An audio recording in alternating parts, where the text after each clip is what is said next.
first Wellbeing Festival, kickstarting our call to action to extend wellbeing support through events like this to you and everyone in our industry in the coming months. The NTIA has seen firsthand the impact COVID-19 has had on businesses and individuals in our industry. And even through this intense time, the sense of togetherness and community has been overwhelming. So many barriers dropped through the sharing of experiences and relationships built through people going through this crisis together. It is without doubt the key to surviving such an experience whilst maintaining well-being is through connection, communication, and community. The NTIA wants to continue to nurture this through networks, and I am very glad you've joined us today at the start of what we hope to be a journey of sharing, caring, and resourcefulness together. So let me now introduce you to Jenny Cochran from Get Ahead, who has been hugely supportive to the NTIA in our endeavour to present this amazing event today. Thanks, Savannah. Good morning, everyone, and welcome to today's event for the NTIA and its extended community. For those of you who are not familiar with Get Ahead, I'll just let a few more people in. We are a mental health and wellbeing organisation, and we're incredibly proud to work with the NTIA and support the brilliant work that we're doing. Super happy to be presenting this event for you today alongside We Are Wellbeing. Can I just start off with a little bit of housekeeping? Can I please just ask everyone joining us today just to turn off their cameras and their mics while the sessions are running. And if you have any questions for our speakers, there will be a little bit of time at the end of each session. So if you could just pop your questions in the chat box, that would be amazing. So it gives me great pleasure to hand over to our first guest of today, Mary Meadows. Mary, thank you. Hello, hi everybody. It's so nice to be here. Thank you so much for having me. And so, if for those of you that don't know me, my name is Mary Meadows, and I am a life coach and NLP practitioner. And I am also a single parent to Albie, who is nearly 9. And my ex-husband, I was just part of the process of me being here was me sharing the fact that my background is hospitality. So before I did this, before my son was born, my career was in hotels and restaurants and nightclubs and things. So, and my ex-husband is still a hotel manager. So I am very aware of the uncertainty and the anxiety around this industry. And so I was so pleased to be joining you today. So my session is all around coping through COVID and living through a global pandemic is impacting us all in different areas of all our lives, physical, mental, emotional, financial, all of those areas are suffering.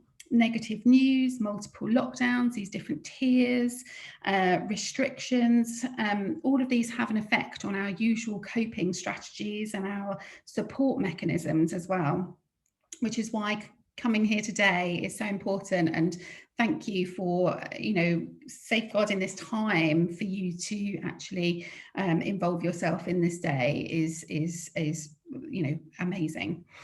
So during the next hour, I want to give you tools and techniques that are going to support and lift you no matter what our individual circumstances.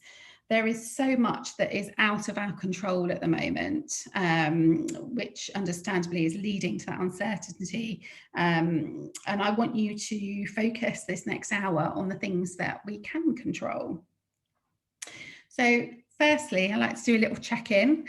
The first thing that I always start my sessions with is I want you to, so hopefully you've got a notepad and pen handy. If not, you can just kind of think about it. But I want you to think about right now how you're feeling today. So that's my question. You don't have to answer. Feel free to chat in the box if you like to and ask me questions and tell me things if you like.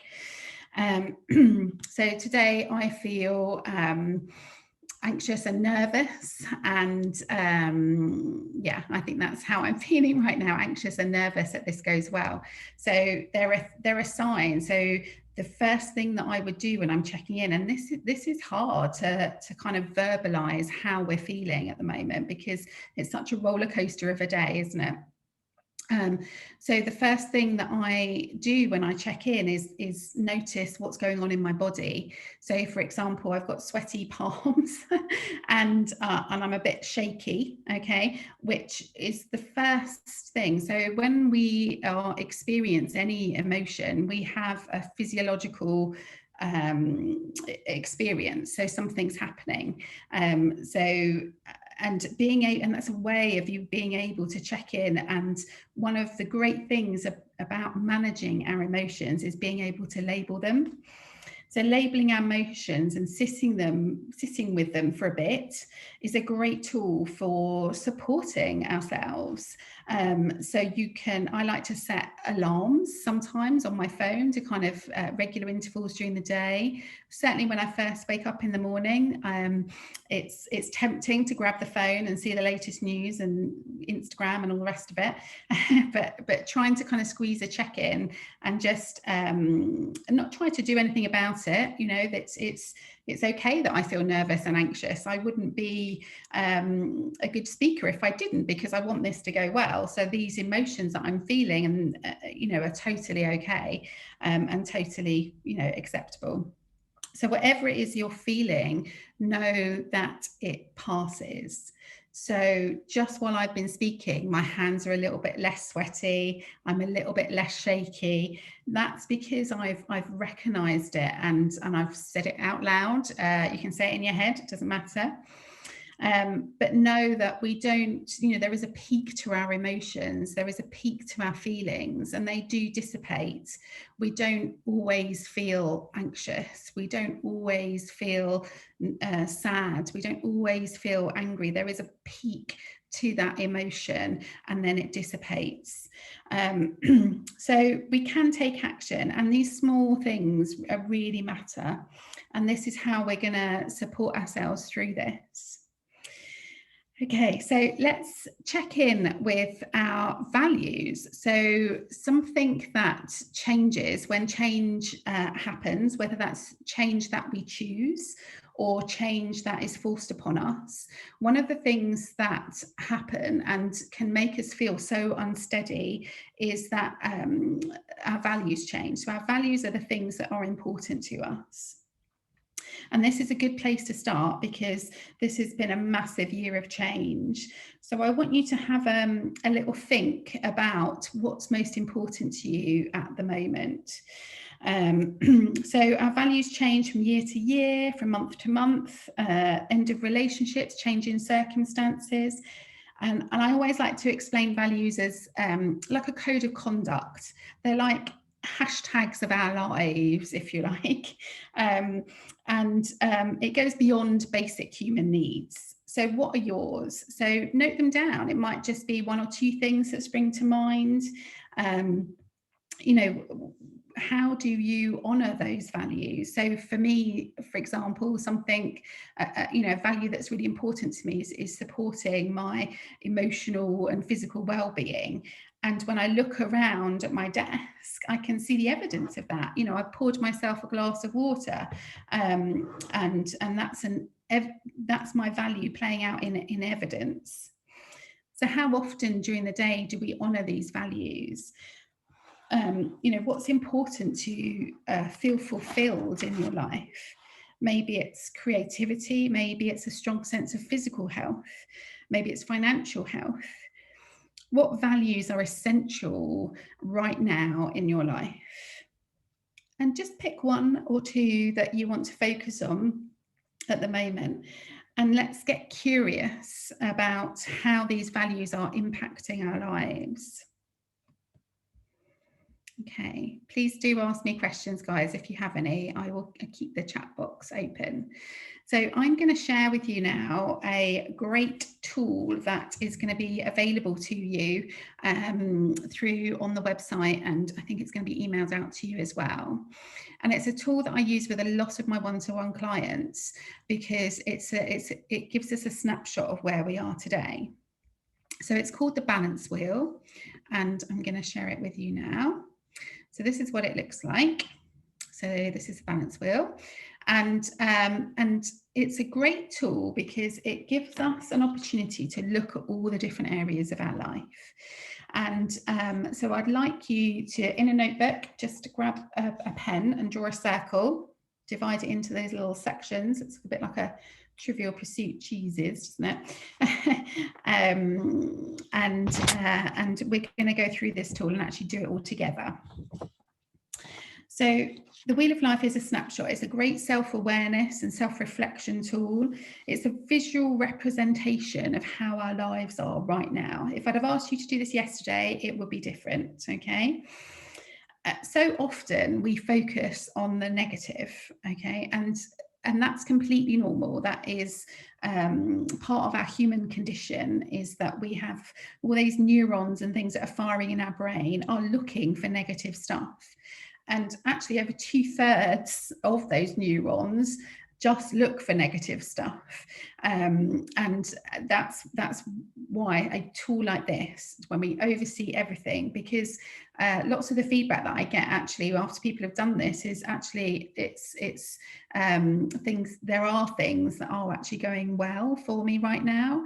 And I think that's important to recognize, particularly when we're going through a tough time. So draw the circle and then you'll see the different sections. So we've got sense of purpose, spirituality, creativity and play, mental wellness, career, finances, community, friends and family, physical wellness, and rest and sleep. And if I just explain what we're going to do. So 0 is suffering. So for example, rest and sleep, if you were to mark that section, so we're going to ask you to put little crosses where you think that is for you right now. So if it was suffering, it would be 0, okay? And there's a scale of 0 to 10. So there's not anybody ever gets 10 out of 10 for all of the sections. And I want you to bear in mind that that 10 out of 10 is you're just right, you're perfect. So I like to use the analogy of the Goldilocks and the 3 bears, you know, that just right feeling that's in your gut. Because a 10 out of 10 for rest and sleep with me would be totally different for example, a parent with a young baby, for example, whose sleep is being disturbed out of their control. So we just need to bear that in mind. So I'm going to do it too. So I'm just going to be quiet for a moment, and I just want you to put little ticks or crosses or little dots in each of the areas on your paper where you think you are right now. So I'm just going to be quiet for a moment while you do that.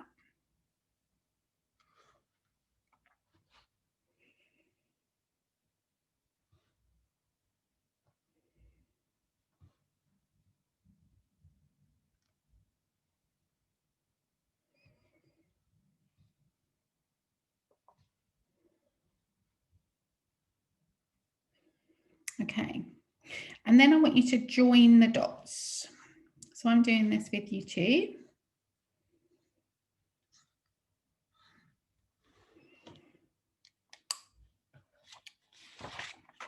Okay, so that's what mine looks like. Okay. So what does it look like for you? So just take a moment and just have a little look and just think.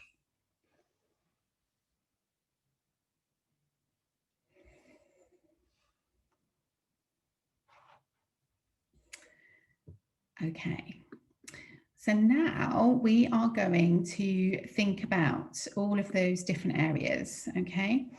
And please do ask questions, okay? So have a look and think about all the different areas. We're going to go through them one by one. Please do ask some questions if you need to. So let's start with sense of purpose and spirituality, as that's at the top. So it might be that, let's start with what is sense of purpose, because I think it gets talked about a lot, but, for a long time I was like, well, that's nice if you want to change the world, but, I don't know what it actually means. So it's knowing that our life has meaning and value and importance. Okay, that's what sense of purpose means. And this area makes us think about what we truly want. Maybe it is success. Maybe it's feeling loved, having a positive impact on others. Maybe it's family. Mine, which I've kind of drilled down over the last few years, is to empower myself in order to empower others. So this isn't always about changing the world. It could just be to be a good person, focusing on the things that we can control. So how is your sense of purpose and spirituality for you right now? Okay, creativity and play. So this, for any of you that have children, it's not just about our kids, and immediately that's where my head goes when I look at this. So this is about how we play. Okay, when do we feel most creative? And certainly this is an area of our lives that has really been restricted this year. So it's important for us to find areas, it might be, for example, one of my favourite things to do this time of year with my best friend is actually to go into Tiger and really dick around with all of the Christmas hats and the Christmas stuff that's all in there, and yeah, it's that laughing and just playing and just being ridiculous. And we both actually mentioned it yesterday when we had a call, and we said, oh my God, what are we going to do this year without Tiger? Because it might sound silly and simple and something, but it's something that brings us joy. It's a way of bringing play into our lives, and something that we look forward to. So we are currently figuring out how to do it on a very smaller scale. So, we might be able to go into the shop, but, touching things and things like that, it's all very restricted. So it's not going to be the same. So we're figuring out a way of doing it that will bring us some sense of play and joy, but in a smaller version. So this is the kind of stuff that we're talking about. So how do you play? When do you feel most creative? And also, creativity isn't just being an artist, drawing or painting or creating something. It can be, we are creative with our words, with our, one of my friends is currently writing me letters, like snail mail, and I actually sent her a message saying, this is such a creative thing that you do. She drew me a little picture on it, and her writing was really creative. So it's not always drawing and painting. Sometimes we can think we aren't creative, but we are in many ways. Some people it's baking, cooking. Okay, so how is your creativity and play looking for you right now? Mental wellness, that's the next one on the list. You may have heard of the charity Mind, and they did a recent survey where over 60% of adults said in a recent survey that their mental wellness had worsened over the last 6 months. And I think that statistic we can all appreciate, and I imagine this is something that all of our sessions today are focusing on. So it's something that we don't often, it's quite a hard thing to give any any kind of markers against, which is why this tool is so good, because we can recognize if that area is suffering. So depending on where we've scored, it might be something, there is a lot of things that we can control and things that we can positively do to help our mental well-being. And one of them you're doing right now, which is amazing, which is recognizing where you are with it. So this is a great tool as an act of self-reflection that you can do. We're going to do some goal setting later in the session, and it might be that you've recognized that this area is suffering, and we're going to put some goals in place and build some healthy habits, and that's going to enable us to move forward with this. So if that area is suffering, this might be something that we want to think about for the session. And then using this tool in a couple of weeks' time, given a chance for all those healthy habits, the action to be taken, we can then do this again on your own time, and you can see where you are. So it's a great reflection tool, and it's a great thing to be able to say, okay, this is where I am, and I can actually see an improvement, or I've seen an improvement in this area has worsened, so maybe I can put my attention here. Okay, let's get to career. Okay, so this is an area, obviously there are so many uncertainties around employment and employability as well. The futures of careers and possibilities of new opportunities, I think, weigh heavily on us all at the moment. And our resilience is particularly being tested in this area. So having spent all of my life in hospitality up until about 8 years ago when my son was born, what I do know about this industry is its strength is in adapting to change. And that, I think, will serve us really well in the coming months. So where have you marked yourself in that area? What are the elements that have contributed to that score that you've given yourself? Yeah, so how is that for you right now?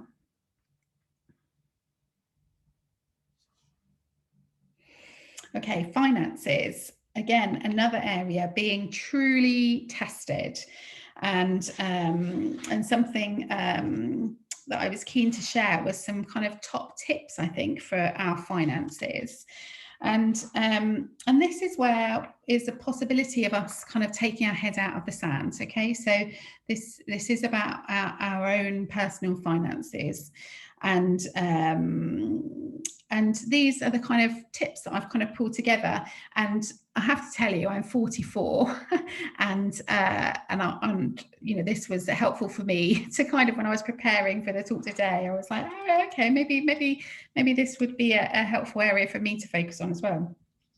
So first things first, head out of the sand time. So get those bank statements out, and understand where the income is coming from, where the outgoings are going. I think that is something that is very easy to resist because we're worried and we're fearful of it. And I like to think of the kids' book. I don't know if you know of it, but it's The Bear Hunt. You know, when they go, can't go over it, can't go under it, you have to go through it. And I think with regards to fear, fear is very much in our thoughts. It's up here, and it's our thoughts around something. And certainly finances, whenever I even look at it, sometimes it just thinking about that area can put those fear thoughts in my head. It's like, oh, you know, where's that money coming from? What's this go? You know, how is there nothing left in my bank account again? You know, all of those things, and it's our thoughts. And actually getting out our bank statements and actually looking at where the money is going, where the money is coming in, is the first step to bring some awareness to what's going on. So my second thing is get rid of anything that's unnecessary. I have to say Netflix is staying for me. I don't think I could cope without that at the moment. That's definitely one of my coping mechanisms. And also call every person, every company on that list to check you've got the best deal you can possibly get. Now, this is regular kind of, that isn't new information for you. I imagine that, you know, you've heard this before, but have we ever done anything about it? Have we actually done it? And I'm including debts in that too. I have a credit card debt. And I did this for the first time last year. I actually rang the company and said, am I on the best deal? You know, this is going to be long term for the moment. I can pay just above the minimum payment, but it's not going anywhere soon. And they were so helpful. I couldn't believe it. I literally spent a few minutes on the phone and they reduced the interest rate on my debt immediately by quite a lot. And I was so taken aback and so surprised that it was that easy. So is that something that is something that you could do? Okay, number 3, is budgeting. Now, I'm very used to budgeting in a work sense, in a work environment, but I have to say this is the first year that I've actually attempted to make a budget for my home, personally. And it's a very boring but very necessary part of managing our finances. And I'm just getting my head around it. I have failed miserably this month, and this is another thing we can get used to failing as well, because you know, this is a factor in everything, I think. You know, I'm always really surprised, you know, with the shopping and the kind of everything that happens so instantly. We have got that truly one button shopping now. And I don't know if any of you have watched The Social Dilemma on Netflix, but they were talking about social media. But what's interesting is so one of the things that they were talking about was that the CEOs and the heads of these social media companies, actually they get put through behavioural change training. So they'd actually go and have to do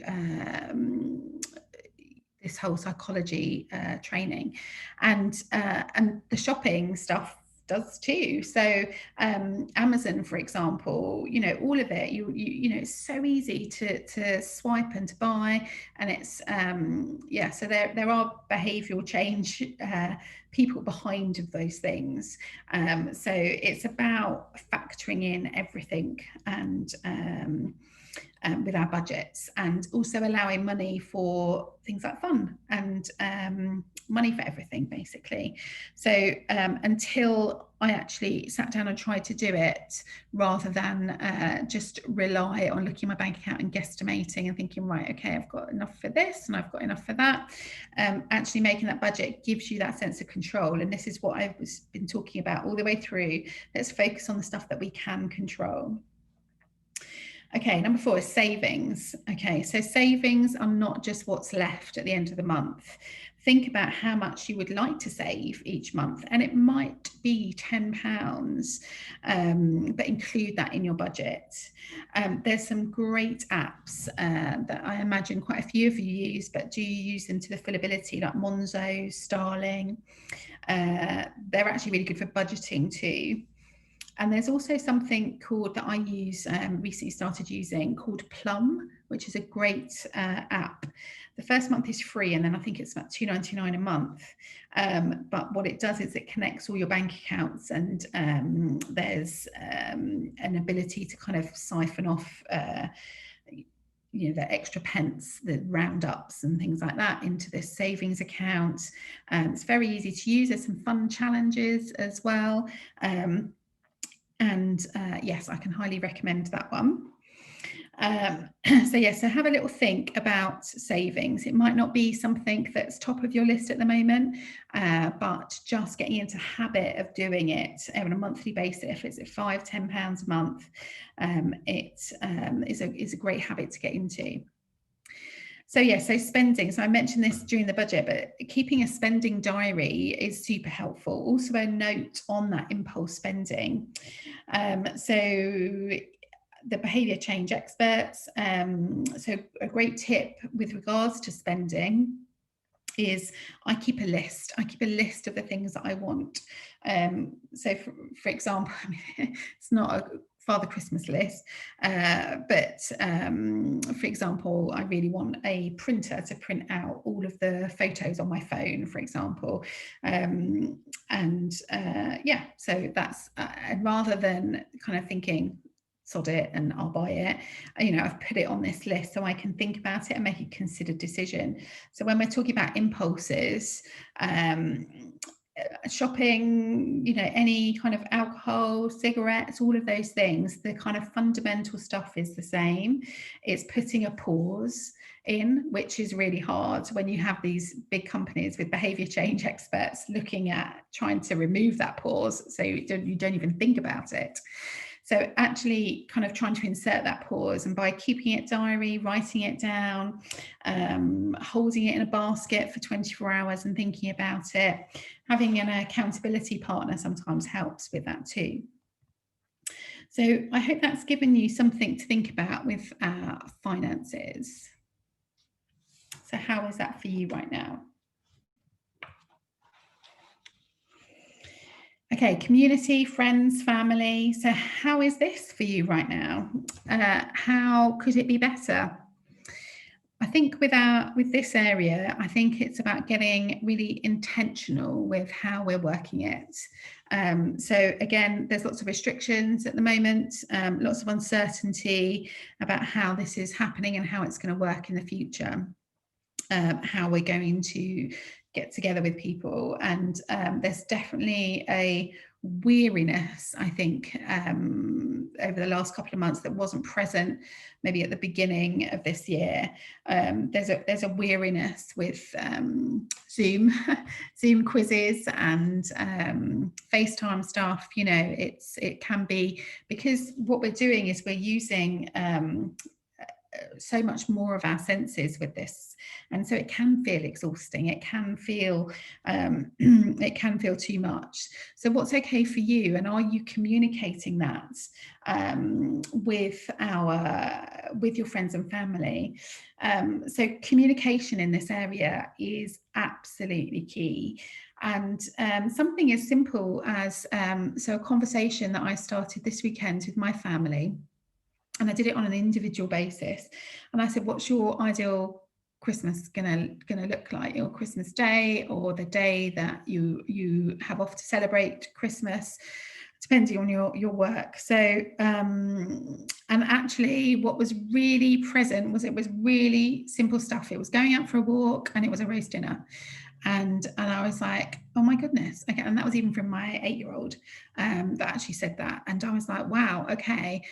Those I can do all of those things. We can manage that. We can do that. And it actually made me feel so much better about Christmas, rather than this huge worry that it's not going to be the same, it's going to impact all of us. We should stay at home, or are we going to travel? All of those things, those worries that are up there.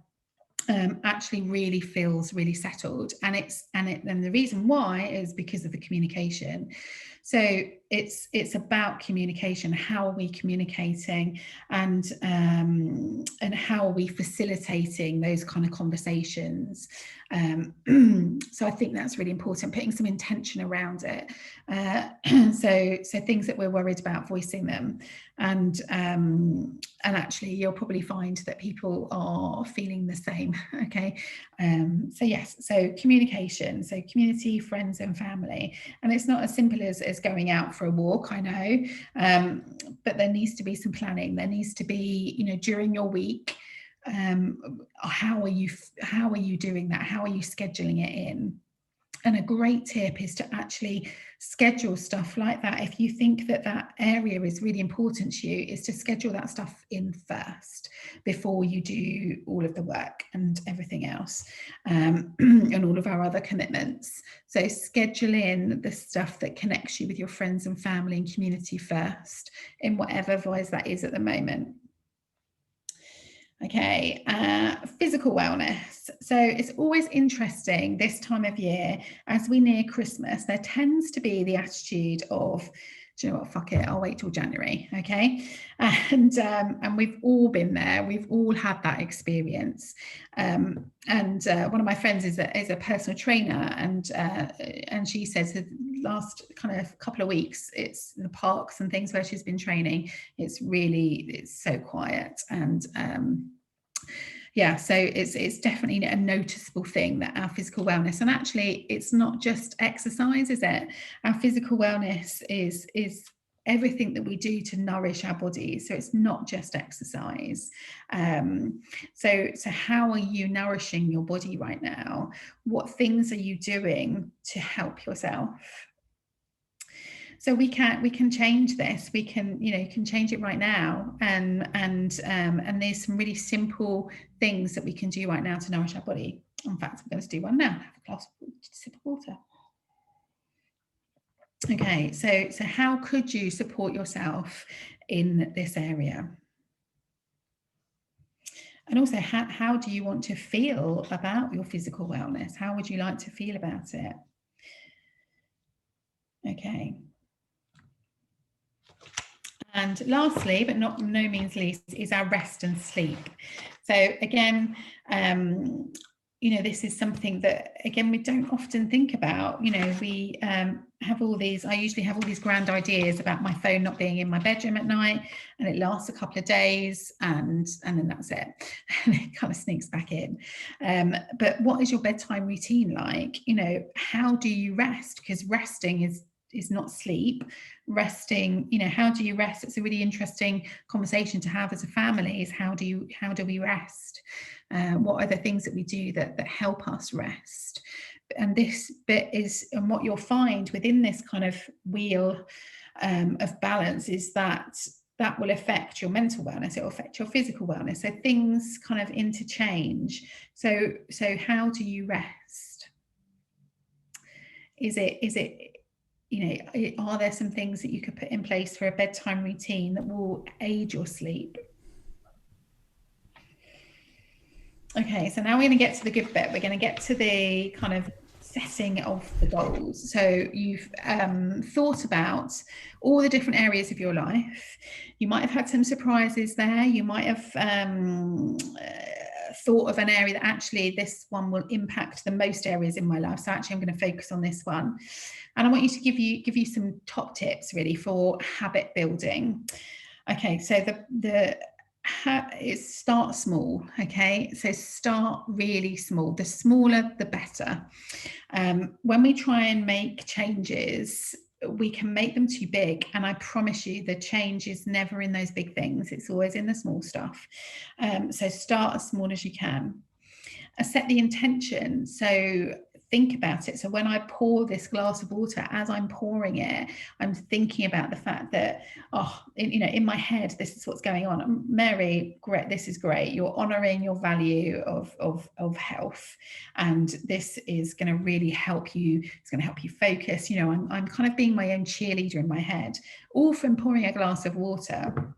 And this is what I'm talking about with this negative bias that we talked about in the first part of the session. Our brains are set up to look for the negative. So we have to kind of over push the positive stuff. And this isn't about, happy, positive. This is about the conversations that go on in our minds and how we are speaking to ourselves. So, and that's what I mean when I say set intentions. So yeah, get that really into your head. Commit to it. So what are going to be your non-negotiables? So I'm going to ask you to start thinking about a timeline that you'd like to set your goals over. And I suggest keeping it quite short. So next couple of weeks, a month, something like that works really well, because we can imagine ourselves in those situations and we can engage our kind of future self thinking. So my future self is going to really appreciate that I had this glass of water during this session, because I'm not going to be dehydrated. I'm talking all the way through for a whole hour. My future self is going to thank me that I've had this water. So commit to it. What are your non-negotiables? And building these habits, setting goals, it's going to It builds empowerment, it builds self-belief, which is something that I get asked about, how to raise our self-belief, how to raise our self-confidence. And you can do all of these things, how to raise our resilience. You can do all of these things through building habits and setting out a goal, and you're building trust in yourself and raising all of those things. So that's what we're going to do now. So with goals, compassion is more effective than shame when we're setting and going for our goals. So there might be things that you've heard during the session or kind of realised with the wheel of the tool that we've just gone through, that you might think, actually, oh my goodness, why haven't I done anything like this before? Where we've got this opportunity, rather than shame, to kind of sprinkle on a bit of self-compassion around this and know that it's a shared experience. You know, when I was berating myself for being 44 and never setting a budget for my personal finances, you know, that was where I engaged that compassion and kind of said to myself, I know that there are other people that will be 44 and never set a budget before in their life. So that's what I'm talking about when we're saying kind of have a little compassion when we're setting our goals. And write them down. So this is what we're going to do, and I really hope you've been kind of taking notes and thinking about things, but this is the bit, if you haven't written anything down yet, this is the bit to write down. Because what we're going to do by writing it down is we're moving it from our conscious part of our brain to our unconscious. And the thing is about our unconscious brain is it's going, it's there, things are happening, but we have to tell it what we want. And if we don't tell it what we want, then it's just going to be doing its own stuff around here. Okay, so the conscious part of ourselves are focusing on spoken word, concepts and ideas, and our unconscious parts, they respond to emotional stuff, mental imagery, and our senses as well. So they're influenced, but we have to tell it what we want. So this is where we're going to do that.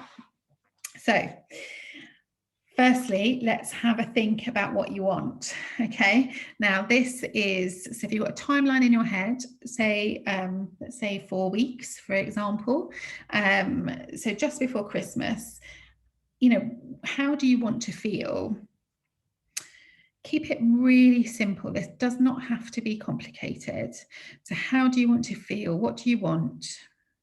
What do you want to be happening?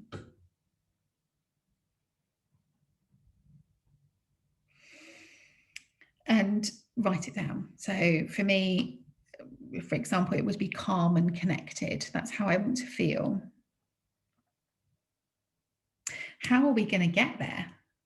So what's going to happen that takes us to that point? So maybe you want to split it up over, you know, what I could do this week, you know, small actions. So maybe it's having a conversation with your family, you know, all sorts of things. So how are we going to get there?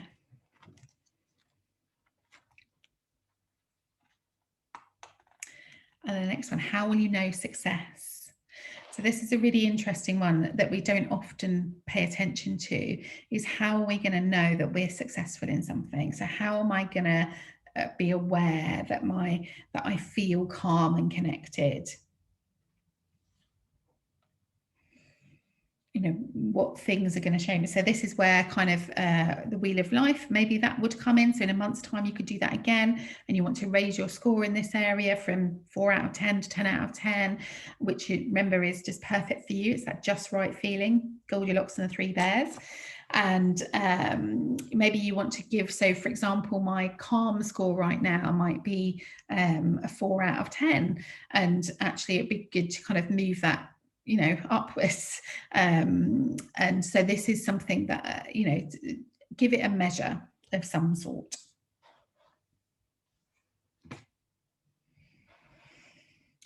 And then I want you to check in about whether or not this is your goal, or is this something that you think you should be doing, or other people think you should be doing?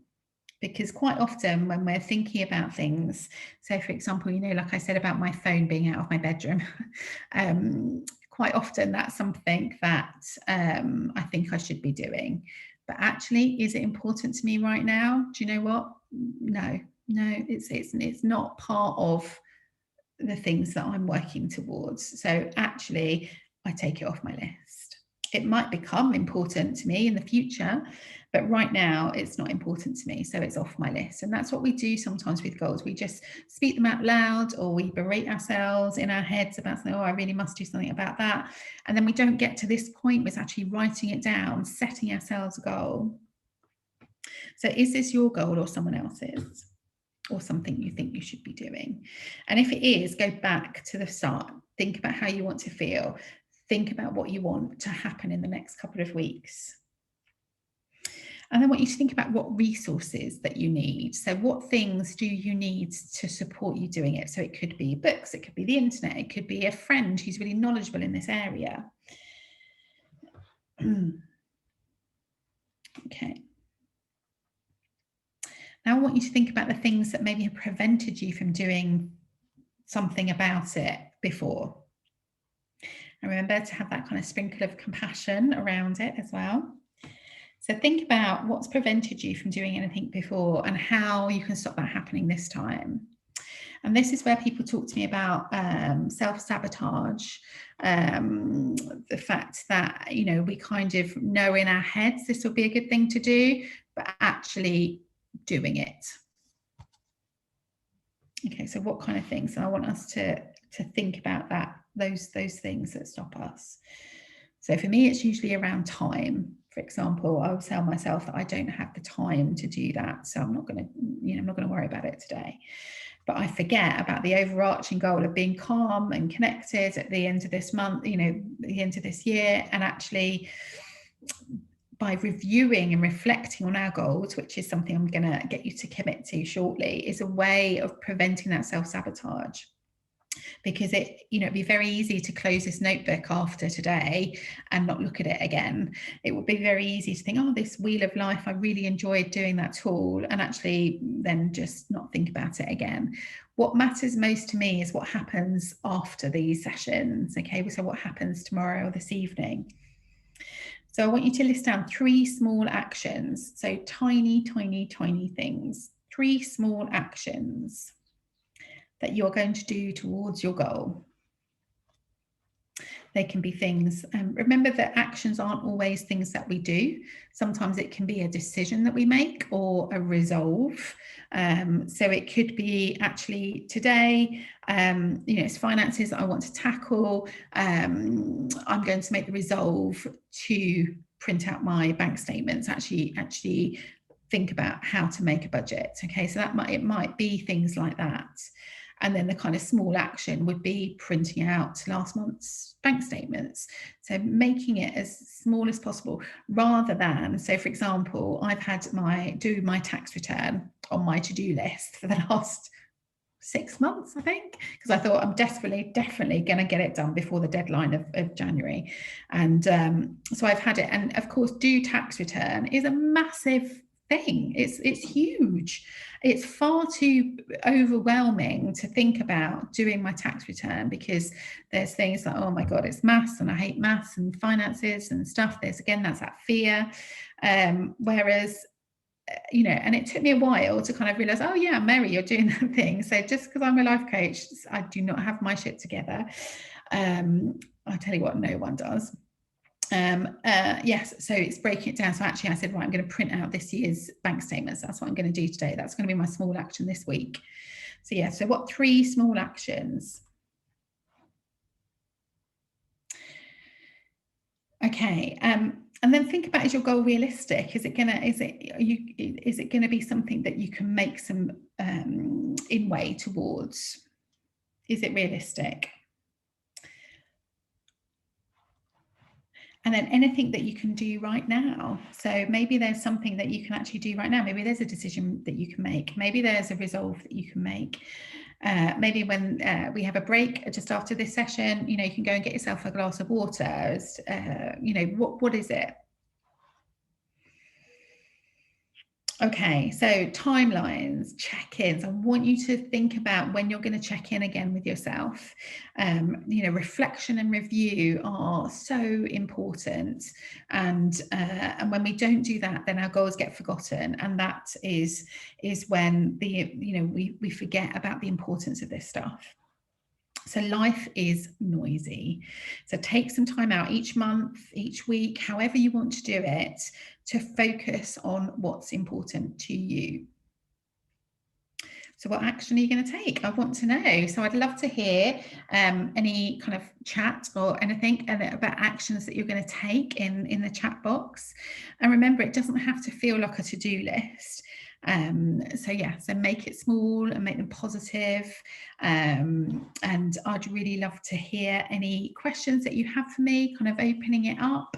Anything you'd like me to talk about. We've got about 10 minutes left, I think, if we're going to finish at 12 o'clock. Very useful focus. Always me think about a couple of things I want to change. Amazing. Okay, that's really good. So do get in the chat box and tell me what action you're going to take, what kind of things you're going to focus on, or maybe you've got some questions for me.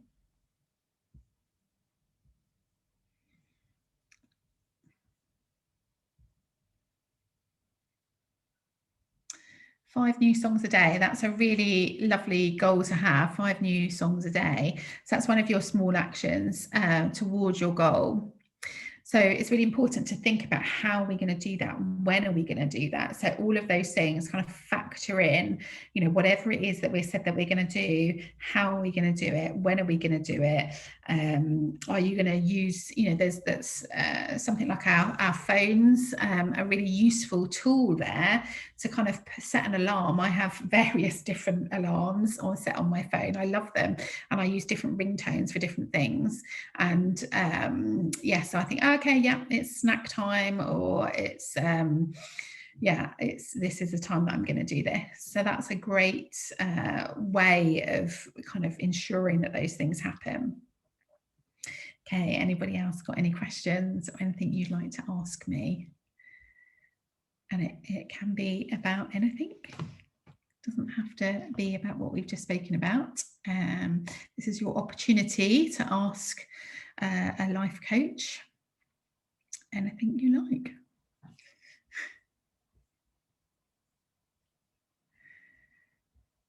Okay. Or is there something that you'd like me to talk about or to discuss with you? Amazing. So I'm so pleased. Okay, so spirituality. Okay, so yeah, sense of purpose, spirituality. So that, I suppose spirituality means different things to different people. And spirituality, you can have, it can be a faith, or it can be that sense of, I like to think of it as awe. Okay, so I get my spirituality kind of gets filled up when I'm very lucky to live in Brighton. So I'm near the seaside, and so when and I try and factor into my, well, it's kind of once a month, I think, that happens, that I go down to the sea, and I feel that sense of awe that there are things bigger than me, and I think it's working out. I think spirituality is working out what gives you that sense of awe, and how you fill your spirituality cup, as it were, and what things fill you up. So, for example, I suppose another part of, for me, are bringing the outside in. You can see that I'm kind of surrounded. I've got some plants on my desk here as well. So nature is a big thing, kind of getting out into the woods, in the parks. And I actually, one of the ways I kind of feel that I find it quite a spiritual thing for me, and so part of filling up that spiritual, definitely this year, is actually bringing more plants into my home. So I've got quite a forest here. Okay, so I hope that helps with spirituality, because I think it's something that we don't always talk about. Do I manifest? So manifestation is a really interesting subject. So I am a great believer in setting goals. And I think by setting goals, we are manifesting, because we are telling our unconscious brains what we want. And I think that is the way to manifest. So manifesting, I think traditionally is thought of as a bit woo-woo. It's a bit yeah, it's kind of doing a vision board and sticking a picture of a red Porsche on there and saying, yeah, bring me that Porsche. But what happens, and actually I do an online video, I'm doing an online vision board workshop later in December. And because my version of manifestation, you've just done it, you've all just done it, it's goal setting, because we can all stick a picture of a red Porsche on our walls and think, yeah, I really want that. But we haven't thought about, is it even our goal? Is it the thing that we want? We haven't talked about the action steps. We haven't talked about the resources. We haven't talked about how we're going to avoid self-sabotaging, all of those things. So yes, I do manifest, and you have just done it too. So yeah. Okay, so I've got some private questions. So I'm just going to read them out. What to do if you feel overwhelmed at first signs of success? Absolutely. Okay, so we can have a fear of success. So we can have a fear of being successful, and it's certainly something that I struggle with. So for example, this speaking event, for just an example, when I've been talking to my friends about it, and my family, they're, oh my God, that's so amazing, well done, you know, I'm so pleased that you've got a booking, and I'll talk about it on social media as well, and actually all in my head while that's happening is like, oh my gosh, you know, what is this even about, and how can I, you know, all the effort that it took to be in this place, you know, how can I repeat that on a regular basis? What if I get another booking next week, and you know, what do I do about it? Anyway, so we can have a fear of success. One thing to do about it is actually it's working out how that we can be our own cheerleader. So it's again getting through that fear. So it's getting through the fear, and it's being our own cheerleader. So as an example, I've got all the lovely things that people say about my work and how I do it. I have a file on my phone. I take screenshots, and on my phone it's called Cheerleader, and it's something that I look at quite regularly to boost that self-belief, that self-esteem, if you like. I also have a commitment to myself. So after I've done anything where success and things have been kind of that I view as successful, I do a little video to myself. So I'm like, Mary, that went amazingly well. You know, this happened, this happened, this happened. You did a great job. You prepared well. You dealt with everything really well. And so that when I'm feeling that fear, I can hold on to another time in my life that I was feeling successful, and how that felt, and what the things that I did to ensure that I felt like that. And so you can kind of anchor. So I suppose it's anchoring that positive, successful emotion. Okay, so I hope that helps. Okay, we've got another one here.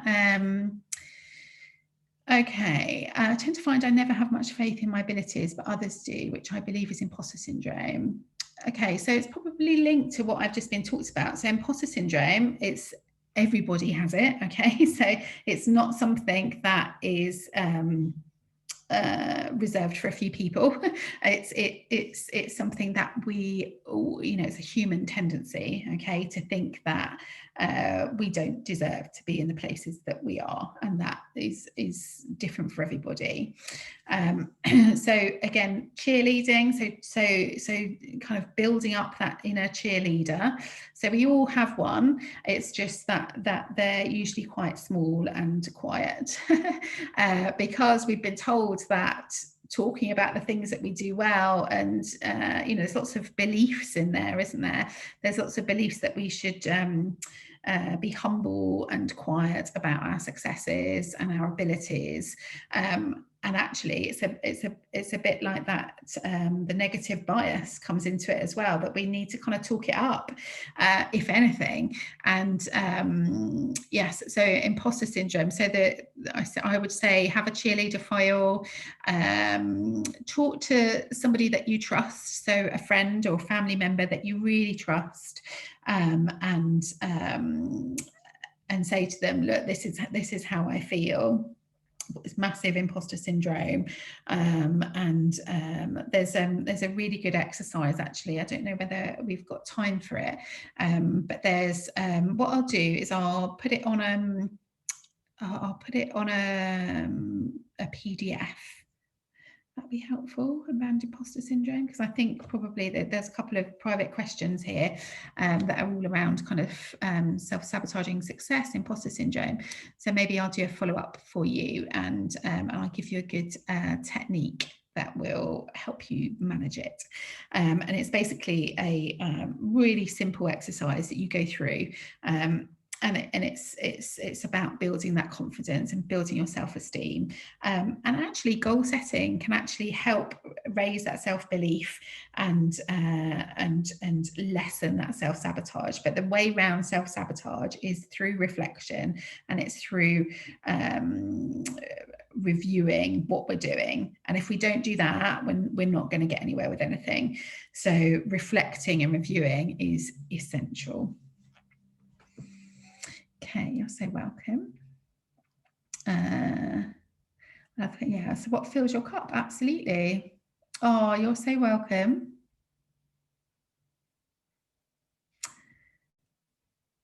Great.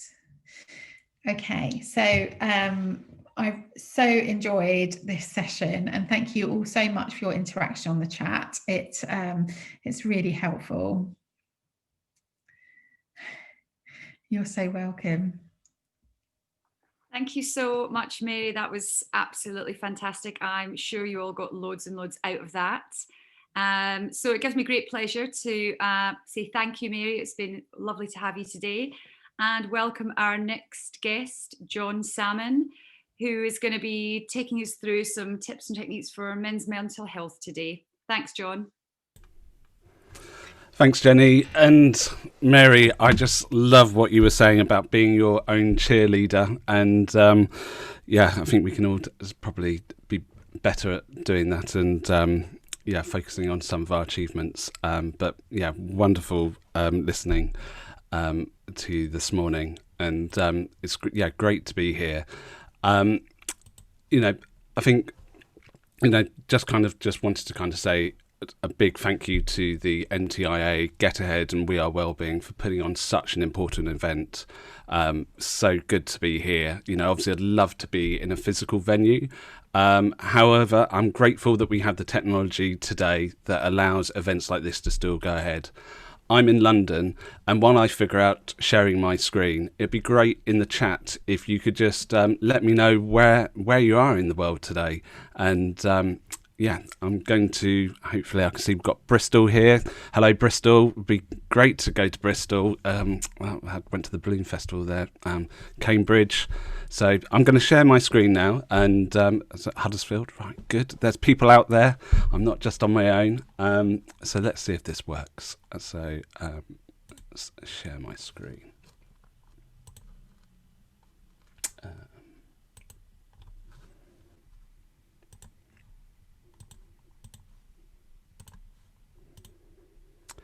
So,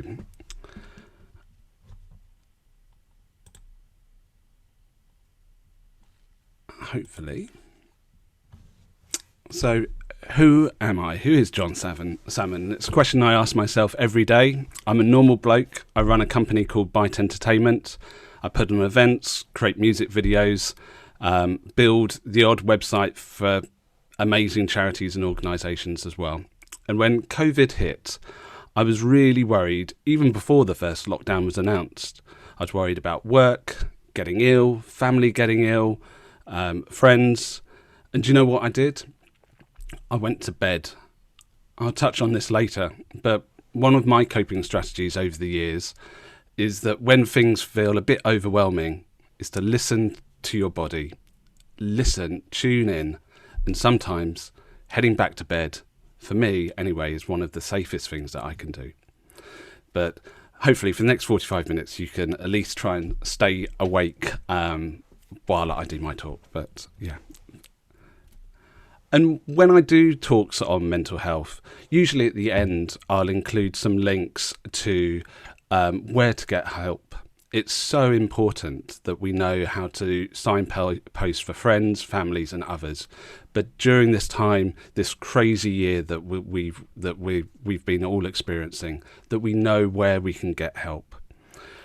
If you don't, one of the really brilliant services, if you don't want to pick up the phone and talk to the Samaritans, is a text service. And just from your phone, 24/7, you can text the word SHOUT to 85258, and that will put you in touch with a trained crisis volunteer. The Samaritans are also there on 116 123, and you can talk to somebody. And the Hub of Hope is a great website and app which will signpost services available in your local area or somebody else's area if you type in their postcode.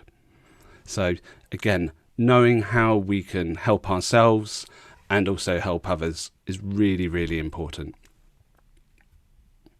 So with my story, I'm going to take you back to 2017, and hopefully a few of you that are watching know of Heads Together. And Heads Together was first time bringing together the leading mental health charities in the country under one umbrella to create a massive campaign that I really believe started to change how we thought about mental health and raise the profile of some of these amazing charities that have been doing great work but just hadn't been getting the recognition that they deserved. So here you'll probably recognise Mind, which is probably the leading mental health charity in the UK. But there are smaller charities in there, like Place to Be, which supports children within a school setting with counselling and support. And a charity that I've become really fond of is Best Beginnings. And this charity, I decided to raise money for the London Marathon in 2017. And when I signed up for the marathon, it's actually quite a competitive thing to get a place. If any of you have actually ever tried to run or get into the marathon, and I shared, some of the reasons why I wanted to be raising money for the charity, and I was able to get a place, and I was asked if I was available to do a talk at the beginning of 2017. With a friend to share my mental health story. Mental health and mental illness has impacted me personally and also my friends and also my family. And I'm sure a lot of you in the audience today have similar too.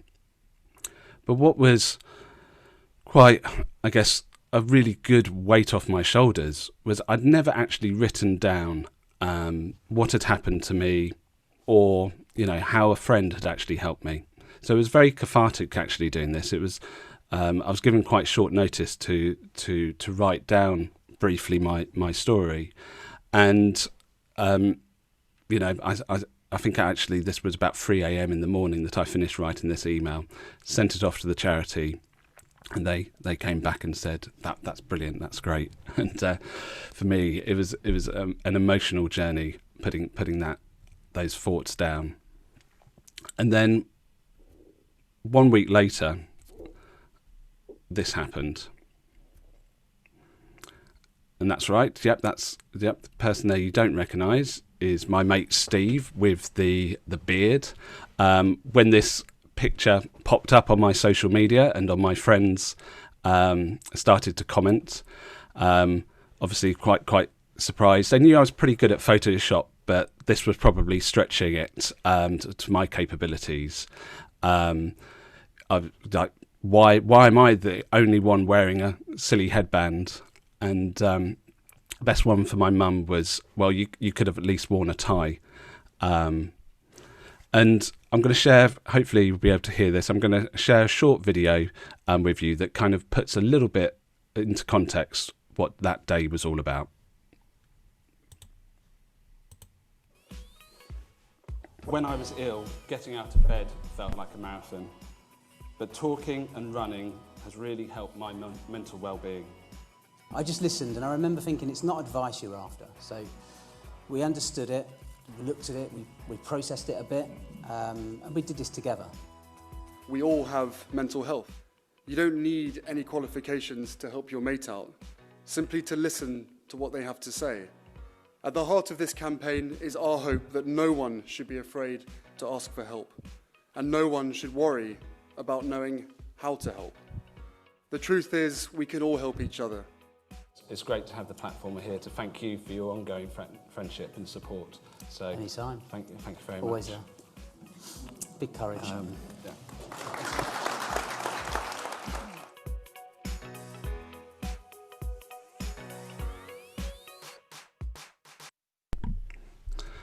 So, as I mentioned earlier, when I shared that story for the first time, I didn't have that much time to actually tell people I was doing it, and the enormity of the event didn't really impact me until after it had happened. But I knew from that moment that something had changed. Something had changed in myself, but I could also feel a change in the country, that stigma that exists around mental health and mental illness was really being taken seriously because of so many people that were needing to get help and maybe not actually getting help. And if that wasn't surreal enough, doing a talk alongside the royal family, we were training to do the London Marathon, and I was asked to join a relay race with the royals. In my team, I had Paula Radcliffe, the Duchess of Cambridge, Dale Roberts, the Radio 1 DJ, and a couple of other amazing people that were running the London Marathon. And I still to this day can't believe that with Paula Radcliffe on my relay team, we didn't win. But it was a truly amazing experience to be involved. And the reason I was running the London Marathon was actually my friend John here. And John had very sadly lost his sister to postnatal depression. And really the motivation for me for wanting to start to talk more about mental health was how upset and angry that I was that John's sister could not get the help that she needed. After all of the royal bits and pieces, you know, we had to get down to the job of running that London Marathon. And if anybody here that's listening has ever done the London Marathon, you couldn't get a more perfect event to really demonstrate about how it is as much a physical endurance as well as a mental endurance. It's a whole nother story, but John and I nearly didn't make it to the finish line. It was so tough, particularly for John, mentally as well, that day. And even though we had trained, John had done a lot of training, the other John, we wanted to go under 4 hours, and we kind of set all these achievements. To this day, I still don't know how long it took us. It took us a long time. But the most important thing, in a very cheesy way, that it was all about doing it together, and we got across that line together. And it was such an amazing day. And I can't wait for those days where we're all back out on the streets cheering people as they run through the streets of London. And as I now going to jump, I'll let some of you start to do the maths, but I was born in 1977, and my life, growing up in Hertfordshire, I've got 2 older brothers, and between 1977 and 1995, being the youngest of 3, had to deal with annoying brothers and all of that. But generally speaking, I had a very good kind of upbringing. And this is me and my dad, and this is our first holiday when we not our first holiday, but our first holiday when we got to France, kind of abroad. And my dad is a lovely guy, and he was very, very inventive. and he invented some of the first underwater housings that we use for documentary making. And yeah, it was a very loving family that I grew up in, and one that was quite entrepreneurial as well. And here's another picture of me with another dodgy haircut. My dad, during the 90s, very sadly though, lost his business, and there was a financial crisis. There was other things. He did get another job. There was other things that was going on. We were moving house, and I saw a change in my dad as I was reaching my teenage years that wasn't like him. He was more quiet. He had lost his motivation. He had love of classic cars and was school governor, and all of those things started to fall away, and withdrew from work. And that was an incredibly difficult time because I just didn't know what to do or how to support my dad. And very sadly, my dad was admitted to hospital, and he very sadly took his life. And as a family, we just didn't know what to do.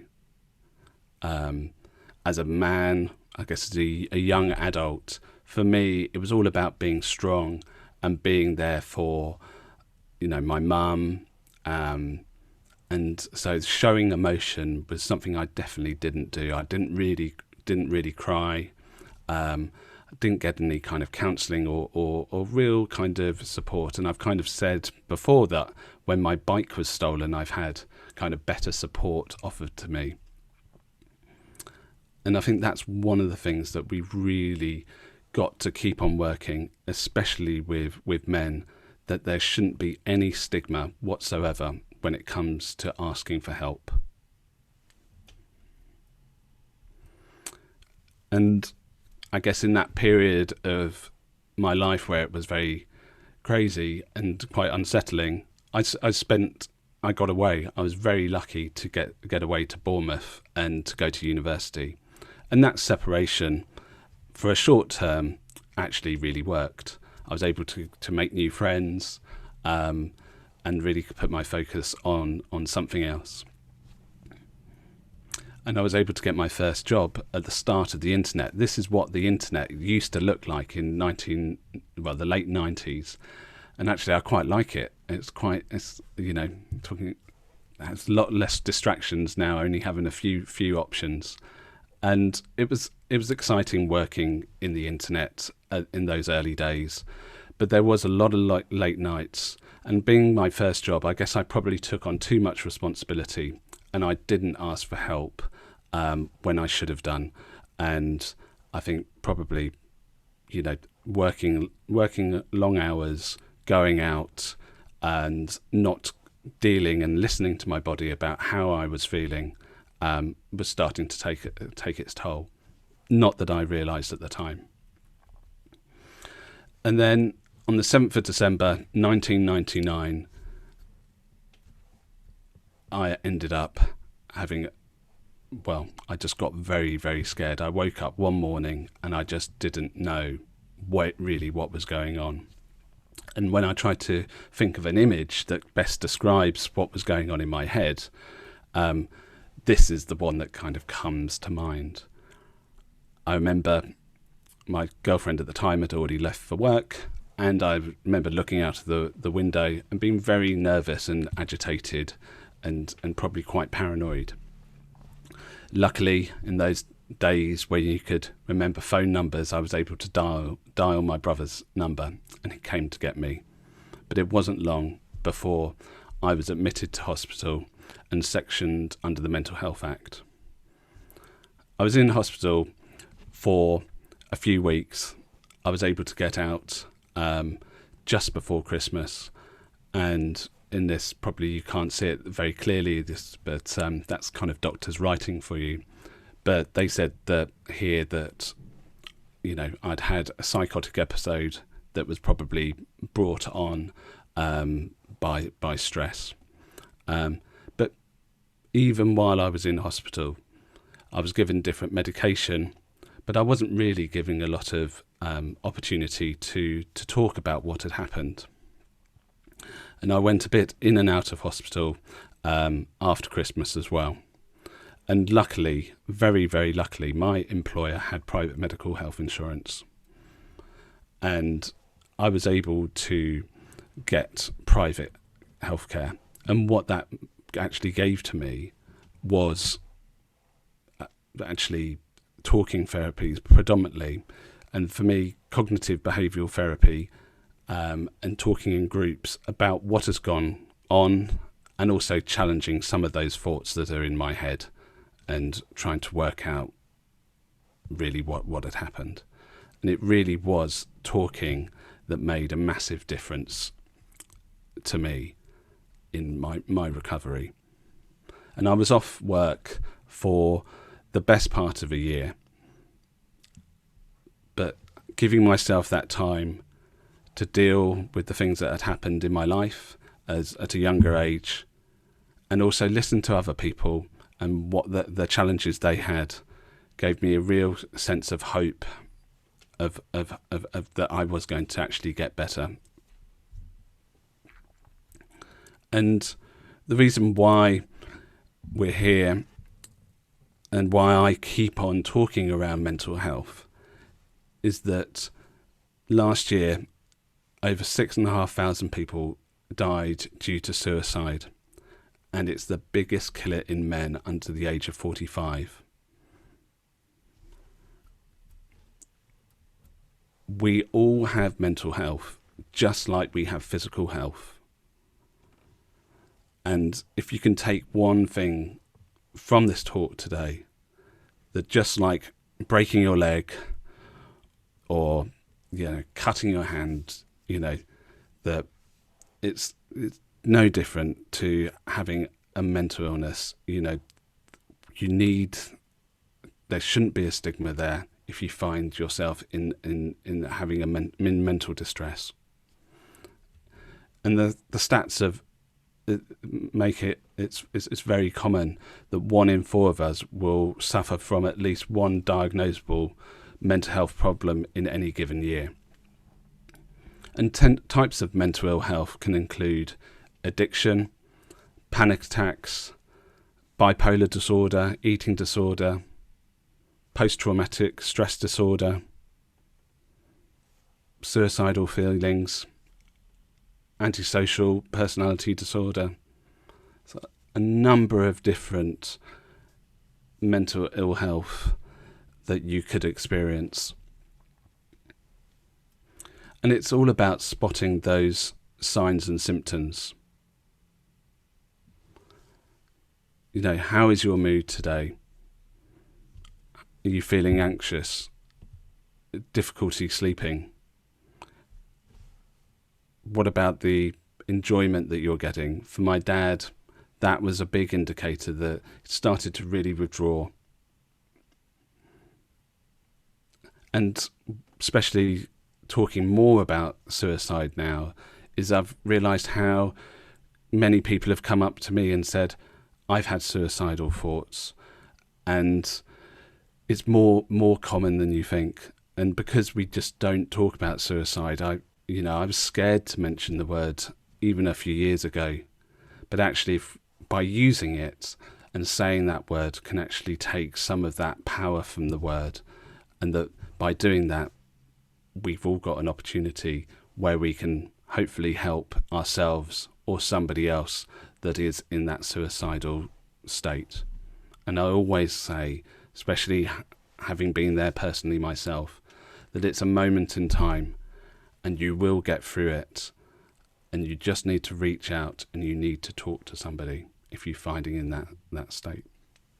And also, if you know somebody that's experiencing or you're concerned about, and I'll come on to this in the next slide, is if you think somebody is in immediate danger, just like you would with a physical or any kind of normal accident or something, if you're concerned for somebody, ring 999 and get the right help to that person.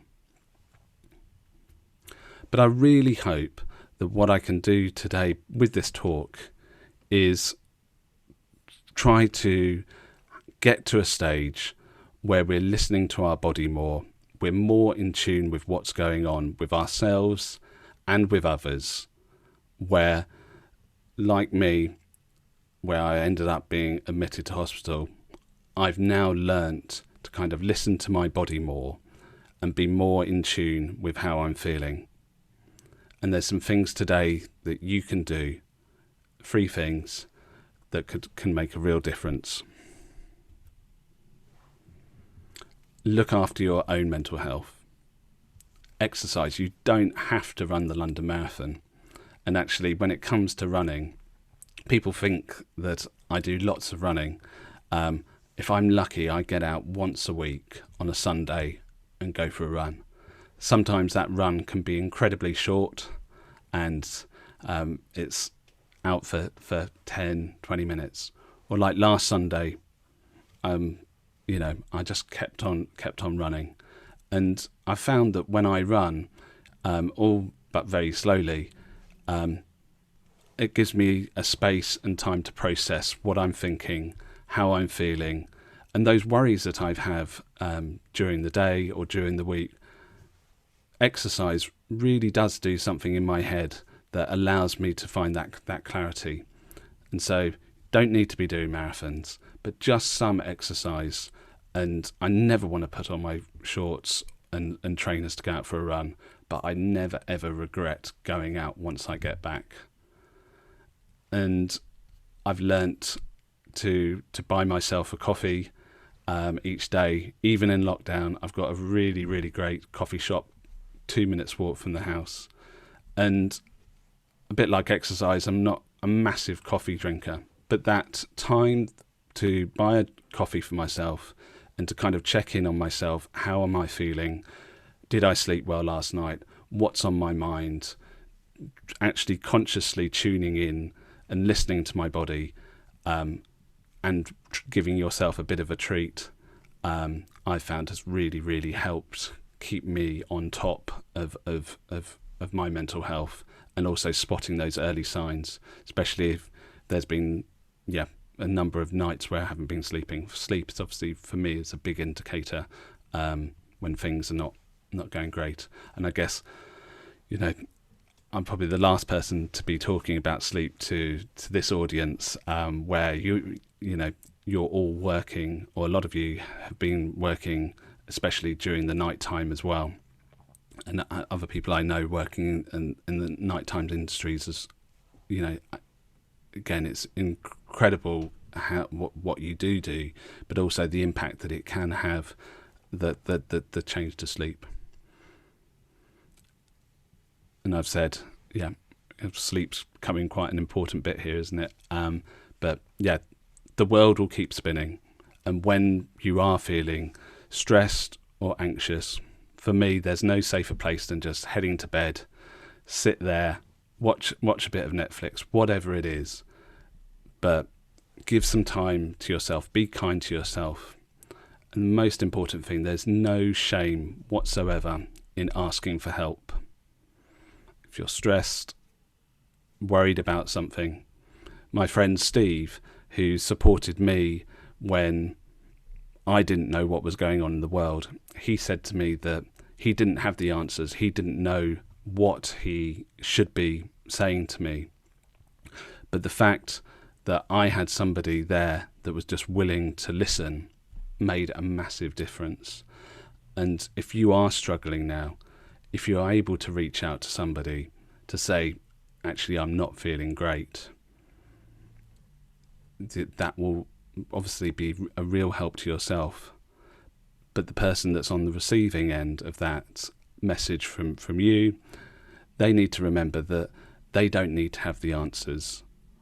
Most of the time, we just want to have somebody that's going to listen and have the empathy to understand the situation that we're in. And so having that conversation today, if I set you one piece of homework, it's to send a text, send a message to somebody you may not have spoken to in a while. We're all stuck at home, a lot of us. that connection is so important. And trust your if you feel that, your intuition, if somebody is not acting like their normal self, ask them. And if you're worried about someone, it's important to be persistent. Obviously not texting them every second, but I would say really trust your judgment. If you think somebody is not acting like they would normally, reaching out to them with a message, saying that you're there, they will never forget that you've reached out. And when it's right for them, they'll know that you're there to help them. And one of the things that has really helped me is getting involved in some amazing charities and initiatives. So Jenny and all the work that she's doing with Get Ahead, which has been running these amazing festivals and kind of focus on well-being and music and events. I mentioned the charities that were connected with Heads Together. At this time, where we haven't had events like the London Marathon, they need your support, whether that's financial or volunteering, to help them. And it's really helped me personally with my experience of how I've dealt with mental health, that actually helping others is a really good thing for actually managing your own mental health and actually making a real difference. And you really can make a big difference because there's such a need for us all to support each other and get the right help that's out there. And again, I want to say, if you're worried about someone, especially if you feel they're in immediate danger, the quickest way to get help is to call an ambulance on 999. But we really want to try and change a culture and society that allows us to be more open with each other, and we can start to talk about our feelings and emotions earlier, before, sadly, like me, or the many people that have sadly died, feel that they can't open up, or that they end up at crisis in hospital. So, as I've come to the end of my talk today, the areas that is so important is that you can get help. There's some amazing services out there. That's the Shout Crisis Text service that I mentioned at the beginning of this talk. It's 24/7 text support. You just type the word shout on your phone and send it to 85258. And it's a completely free service, and it will put you in touch with a crisis volunteer, and they will be able to respond over text. Because, not all of us actually feel comfortable picking up a phone and talking. But the Samaritans that have been there for so many years, literally the backbone of this country, supporting people's mental health at crisis, they're there too for you, and they can be called on 116 123. And an amazing charity called Chasing Stigma created an app and website called the Hub of Hope, and it's like a yellow pages for mental health services. And on your phone you can just tap your location and it will list different services that are available to you. Also for signposting, sometimes if somebody does reach out to you and you're able to kind of talk to them, it's a good way. It's if somebody's dealing with bereavement or whatever their need is, it's an opportunity for you to actually signpost some services or let them download the app and get some help. So as I finish, I want to kind of leave the message with you all listening today, that the stigma that exists around mental health, we've made such progress in the last few years chipping away at this stigma, but there should really be no stigma at all associated with mental health and mental illness.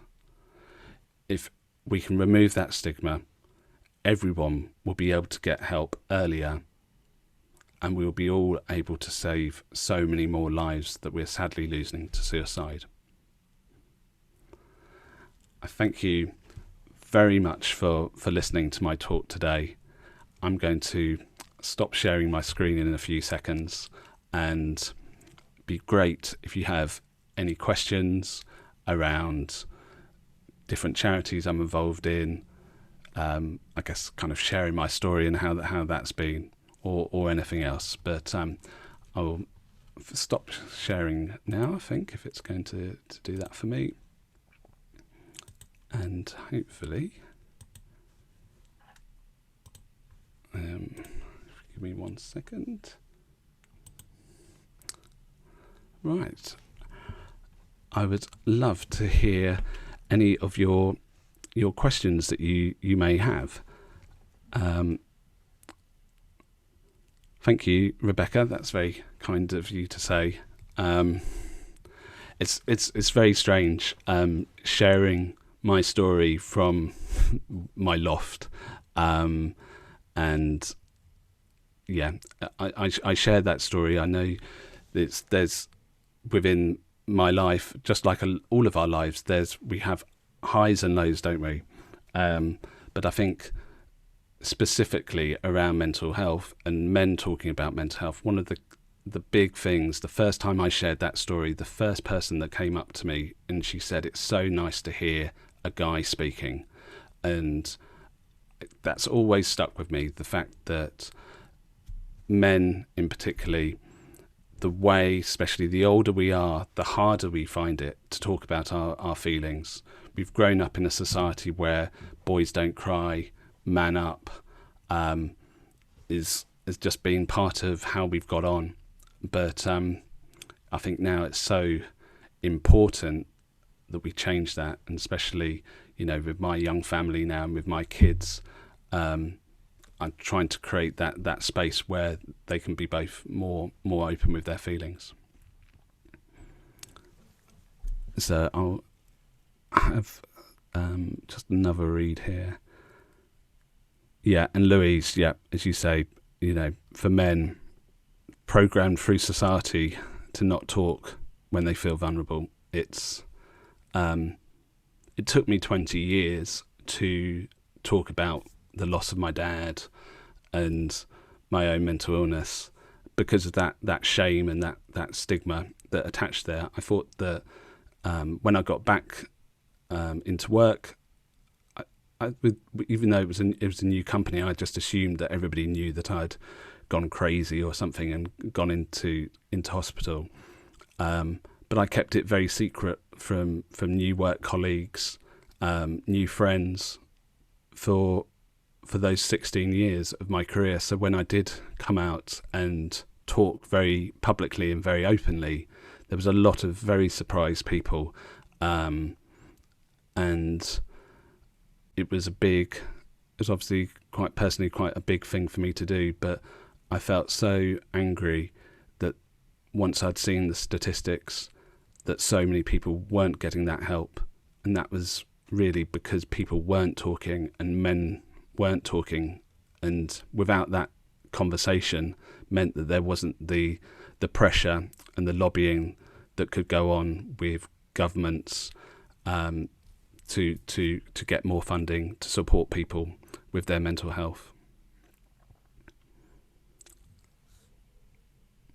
So Savannah, question here from you saying, in your experience, are more men starting to talk given the way mental well-being is a big topic of discussion for everyone? 100%.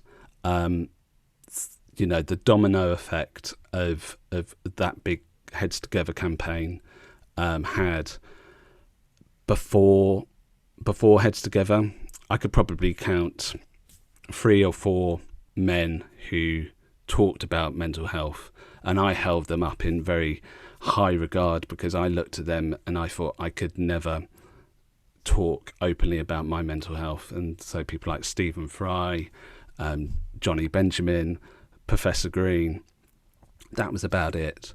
But in the last few years, now there's so many more men of all backgrounds that are now starting to be more open about how they're feeling, sharing their stories, that again hopefully will encourage other men that are particularly struggling to get help, and that there should be no shame whatsoever in talking about your feelings and worries.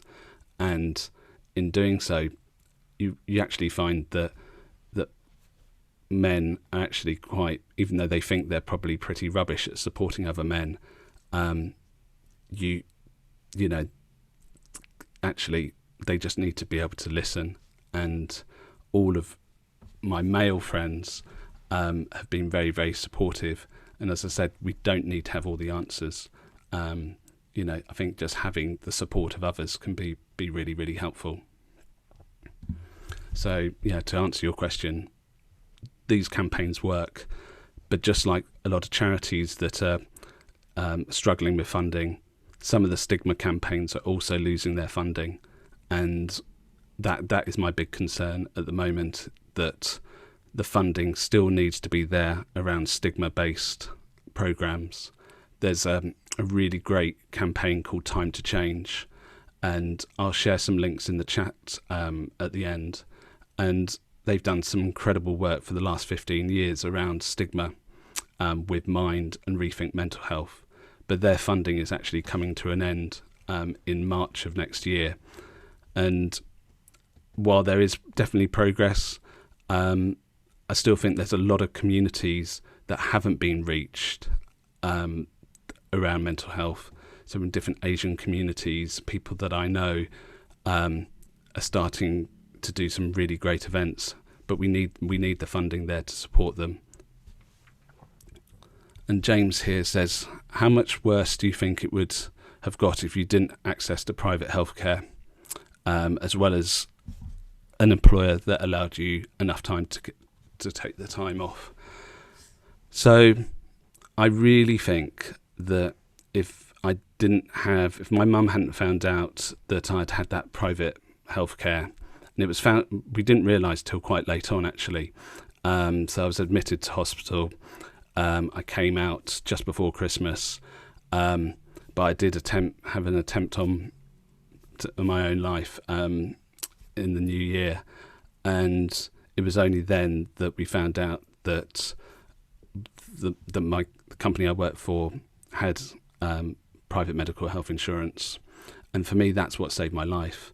It got me talking therapies, and it sounds, talking just sounds a bit too simple sometimes, but with professional help in the right setting is why I'm here today. And very sadly, I feel it's something that is one of the reasons why my dad isn't here today, is because he didn't get that help that he needed that was right for him. And the services that I've received privately are available through the NHS, and there are great services there, but the waiting lists are too long. If I was to break my leg today, I know I may have to wait in A&E for a number of hours, but I wouldn't leave that hospital without having my leg plastered up by an amazing NHS doctor. Sadly, when it comes to your mental health, especially at crisis or even before crisis, getting access to that help is just still taking far too long. And so we need to spot those signs early on before, like myself, you are at crisis and it hits you hard. And in the long run, this will save money that, having me in hospital for a number of weeks must have cost the NHS a lot of money. If we could start to spend more of that money on preventative support, would make a massive, massive difference. And so as I'm just trying to read these other messages, it's great to see all of these questions coming in.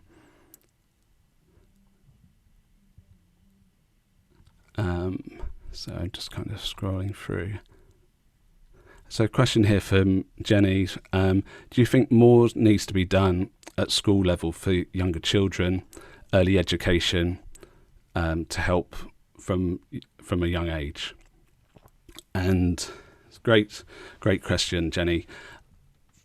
That I'm a very proud father of two lovely children, 5 and 7, and even my mind, like just in the last few years, how I've changed in talking to them through the Heads Together, due to the Heads Together campaign. There was very few photos around the house of my dad. We obviously didn't really talk about mental health before Heads Together came along, but I've realised now how important it is that the work that's happening within schools to kind of improve the literacy and the language that children can use to describe their feelings and emotions is really important. And so that for me is I'm having to relearn how to look after myself and how to stay mentally well. For young people, they're just learning.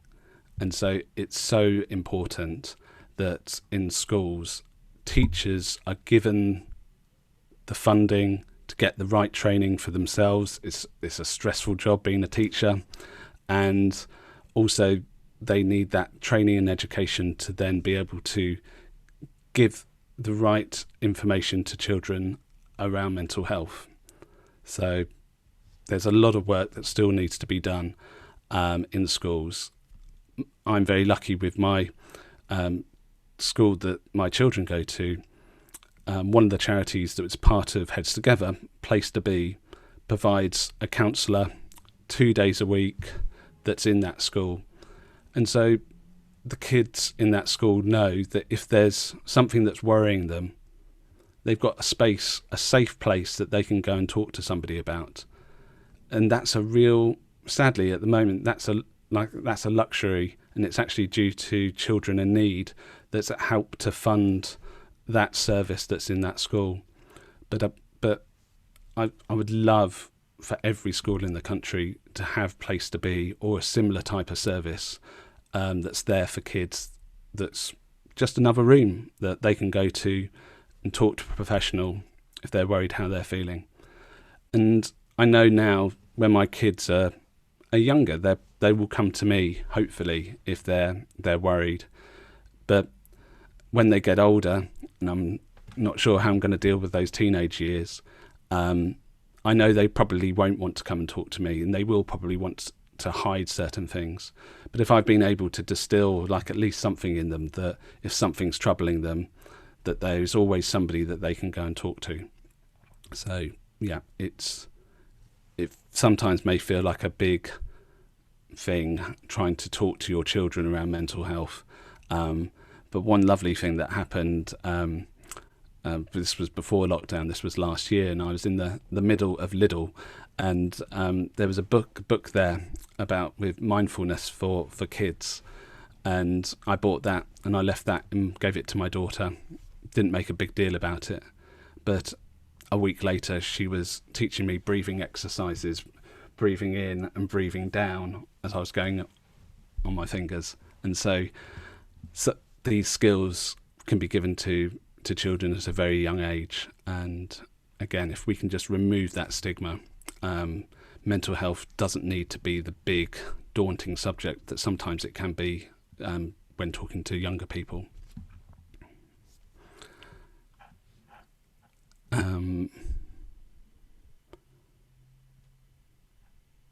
Yeah, Rebecca, that's wonderful to hear. Just seeing that one of your friends provides mindfulness and meditation in school.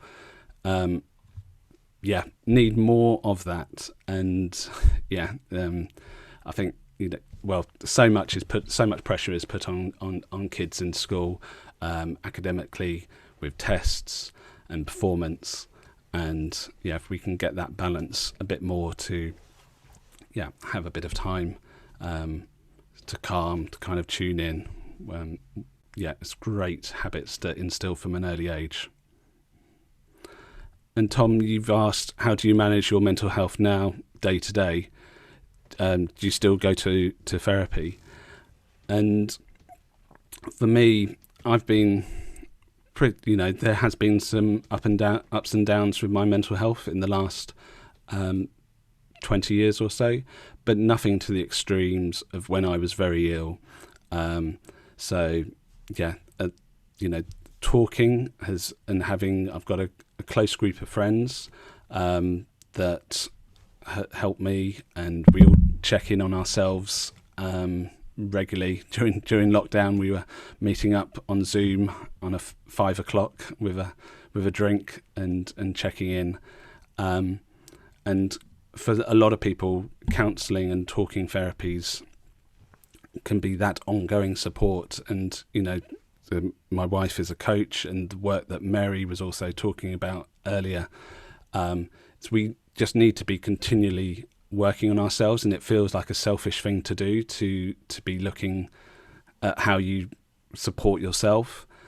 But yeah, that needs to be really at the essence, is that getting therapy, there should be no stigma in going and getting counselling or getting help.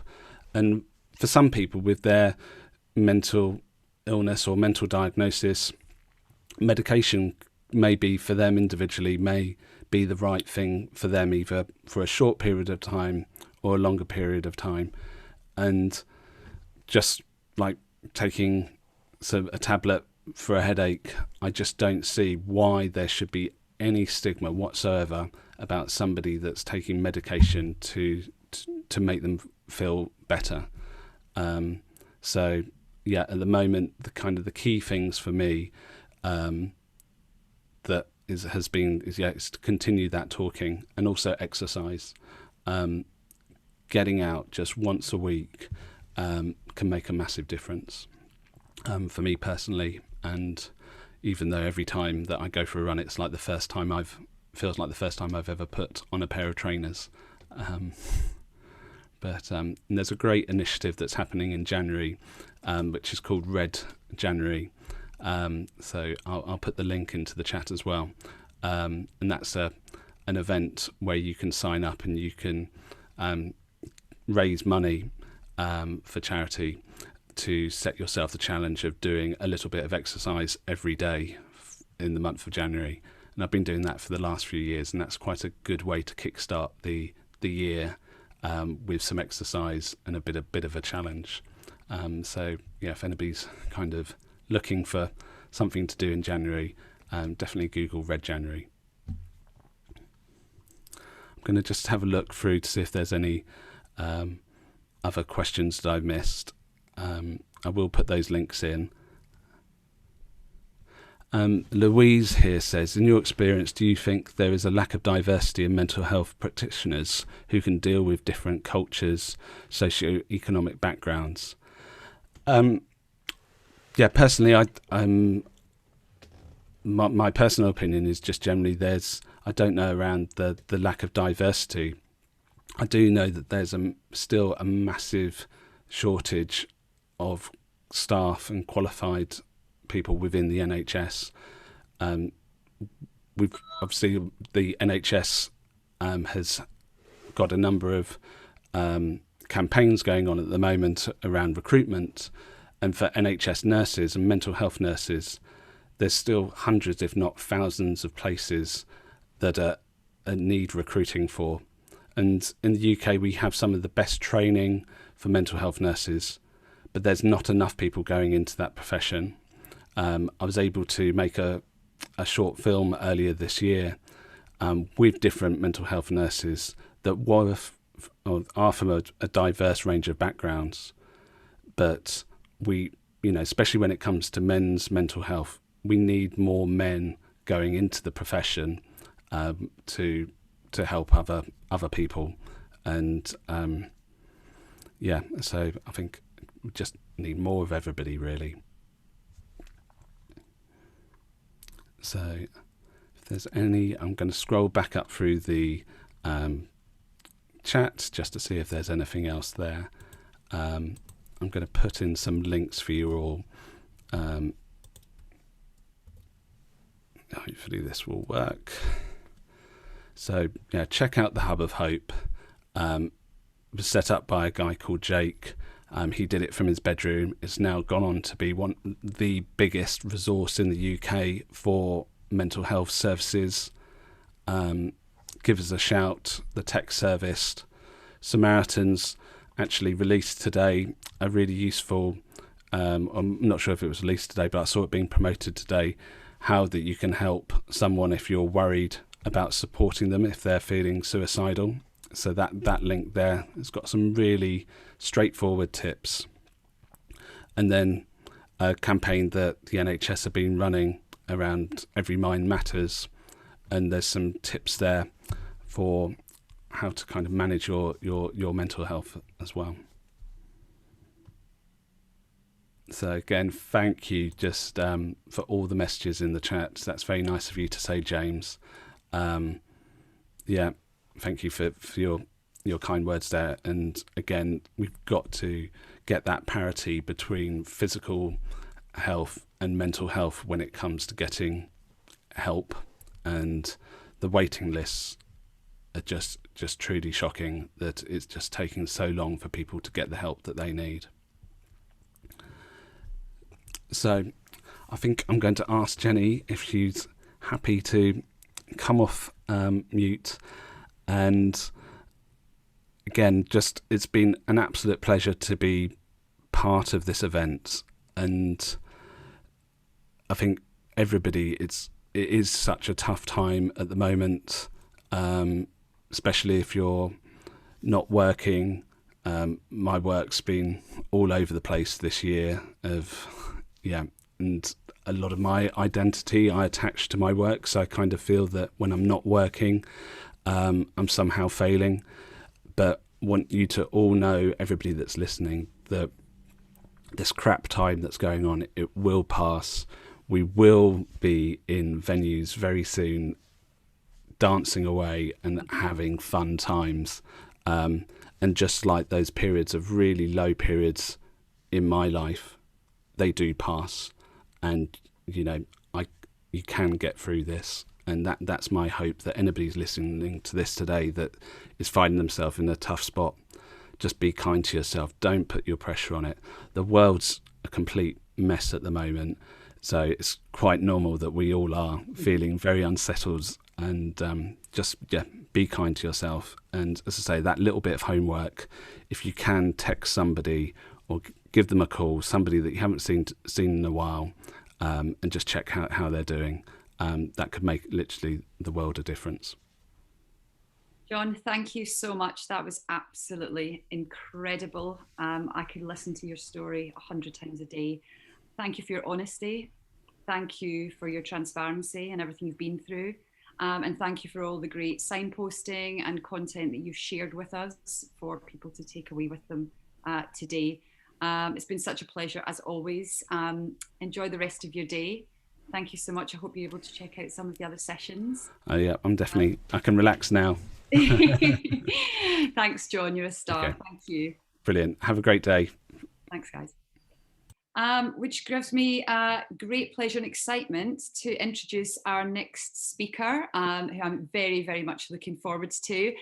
We are Wellbeing's very own Christopher Hume, who is going to be talking to us today about mental health wellbeing from within the LGBTQ community. Christopher, welcome. Thank you so much, Jenny. Thank you for having me, and good afternoon, everybody. It's so wonderful to kind of see you, if we can even use that terminology anymore. But yeah, I know obviously it's such a fantastic lineup of content for today. It's a little bit of a unique dip into the LGBT community. I think it's so important to see so many of you here, whether you identify as LGBT or as an ally or just somebody who's looking to figure out how they can support the community more.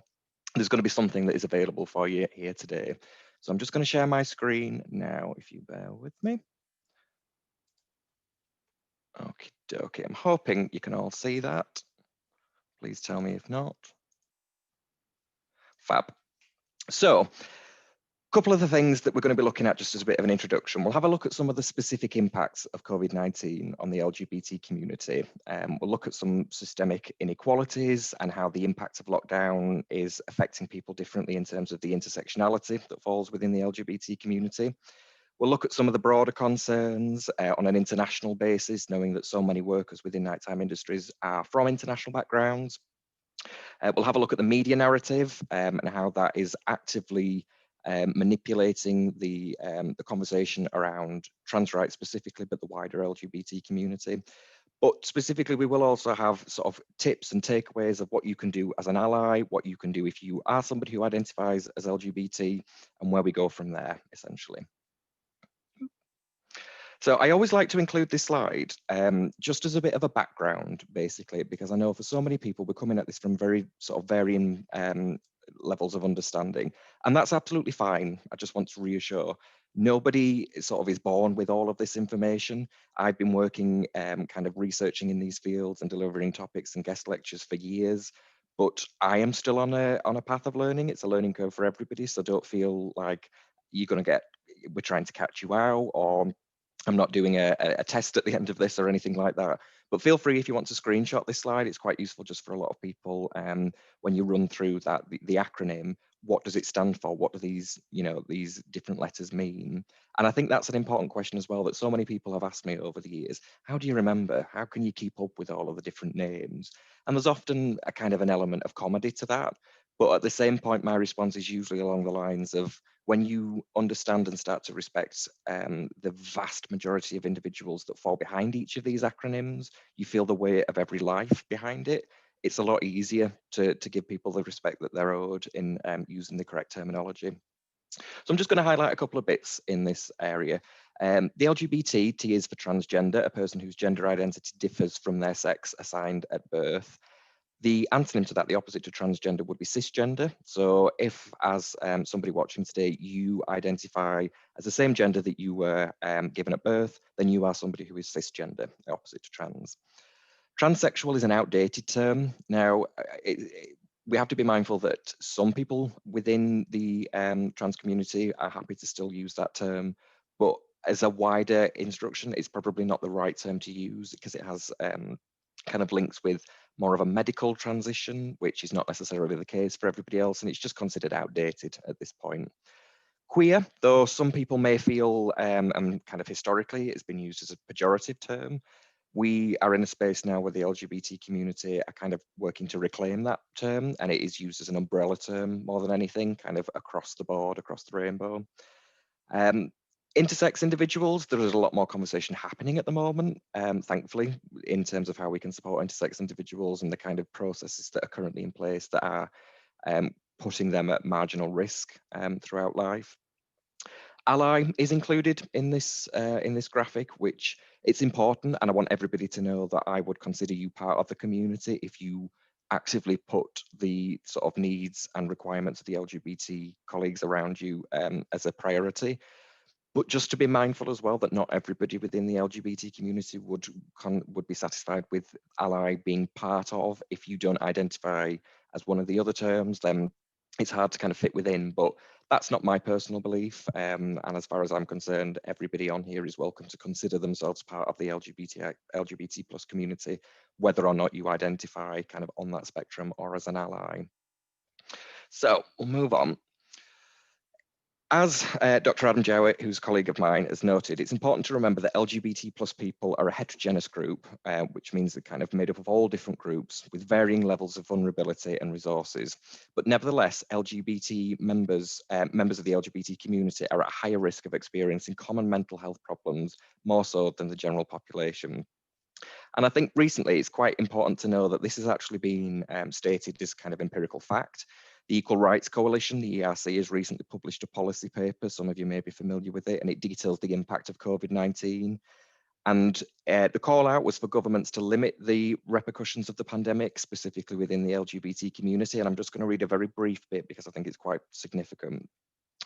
Although the virus may seem to strike indiscriminately, its spread and consequences, along with the measures taken to combat the pandemic, affect specific groups differently, depending on existing inequalities and exclusion mechanisms in societies and power structures, leaving the most marginalized even more vulnerable. LGBT plus persons are among the most marginalized and excluded because of historic and ongoing stigma, discrimination, criminalization, and violence against them. And they are and will continue to be amongst those most at risk during this crisis.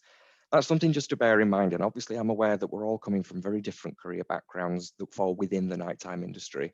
But that being said, it's important to know that as a community, there are layers of struggle and challenge, and it's kind of a conversation around equity as much as it is on anything else.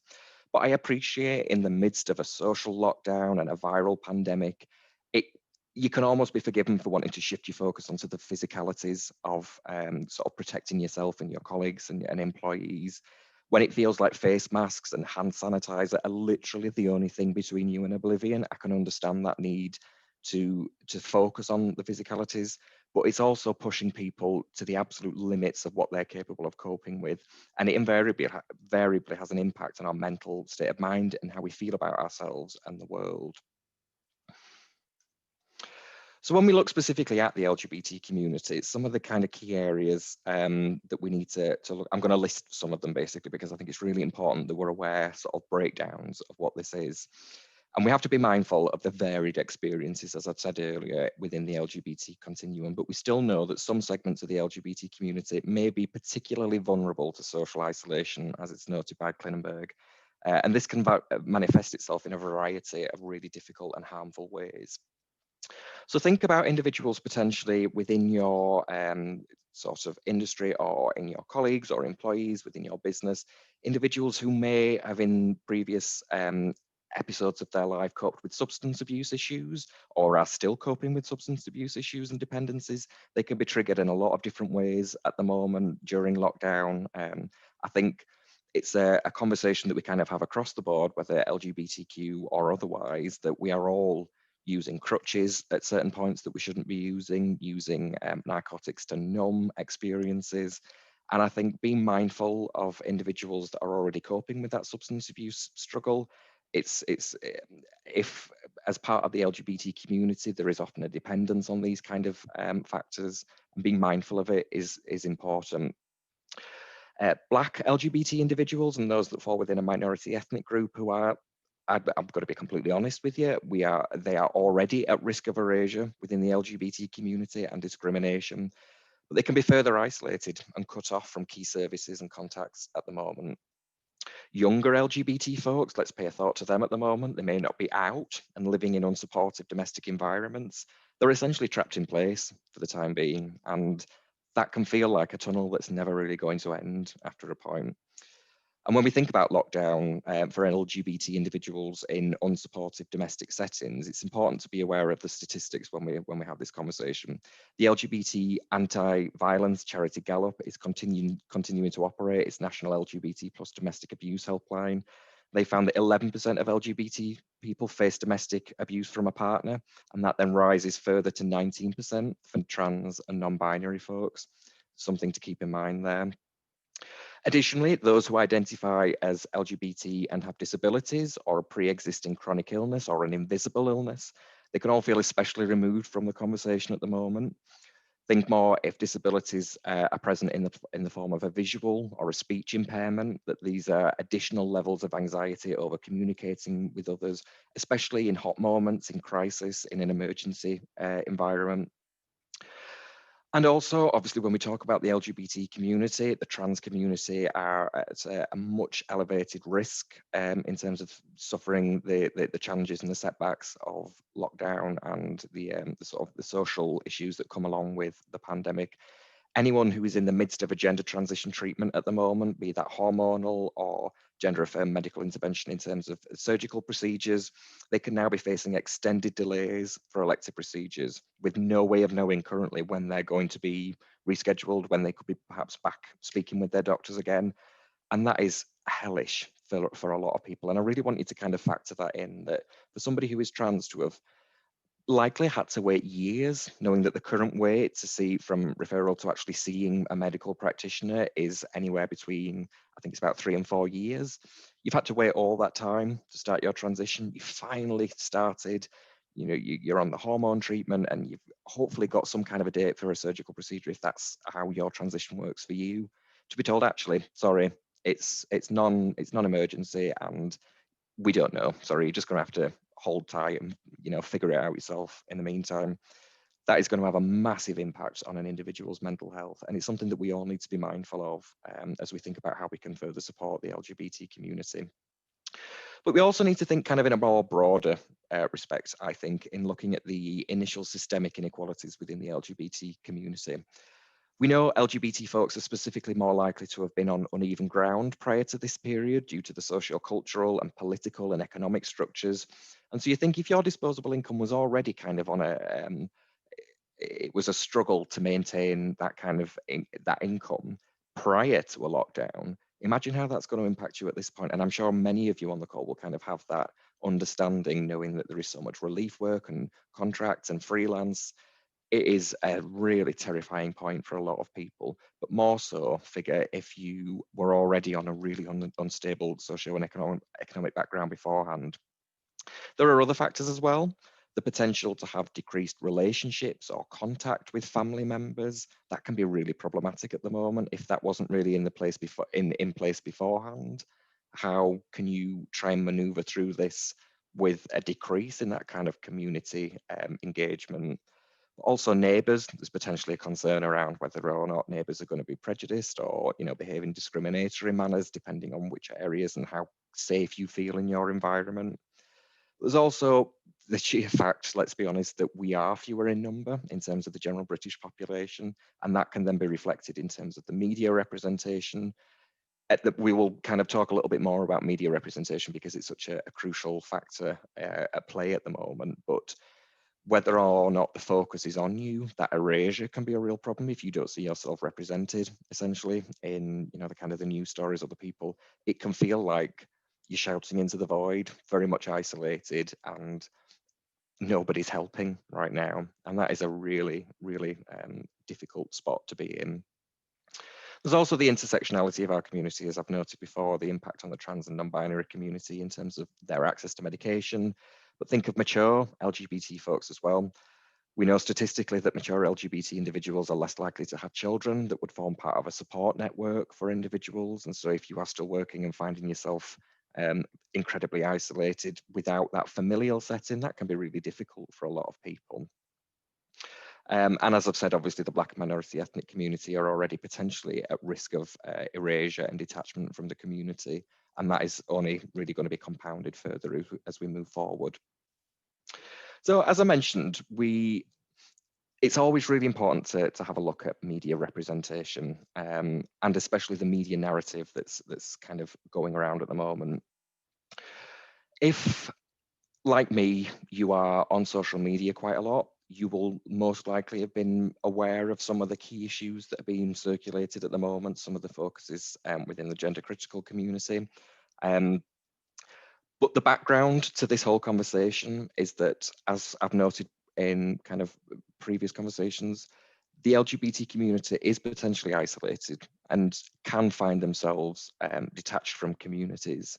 And so in many, many previous instances of working one-to-one and supporting individuals and knowing the kind of guidance that's available from external organizations, we encourage the LGBT community to utilize online spaces and find our own communities, essentially. I've loved the phrase within sort of for queer individuals that where they see a wall, we see a window. And that kind of suggests to me the idea that we are resourceful and that we find other ways round problems and crises.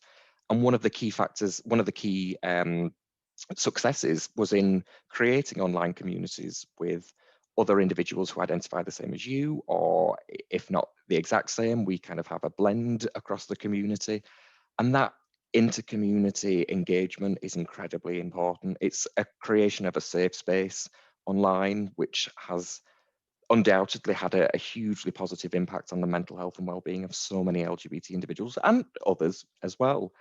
And so within the last 10 years, as we've seen this kind of shift into trolling and the vitriol and the keyboard warriors, that many of you, I'm sure, will have been privy to and have noticed either from a personal sense or from a business social media sense, it's kind of eroding this safe space that we have found online. And it then posits the question, what now? Where can you go from here? If this is everything that we have created, and even that has been taken over, where can we go next? And that is a real problem that I think, knowing what kind of resources are available for LGBT colleagues and family members or employees, knowing that even the minimal ones that we do have are under attack is something to be mindful of.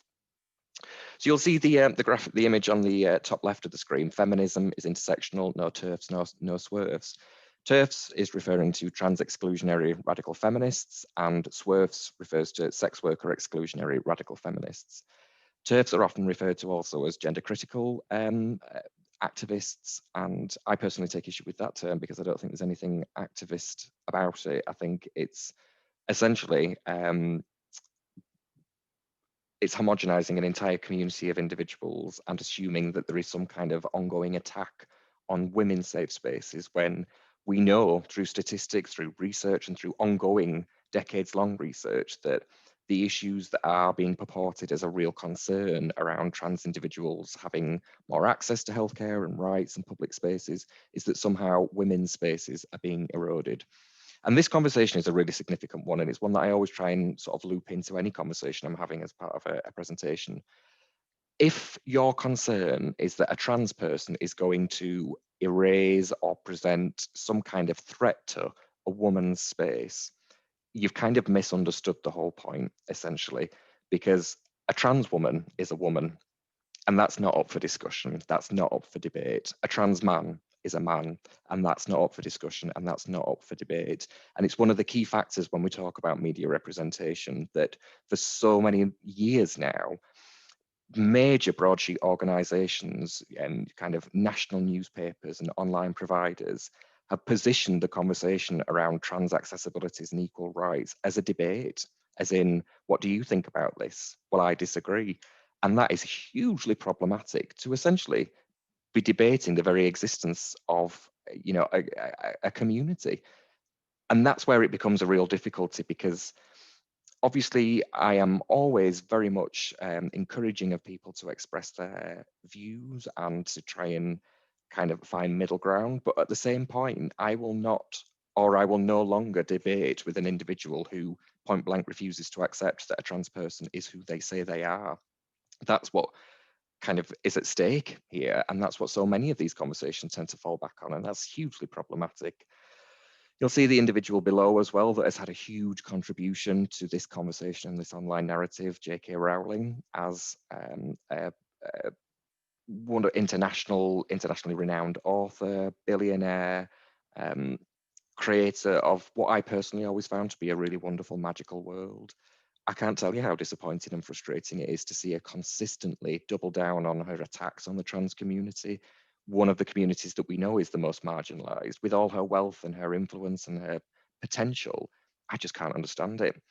And I'd be mindful of kind of reading or just skimming any of the information that she tends to share, because when looked at through a more critical lens and through a more empirical approach, you'd find that actually a lot of what she's talking about isn't backed up by findings or by consultancies with lots of different communities. So I would almost kind of just give you the warning as far as J.K. Rowling goes, that she's entitled to her beliefs, but I don't think she's entitled to use the platform that she has to spout those beliefs, knowing the impact that it has on so many members of the trans community and the backlash that they are seeing as a result of that. In terms of kind of looking on a more international scale, the image below is referring to the LGBT-free zones that are happening in Poland at the moment and are a real cause for concern for myself and for many within the LGBT community and research industries.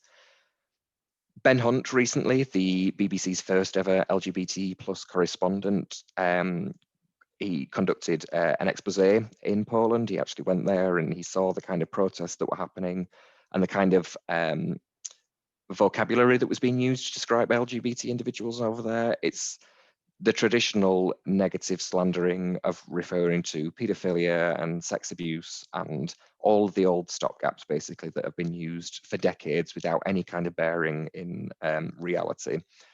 But I'm trying to, I really want to make you all mindful that obviously working in nighttime industries, working within an international space, even within just the UK, there are going to be layers of concern and support needed for certain individuals. And so if you are LGBT and hail from Poland, but you are working within the UK at the minute, imagine how that ongoing story in the background is going to impact you as an individual, how safe you feel ever going home. Do you feel like you have a home anymore? Does that further exacerbate feelings of isolation and potentially kind of encourage further more problematic thoughts around suicide and self-harm that we know are already absolutely rife within the LGBT community?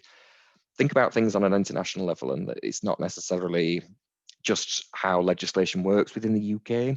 Even just within the space of the last 2 weeks, Viktor Orban, the Hungarian PM, has moved forward with plans to push legislation that would essentially erase any kind of support or identification for trans people. We're actually having conversations now, or the Hungarian government, I should say, are having conversations not just around how we should be supporting trans people, if we should be supporting trans people, it's if trans people even exist or not. That is as kind of base as it's going at the moment. And in European terms, obviously there is being a lot of work with the European High Council to try and address these issues, but it's not happening soon enough, unfortunately. And for a lot of people, having these stories in the background, knowing that their homes are no longer safe, it can have a major, major impact on mental health and well-being. You'll also see the graphic with the girl or boy in the pink and the blue, and kind of the impacts. I hope you would pick up on that, is the referencing the gender reveal party phenomenon that seems to be everywhere at the moment. Now, I'm not a miser, and I don't want you to think I'm just being a miserable old bitch, because that's not what I'm trying to do here. I'm trying to make you a little bit more mindful of the potential impacts that something like a gender reveal party could have, and what it says about how entrenched our beliefs and our understanding of gender and the binary understanding of gender remains.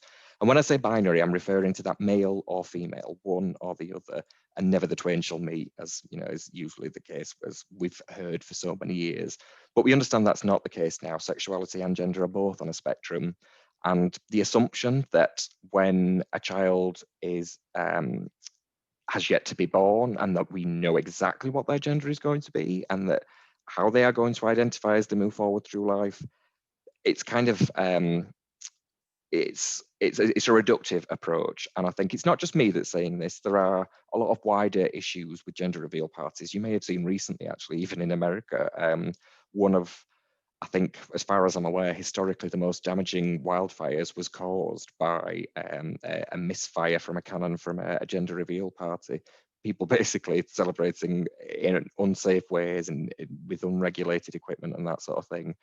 But even further back, when you look at the sort of the history of the gender reveal party, it only really came about around about 10 years ago. It was an article in Vogue, and the creator of the gender reveal party has since come out and said, actually, this is wrong. I made a mistake. Putting such a focus on the gender of a child before they're even born is just kind of referring to that whole binary model, and that's not necessarily going to be supportive for everybody, and not every child is going to need that or want that, and it's going to provide a lot of concerns for others that would want to celebrate but don't necessarily want to be part of that ideology of binary male or female and nothing else. There are so many conversations that are happening at the moment, and these are just some. I mean, literally since I last delivered this kind of topic around about 3 weeks ago, and already we've had further updates in terms of, I'm sure many of you, if you're Strictly fans, Nicola Adams, wasn't she fantastic, and how awful that she's not allowed to be back in it again. And I understand, obviously, it was from framed around concerns around transition of COVID-19, which obviously is disappointing, but we understand. But just to have Nicola Adams occupy that space on prime time BBC television, it's unheard of. And I feel like we forget sometimes to celebrate the good moments, the achievements. And I just thought she was absolutely spectacular. She just filled me with joy when I saw her, and I hope you all agree, but let me know in the comments. So I'm going to move forward a little bit.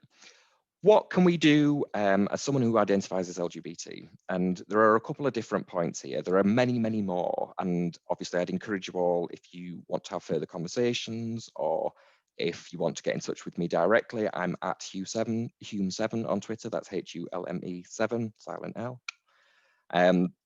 But just to start off with, some of the key things that we've been doing as LGBT, regardless of lockdown or not, are to enjoy outdoor space. The sky belongs to everybody, as I've always kind of said, and there are studies, many of them, that show the impacts of just getting outdoors, even if only for half an hour on a lunch break, if that's the best that you can manage. Go somewhere green if you can, or try and get that opportunity to reconnect with the outdoors, because it's kind of like the most wholesome experience that you can have, I find, at the moment, knowing that so many other opportunities are kind of out of bounds. So yeah, keep outdoors where possible, if possible, and do everything you can to kind of encourage that behaviour in others. Remain connected with friends and family through technology. I know John, just before I started this session, had mentioned that your homework is to kind of reach out to people. I would really just kind of second that. I live on my own. I've been a single occupant dweller for about a year now. I bought the house in August 2019, and it's hard at times. It's a real bloody struggle, I'm going to be completely honest with you. But that being said, when friends, family, colleagues do reach out to me, the impact is fantastic. I feel wonderful. You feel special. You feel like somebody's taken the time to actually give a shit about you in their everyday life, which we need now more than ever, I think, let's be honest. So not everybody can engage in fitness activity in the way that they would have normally done. Obviously, it seems that as lockdown eases that gyms will be open, but that's not necessarily the case for everybody, depending on what tier you're going to be in, and even as far as what your physical abilities are. But one of the ways that I've always tried to encourage friends of mine within the LGBT community to keep fit and remain connected with the LGBT community is to find other platforms and organisers from an LGBT background. Muscle Marys is a fantastic fitness page. They're on Instagram. I don't know if anybody's part of them or I've heard of them before. But it's a collective of LGBT individuals. There are kind of various classes throughout the week at different times, depending on what schedules are, knowing that obviously some people are going to be working during the evening, some more in the morning, all kinds of blends. But it's fun, it's uplifting, and it's a way to connect with the LGBT community remotely and get the fitness. So it's kind of, ticking a lot of boxes all at once, I think. As I've said, remain connected with the LGBT community online. There is so much content that you will find on social media. You only really have to look at the hashtags and just follow them. Dip in and out of it though, because I think as much as it is really important, and I would always, maintain staying online and active when we can't be physically, together in person, it's really important.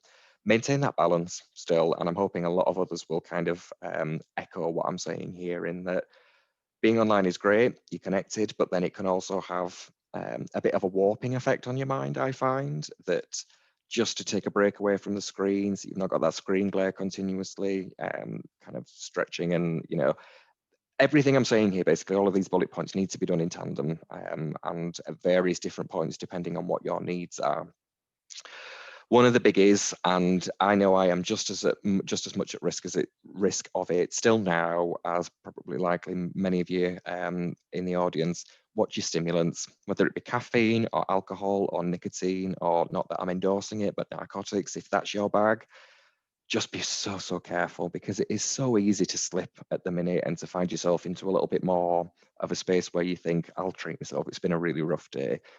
There are lots of rough days at the minute, and I think being strict with yourself and still having those guidelines as to what you will and won't kind of partake in have to remain pretty steadfast, to be honest. And that second point, don't create a problem now that you'll have to fix later.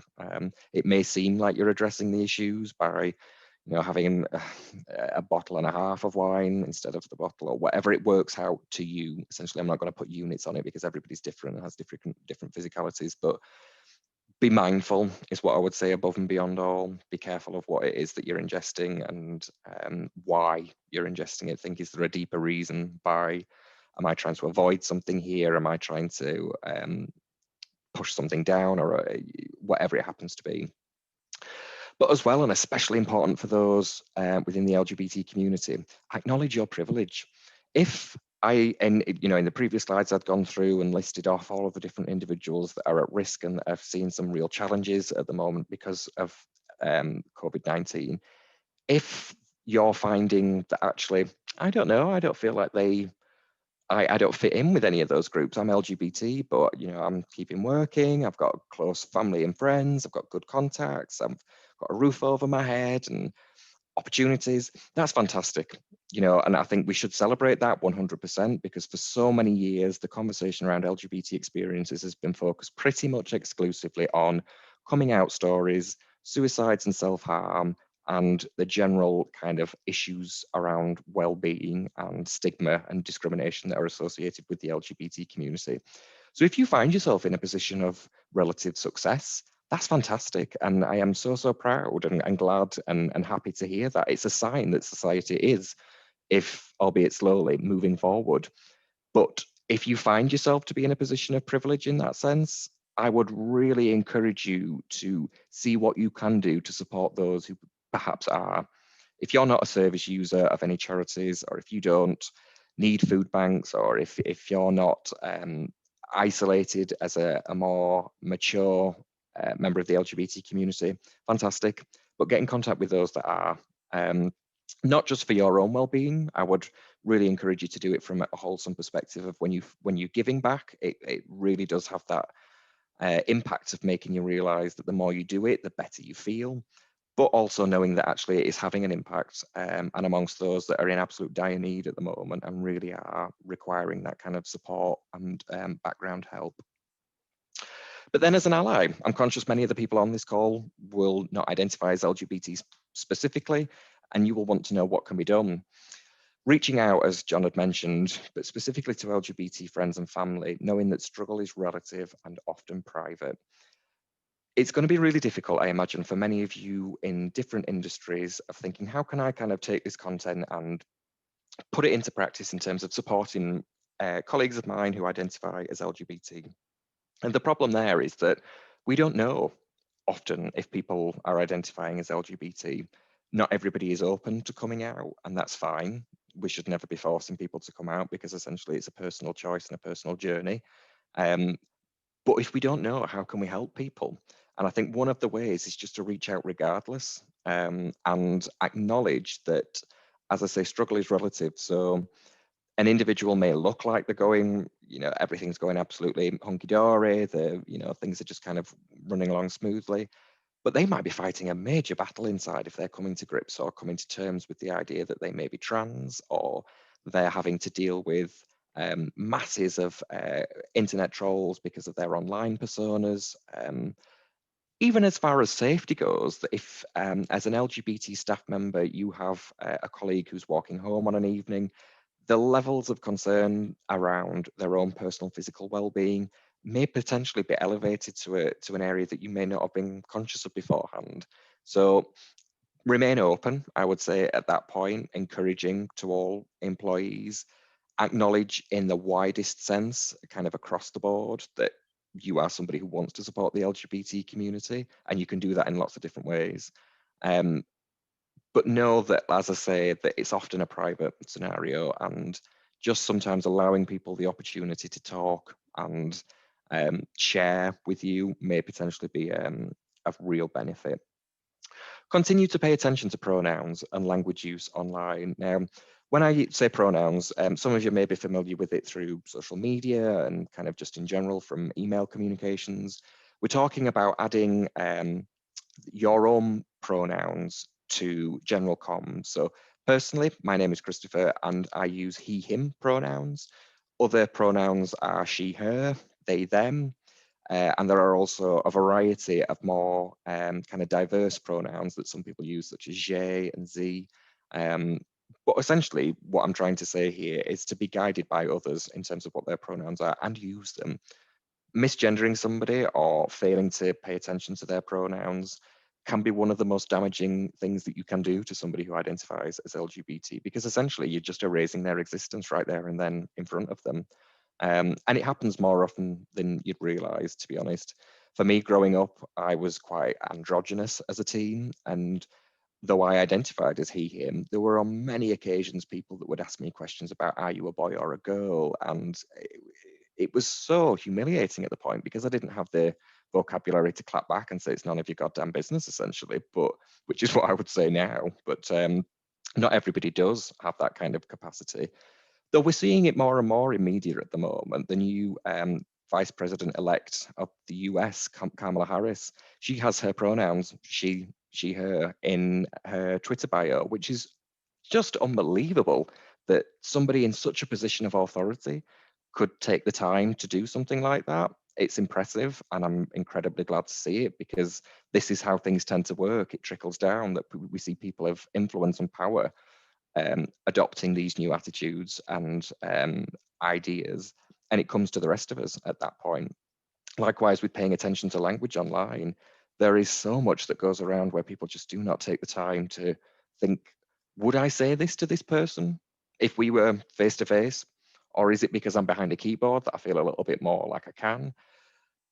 I'd just remove all of that, absolutely. If you wouldn't say that to them to the face, then why in God's name are you saying it to them online? But be kind, for goodness sake. It's not like things aren't bad enough at the minute for so many people. And I think one of the, I always try and drop this in as well, one of my favorite sayings is from the Talmud, which is a Jewish book of prayer. And it notes that the ultimate form of wisdom is kindness. And I think that is something that I always try and remind myself at the beginning of everything that I deliver, and, you know, moving into a new topic or conversation with somebody else. Is this kind? And if it isn't, why am I indulging in it? Because I don't think it's actually going to be a benefit to anybody. And consider, as an ally, consider using time to support the LGBT-focused organisations that are in crisis. So many fantastic organisations that have provided so much support for individuals who identify as LGBT over the decades are really struggling at the moment. Funding is down. So many usual avenues for finding donations are no longer available, and that can really have an impact on sort of grassroots service users and the individuals that are desperately in need of that support.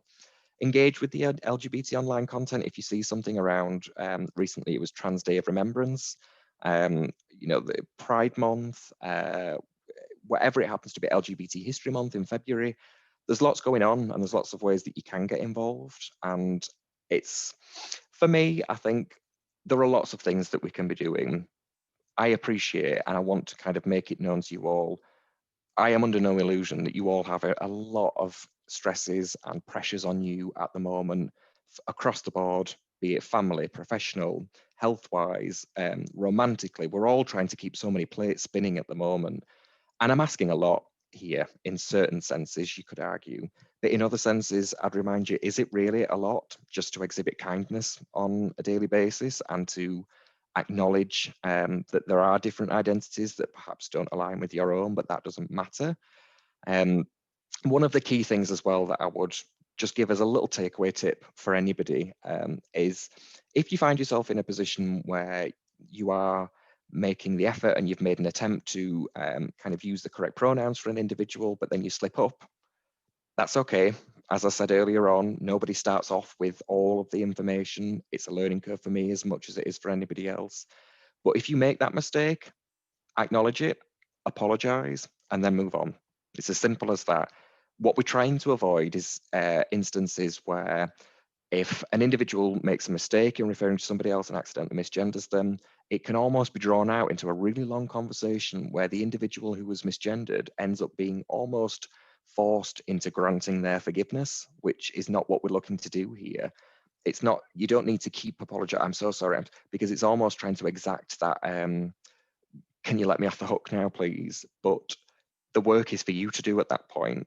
And I would admit that for me, even for me personally, for somebody who uses individuals' pronouns on a daily basis almost at this point, it did feel a little bit, I suppose, foreign in my mouth is kind of the right word to say it, in that it wasn't comfortable, it wasn't traditional. But when you look into the etymology of pronouns and the fact that actually they has been used as a singular pronoun for centuries, it's the fluctuation of language is really quite useful to be mindful of. But the bottom line is, yeah, make the mistake. It will happen at some point, I'm sure, as it still does to me on occasion. Apologise and then move on. So that's pretty much it in terms of the content. I'm going to stop screen sharing now, if you just bear with me. I'm going to try and figure out how to do that. And I'm happy to go to any questions that anybody might have. If I'm just going to have a look now at the chat and see what we've got. So if anybody has any questions, now's a really good time. And I completely appreciate, it's one of those, you don't often want to say something that potentially might make you feel foolish, or if you feel as if, I don't know, it's a silly question. There are no silly questions, essentially, is what I'm saying here. It's a really great opportunity. If you've seen anything in the media, to ask, and you want to kind of figure out where you stand on this, what does it mean? Use me. This is what this opportunity is for. So we've got a question from Louise. Thanks, Louise. What do you think mostly drives the discrimination against the LGBT community? Do you think it's from religious teachings, sex is for men and women making babies, or from biological misunderstandings, penis equals man, vagina equals woman? I think that's a brilliant question, Louise, and I could literally talk about this for hours and hours on end, to be honest, because the history behind the discrimination is essentially, I find it is all rooted in a kind of a post-colonial white supremacy model, which again, it's ironic that so much of the discrimination and stigma stems to racism and bigotry in sort of a wider, more international sense. But if you look around the globe, there are so many different examples of individuals who fall outside of binary models or fall on some kind of spectrum of sexuality. And that has happened for centuries now. We have records of individuals as far back as the 1600s, the Mahu community in Hawaii, the Mukshe in South America, the Hijra in South India. And the Hijra are a particularly useful example in this instance because they were very much subjugated by Western dominance. So as the British colonial kind of advancements moved across Europe, we subjugated anybody that we felt like had models outside of the Christian belief system. So I think it's interesting, Louise, that you've referenced the religious teaching there, because I do think it kind of, there is a background of that for many people. But interestingly, it wasn't the more native religion. It wasn't the older religions that took issue with the LGBT community. For many, they were celebrated. They took positions of seniority in terms of roles of healers and kind of had really quite exalted positions within intergenerational communities. And that was huge. But then as the British Empire started to wage war on the rest of the world, and it essentially just ensured that everybody would fall within its own line of thinking. And that then, as you say, it kind of trickles down into sociological constructs of what does it mean to be male and female, and what does it mean to be straight and gay and bisexual. And, it kind of, it represents itself in lots of different examples, I think. But essentially, and I will always maintain from my perspective, I have strongly believed that LGBT discrimination is at the forefront. It's led by ignorance. It's led by people who either don't know or don't want to know. And the irony I often find in delivering these kind of talks is that it's often the case there is lots to be learned for people who want to support the community, but the people that desperately need this information are not the ones that are in attendance. So that's where it's absolutely crucial for you, Louise, and others on the call. You have done so much work just by being here today and expanding your horizons and trying to understand a little bit more about how you can support. And make sure you pass that on to those when, in your daily life that you find probably would have benefited from this session, this webinar today, but didn't come for a variety of reasons. Either they felt they knew better, or they just don't feel like they have any kind of skin in this game. That's one of the biggest issues that I think people find. Just because you personally won't be impacted doesn't mean to say that you shouldn't feel the need to support individuals. We've got a question here from Tim. The epicene pronoun they for singular has a long history. What I really miss is my daily visit to the sauna. It was my equivalent of going to the pub just to meet other guys and listen. Absolutely, Tim. I mean, and this is one of the biggest problems I think so many of us are finding. It's the community impact. It's that lack of engagement with people that we have engaged with for so many years now, in social settings, in sexual settings, in romantic settings, and to have all of that limited is a huge problem. And I think, interestingly as well, because I appreciate, you know, people visit saunas for many different reasons, and there is in some cases an element of kind of sexual expression to it, but we've noticed recently, and there has been a lot of kind of inter-charity work going on in the British charity scene at the minute that has highlighted the connection between sexual health and mental health within the LGBT community. And it's something that really needs to be acknowledged. And I'm mindful that obviously within industries, it's going to be difficult to have those kinds of conversations, but we know exponentially that as mental health levels decrease, the precautions that people take with their sexual health also decrease, and the risks that they choose to take increase. And that is hugely of concern for anybody within the LGBT community and in a wider sense. But that's kind of, there's two different elements to it there, I think, but I completely understand where you're coming from, that just having that opportunity to spend time around other LGBT people, I miss that desperately as well. There's something quite wonderful to be said, I think, for being around and in a group of individuals, whether LGBT or kind of familiar allies, where you don't necessarily have to couch every question, or you don't have to explain yourself or explain what certain things mean. It's just kind of a general background of understanding, and it's quite refreshing and uplifting at times. So I completely appreciate what you're saying there, that it is it's something that will be missed for quite some time to come, I think. But as I've said, there are still opportunities online, online social groups. There are, I think there's a group, strangely, it's called Misery Meets in South London, and that's kind of an online healing space for queer and trans and intersex people of colour. Silverline for more mature LGBT individuals. There are opportunities, and it's about finding the ones that work for you, I think. So Ellie's noted, you've been talking about the importance of community, but how can we go about creating and sustaining these? How to make other queer friends? Ellie, that is a fantastic question, and one that I am constantly trying to figure out myself, to be honest. I don't know if you find the same as I do, but in many sort of social networking sites that are geared towards supporting LGBT individuals, oftentimes the focus can be on the sexual element, as opposed to just wanting to make kind of substantial social friendships with individuals. And I think the difficulty is as well knowing that because so many of our traditional venues and places of meeting are limited, gay bars and restaurants and, you know, the nightlife scene, places where traditionally we have occupied and hosted safe spaces, and we've been able to just kind of be amongst our own community, are no longer available. So I think it's difficult to say, but there are still a variety of different support groups. And I think what I would encourage you to do is to look at potentially what your own interests are and find that within the queer community. Whether you are kind of interested in reading and literature and you're a bit of a bookworm, there are queer book clubs. Or if you're a bit more active and you want to get out and about, there are walking clubs within LGBT communities. And even politically, if that's something, and I would encourage anybody to kind of try and, if it's something that speaks to you, to be part of political groups that you feel are especially supportive of the LGBT community.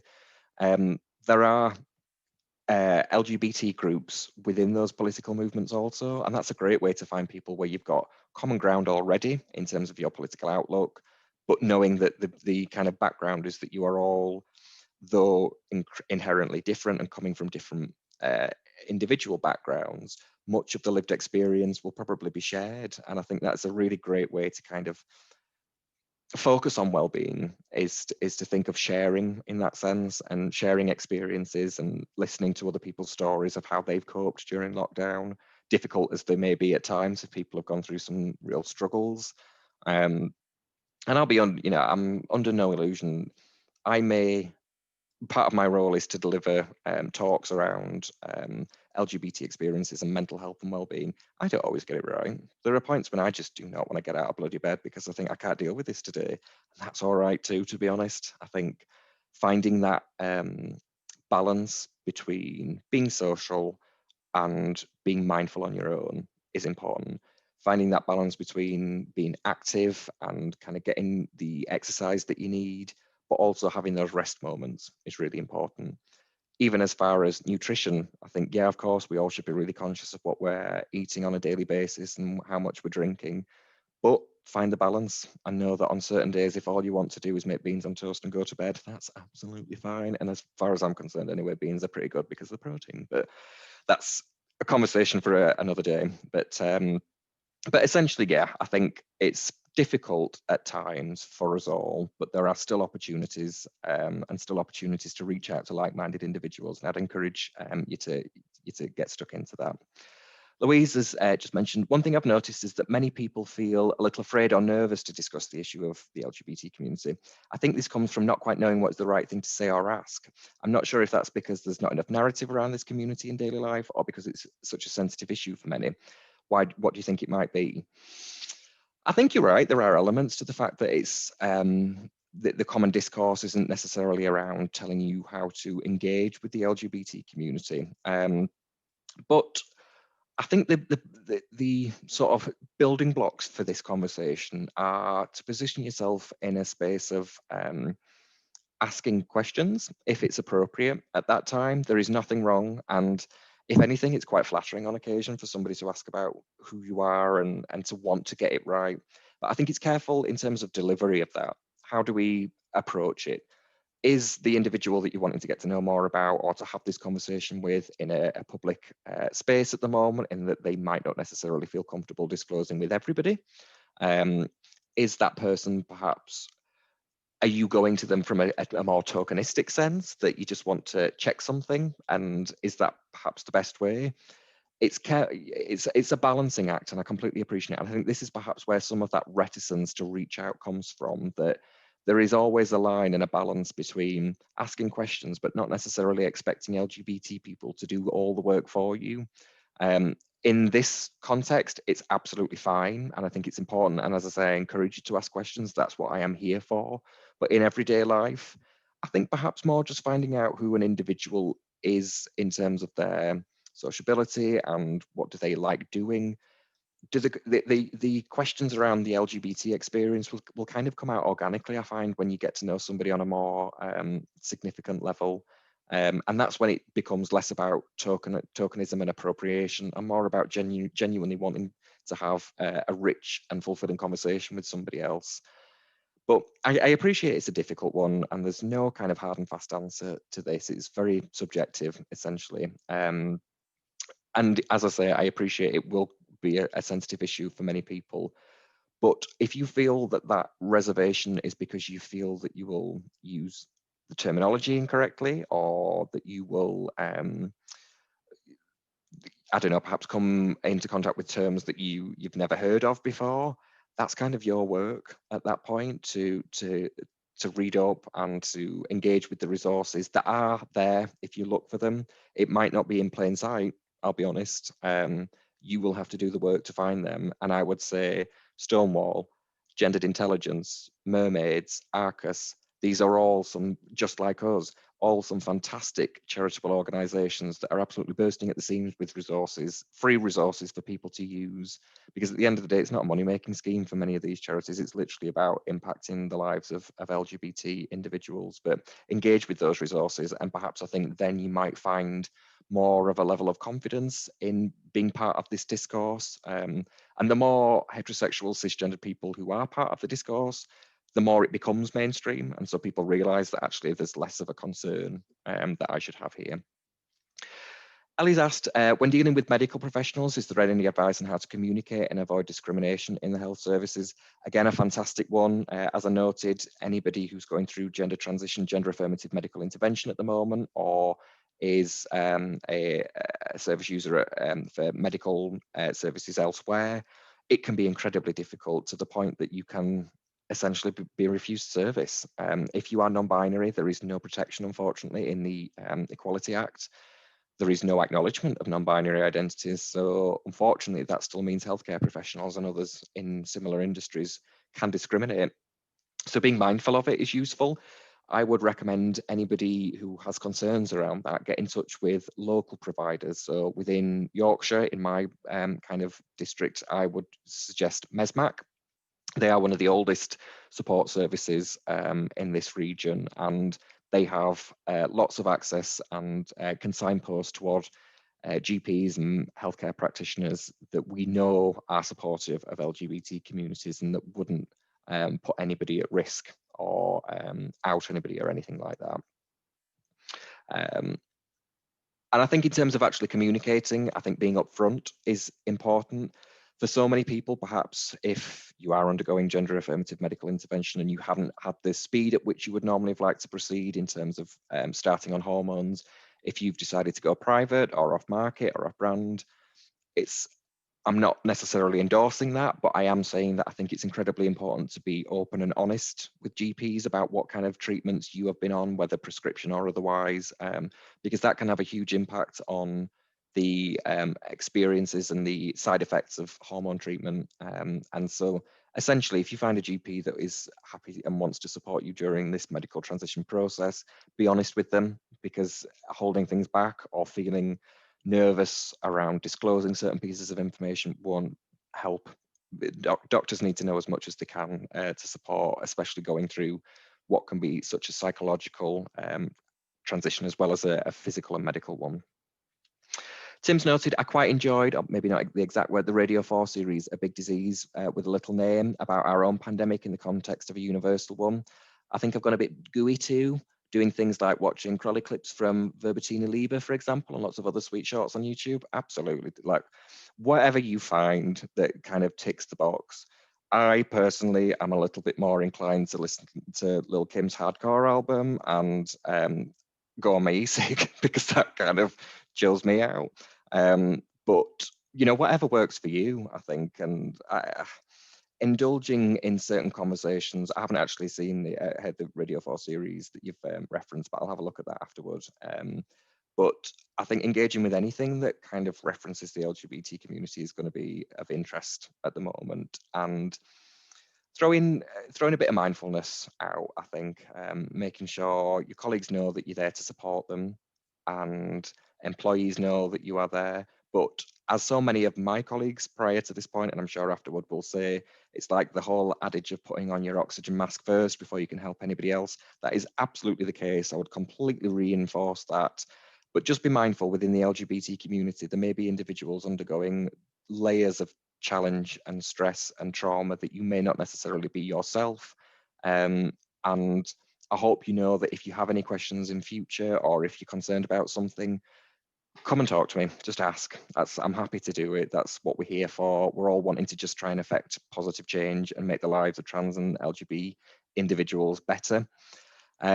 So I'm going to draw it to a close there. As I say, I'm Christopher Hume. My Twitter handle is @Hume7, HULME7. If you ever have any questions or if you need anything further, just get in touch. But I hope you've enjoyed it. I hope you found some real take-home points. But thank you. I think you've done wonderful work by being here today, and I hope you can see the value in your careers as you move forward. But thank you very much. Thanks, Christopher. That was absolutely brilliant. So insightful. I learned an enormous amount, and I'm sure everyone else did as well. So yeah, can't thank you enough for your time and all the great information you gave everyone. And I hope that, yeah, we can all follow up with some links later that everything you've directed us to. So yeah, we'll move swiftly on to our next session. I am absolutely thrilled to introduce you to Kerry Perkins and Kate Magic, who are going to be hosting our Women's Mental Wellbeing session today. So I'll hand over to you, ladies.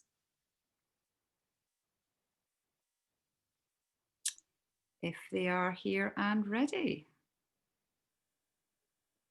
Can you hear me? Yeah. Hello. Hi. Here I am. Oh. Hiya. Hi. How you doing? Hello. Hi, lady. How you doing? Hello. Hi, Jenny. Oh, she's gone. How do I or do I click share screen? Is that? No, I think you're on. You're live. You're fine. Can you see me? Yeah, I can see you. Can you see me? Yeah, I can't see me though. Oh, okay. Well, are you on your laptop? Yeah. Chris, if you could just unshare your screen, that would be fabulous. Here we go. Thank you. Okay, we're good. Hello, everybody. My name's Kerry, and I am joined by my amazing friend and guru, Kate Magic. Hi, Kate. Hi. How is it over there? I'm in Tenerife right now, but you are in central West London? Central London. I just did Soho Radio this morning. Okay, so, cool. Yeah, Soho's pretty quiet still, but yeah, less quiet than it was 2 weeks ago. Right. Okay. So it's people are coming out and about, which is great. Yes. Obviously it's always amazing to speak to you, Kate. And Kate and I met a couple of years ago. We actually did a yoga teacher training together, and we definitely obviously bonded over yoga, but also over music. And as you said, you've just finished your show on Soho Radio. So Kate, you do so many things. You're so amazing. So not only are you a DJ, you have a show on Soho Radio, you are also a vegan raw foodie. You are like a pioneer in the raw foodie movement many years ago. You have written loads of books, and you are just a source of knowledge, and you have also just launched a book, haven't you? A book called Empowerment of Women, all about hormones. So we're going to talk about that today, and I think we should just launch into it because I think it's really relevant for our audience. We're talking about women's bodies, and we're going to talk a bit about yoga and breathing and movement, but I want to talk about your book. Because I think it's so relevant to our audience who are, working at night, and how your hormones are.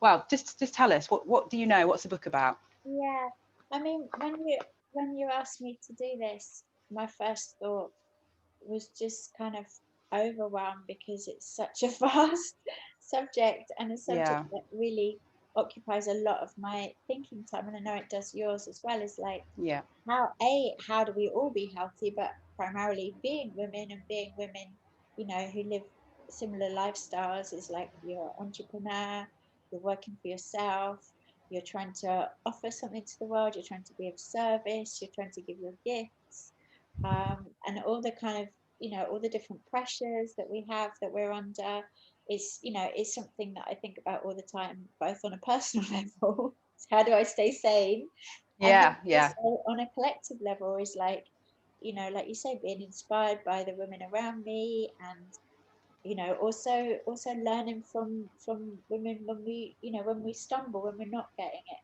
we're not feeling good about ourselves, and kind of we're looking at, well, what did that person have out of balance, how can I learn from that? So it's such a huge subject, and I think one of the things I really started thinking about was, we talk about mental health, and I think, when we were younger, when I was a kid, no one even went to the gym. Like, there wasn't gyms, there wasn't bottled water. Like, physical health. First of all, they got into physical health, and then mental health is something we've only started talking about in recent years, right? Absolutely, and it wasn't. We understand now that mental health is just as important as physical health. Absolutely, you can't separate them. I mean, that's the thing that we learn in yoga, is actually we're one body. We are a physical body, we're an emotional body, and we're a spiritual body. But I think, what we tend to do, so particularly in the West, is separate them. And but actually they're so intertwined, and one begets, one relies on the other. If one's out of whack, then the other one's often out of whack. So so tell me a bit more about how you address sort of mental health. When I was doing my functional nutrition course recently, that we were studying the brain, and I was having all these epiphany moments, because actually all the hormones, which is what we're getting to, right, all the hormones, it's all working in the body. So when people like you and I would talk about the mind body connection, and hopefully the people listening also have an understanding of the mind body connection, it's something that we instinctively understand, but some people would doubt that there's a mind body connection, right? And then I was like, well, the mind is in the body, like how could they not be connected? It's like you say, it is all one, it is all the same. And so hormones are so key to understand, because that they are, to my understanding, they are the mind-body connection. Like they are the invisible things that are operating our body, that are connecting our thoughts and our perception of the world with our physical stimulus. So obvious one is, you know, when we produce adrenaline. So our mind perceives a stress, right? Our mind goes, there's a problem. Yeah, And danger. the body produces Yeah. adrenaline response, which is the fight or flight response. Or fear. And when you do that, you shut down your digestion and your immunity, because the body goes, okay, high alert, I've got to save my life here. There's a bear running after me, I'm going to die. And so everything else shuts down and you go into that fight or flight, so you can act quickly and you can act in emergency. This is your sympathetic nervous system. So a lot of people, certainly in London, a lot of people are sympathetic dominant, and that they're too in their fight or flight all the time, and they're not in their parasympathetic, which is rest and digest. And so when your mind goes, okay, there's a problem, your body responds, and that's a useful evolutionary mechanism that we have to save our lives. But what happens when people are sympathetic dominant, is that we're releasing that adrenaline all the time. And you know, I can definitely look back in times in my life when I've been totally in that place where you're like addicted to it. It's addictive, because it's like, got to get on to the next thing, got to do the next thing, and you're always like that. And then what happens? You get burnt out. Yeah, I mean, I totally hear you, and that's where yoga came in for me. I mean, we'll talk about that as well. Like, yoga didn't interest me at all. I just thought that it was something really boring, really slow, really hippie, and I had this, you know, great job, great lifestyle. I was traveling all over the world, you know, jumping off and on planes, thought I was, you know, juggling so many things, and but completely in survival mode. And I didn't even realize that I was probably making myself sick, although I wasn't unhappy, but I was, as you say, I was just in that kind of, you know, busy, full on busy on the adrenaline, go. And I wasn't feeling, I was happy in what I was doing, at least I thought I was, but I wasn't feeling good. And then I started to, you know, feel a bit moody and ratty, and obviously I was tired, and I was introduced to yoga, and it completely changed everything, because, you know, it was that forced pause, and suddenly I realized, wow, that is not a way to live your life 100% of the time. And it was the first time in many years where I was just focusing on what I was doing, and the adrenaline tap had turned off, and the kind of endorphins tap, and, you know, melatonin, serotonin, that had turned on, and suddenly I was in this parasympathetic state where I was like, wow. And I was also really creative and really open, and it was like I felt really naturally high. So I mean, you're absolutely right, like this go thing is fine, it's part of being human, and we live, you know, I live in London, you live in London, we're busy, but, you know, there has to be a point where we go, actually, let's turn that off. And, you know, something that's really interesting for people to look at, and I find this really fascinating, is heart rate variability. So there's a lot of research now around heart math, and you can get apps. The one that I got was called Wellbeing, and it measures your heart rate variability. So before, you needed like a fancy machine to measure it, and this one, you just put your forefinger on the camera phone, on the phone camera, and it does it by your pulse, and so it tests your heart rate variability. But heart math is about being in resonance between the sympathetic and parasympathetic. So we should be resting in so parasympathetic should be our default. And as you say, that's the benefit of a regular yoga practice, is it makes that parasympathetic your default. And then we should be able to get into sympathetic when we need to, because we do have stresses every day, we do have triggers every day, there is an emergency usually at some point in the day, so you need to be able to get into that state and then get back out of it healthily. So that's your heart rate variability. So that's a really interesting thing, I think, for people to look at. And that's there's lots of things we can talk about in terms of, you know, how people do manage their health. But all the things I really love are basically free, or if they're not free, they're really cheap. Okay, give us some examples. Well, okay, so at the moment, since we're in lockdown again, I've been really making a practice of barefoot walking, and every day I go to Hyde Park. If I'm not out already doing something, every day I go to Hyde Park for at least 20 minutes and walk barefoot. And it's like drugs to me. I swear to you, like I feel so good. I feel so great from walking barefoot. And actually you would think when it's cold, it's too much, but it's a weird thing because when the colder it is actually on my feet, the warmer I feel in my body. So you get even more kind of clarity from it. So that's one that I'm really into at the moment, that is completely free, because like the earth is our battery, right? We're electrical beings. Everything in the body happens through electricity, and the earth is like our electrical charge. So there's a whole I totally am into that, and it's something that I've done quite recently. I have a garden, luckily enough, and I do that sometimes, like go out into the garden, take a cup of tea out and just feel that earth underneath. But I kind of feel like you can do that in your house as well. Like we often walk around in slippers and shoes, but just taking your your shoes off and just feeling grounded, is really, really important. Feeling the earth, the actual earth underneath your feet, whether it's grass or mud or whatever, amazing. But actually just taking your shoes off or slippers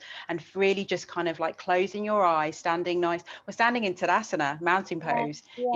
That kind of, most people kind of heard of it, even if you don't practice yoga.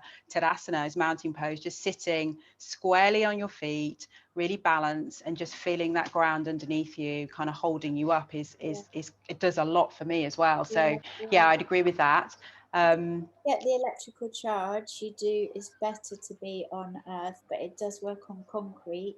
I don't think you get electrical charge through indoor for carpet.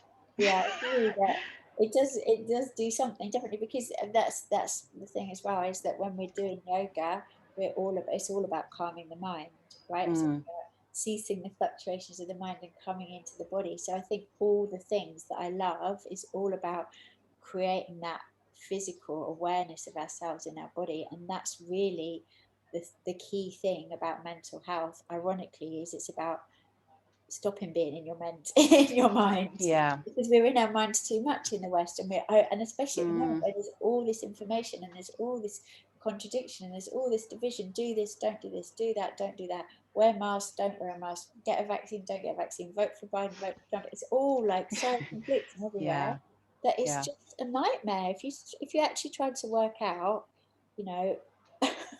from a logical perspective. So actually what's helpful is to just come into the body, and all these things we're talking about is about that balance, right, between body and mind, rather than just thinking, which is what we're brought up to do, right? And again, it's free. What other free stuff could we be doing? Well, cold showers is another good one as well. Even in the winter? Oh, especially in the winter. Yeah. Okay. Tell us a bit about that. All the Scandinavians know about it, right? Like if you go to Scandinavia, Finland, Norway, Sweden, Iceland, like having a sauna, a lot of people have saunas in their house. I think nearly every family in Finland has a sauna, pretty much.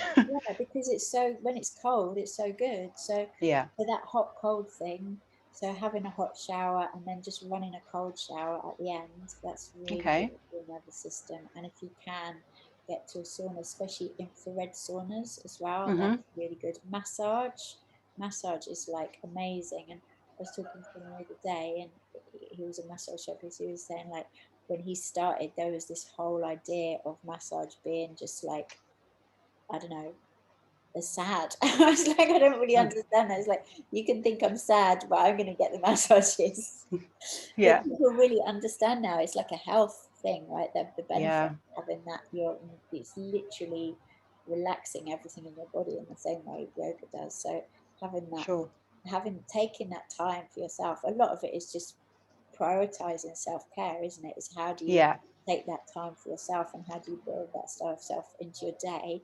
And what's really important, as you were mentioning, is consistency. So it's about not thinking, oh, okay, now I'm at burnout, I'm gonna book a massage. Or, you know, now I'm just getting sick, now I'm going to take a day off. But it's consistency of practice of building these things in, like 10, 15, 20 minutes a day, and seeing then the difference, and then stopping getting you to that cliff face. Because once you're at the cliff face and you're like, this is too much, it's really hard to draw yourself back. It's so much easier to just build in these little habits that keep you in the direction away from place, which has been so like hanging over all of us this year, right? It's like, I mean, that's the thing, isn't it? Time, you know, people often say, and you know, everybody's busy lives, kids, what are jobs, everything. Like, how do you find that time, or do you just have to find it? You know, because that's a lot of people's barriers to doing this stuff. Yeah, and I think, you know, it's like cleaning your teeth, or, you know, you have a dog, right? So you'd never be like, oh, I'm too busy to feed my dog today, right? No, Because absolutely, that's part of your life. So when you notice the benefits of these things, when you notice the benefit of barefoot walking or cold showers or having a monthly massage, then you're like, this, I'm going to make time for this. And then because you're in balance, everything in your life starts to be in balance as well. So this is something I'm really interested in as well, is that when we heal the nervous system, we're in that place of parasympathetic balance, and so we're feeling good. So after a yoga session, you feel amazing, right? You're blissed out, just cool, everything's great. And then when something comes into your field of awareness, which is triggering, it's much easier to discern, like, oh, this person doesn't resonate with me, maybe I don't want to hang out with this person, or this piece of information doesn't feel true to me, maybe I need to research that because it doesn't. Whereas when we're in fight or flight, we're just looking for answers. So someone will come in, or some piece of information come in, and you just grab at things because you're just like in desperation mode. Whereas when we're calm, it's much easier to be like, what's the right thing for me? And then your life just stays in balance so much better, because you're like, actually, this job isn't the right, I'm not going to take this job, or this person, I can maybe not reply to this person because I'm not feeling them, rather than engaging in things that is going to like lead you to the place. I think you're right. Well, I mean, it's about, you become more mindful. I mean, I know mindfulness is sort of like one of the words of you know, the day, you know, and you know, I there is so much benefit in having a mindfulness practice, but I think this is part of mindfulness, isn't it? It's like you are a lot more self-aware, you're more aware of what's going on when you're in a much calmer state. So, you know, it is about, you know, you do make better decisions, whether the decision is to say yes or the decision is to say no, I'm going to, you know, move away from that person or back away from that situation, but you do it, you know, more mindfully when you're calmer. So, you know, I think that's a really important point. And then what else will you get from your book? If I picked up your book, what is a key takeaway? I mean, all the stuff that you're saying, but what about supplements? Are you a big fan of those? Yeah, I mean, that's two questions. Adaptogens or the book? Which one do you want to? So either, whichever you think. Yeah. So basically the premise of the book is called Empowered Woman, and the premise of the book is that when we understand our hormones, so biologically men and women have different hormones, right? We have different, so for instance, testosterone, women do produce testosterone as well, but men produced 20 times more testosterone than women. Testosterone is the hormone associated with confidence. So this is where we get the idea that men can be overconfident, you know, the kinds of mansplaining, or men have a natural confidence biologically that women maybe have to learn. Another good example is serotonin. So men naturally have twice as much serotonin as women, and it also takes us twice as long to rebuild serotonin. So men rebuild serotonin much more quickly. So one of the ways that we produce serotonin in the body is by talking. So this is why women actually we need to talk 4 times as much as men in order to be happy. Wow, that is incredible. I did not know that. That is incredible. Another, Love it. Another interesting one is oxytocin. So women produce Yeah. oxytocin. So oxytocin is the bonding hormone. So to be happy, to feel functioning normally, and obviously this is, I'm generalizing, we're all on the spectrum. Sure. But generally, women need to produce more oxytocin in order to feel happier, and oxytocin is the bonding hormone. So we need that connection with other humans a lot more than men do. So we need the circle time. You know, we need the cuddles. We need the so a lot of times it gets framed as women being needy or needy. Right. Okay. Yeah. Actually, we do have different needs. So the whole premise of the book is really understanding what is our biological needs, what is our physiological needs, what is our hormonal needs, and then when we understand our needs, then we can go about getting them met. Because what happens is when we don't understand our needs, then we can get into victim, we can get into blame, we can get into resentment, we can be blaming the people around us for not meeting our needs when actually we don't even know what they are. So how are they meant to know what they are? So that's where it's the empowerment. Yeah, absolutely. Taking responsibility for our health ourselves, and really taking responsibility for meeting our needs ourselves. And then, you know, I'm all about service. I'm all about bhakti service, and all about giving, so we can give from a place of fullness. So again, what women have a tendency to do is to give, and give to a place of emptiness, and then get to that burnout where they're talking in that sense of resentment, and maybe, you know, when you get to that place of emptiness that we've all been at, right, then you're not being the person you want to be, because you've got nothing left to give. So it's so counterproductive. So it's really about, you know, I just heard the end of the last guy who was talking about putting the oxygen mask on first. It's really that sense of filling your cup up. So then you come from a place of overflowing. You have so much to give, you have so much love, you have so much to share, that becomes an easy thing for you to do in your life, rather than looking for other people to meet your needs because you don't know how to meet them yourself, and then getting, you know, how do we expect men to meet our needs when we don't even know what they are? Yeah, it's so empowering, as you say, like once we understand what it is we need and why we need it, and it's not just a personality defect, it's actually who we are biologically, then that's really empowering. And there's you know, it takes away all the feelings of guilt and all that kind of stuff, which is amazing. Just specifically around this time of the year. Now I'm in a lovely stunning place for now, but I'm back in London in a couple of days. A lot of people suffer from SAD, obviously longer nights, shorter days. Also, we're talking to an audience of people that, you know, work in the, you know, at night. What should we as women be looking out for? Is there anything that we can do to kind of help ourselves feel, you know, more, you know, make sure that we're getting, I guess, respite and all that kind of stuff? But have you got any tips? Because obviously we both worked in the music industry. You still do. You're still a DJ. So, you know, how would you approach or give any advice on approaching this, you know, this time of the year, everybody feeling a little bit more down generally, not everybody does, but also, you know, working at night?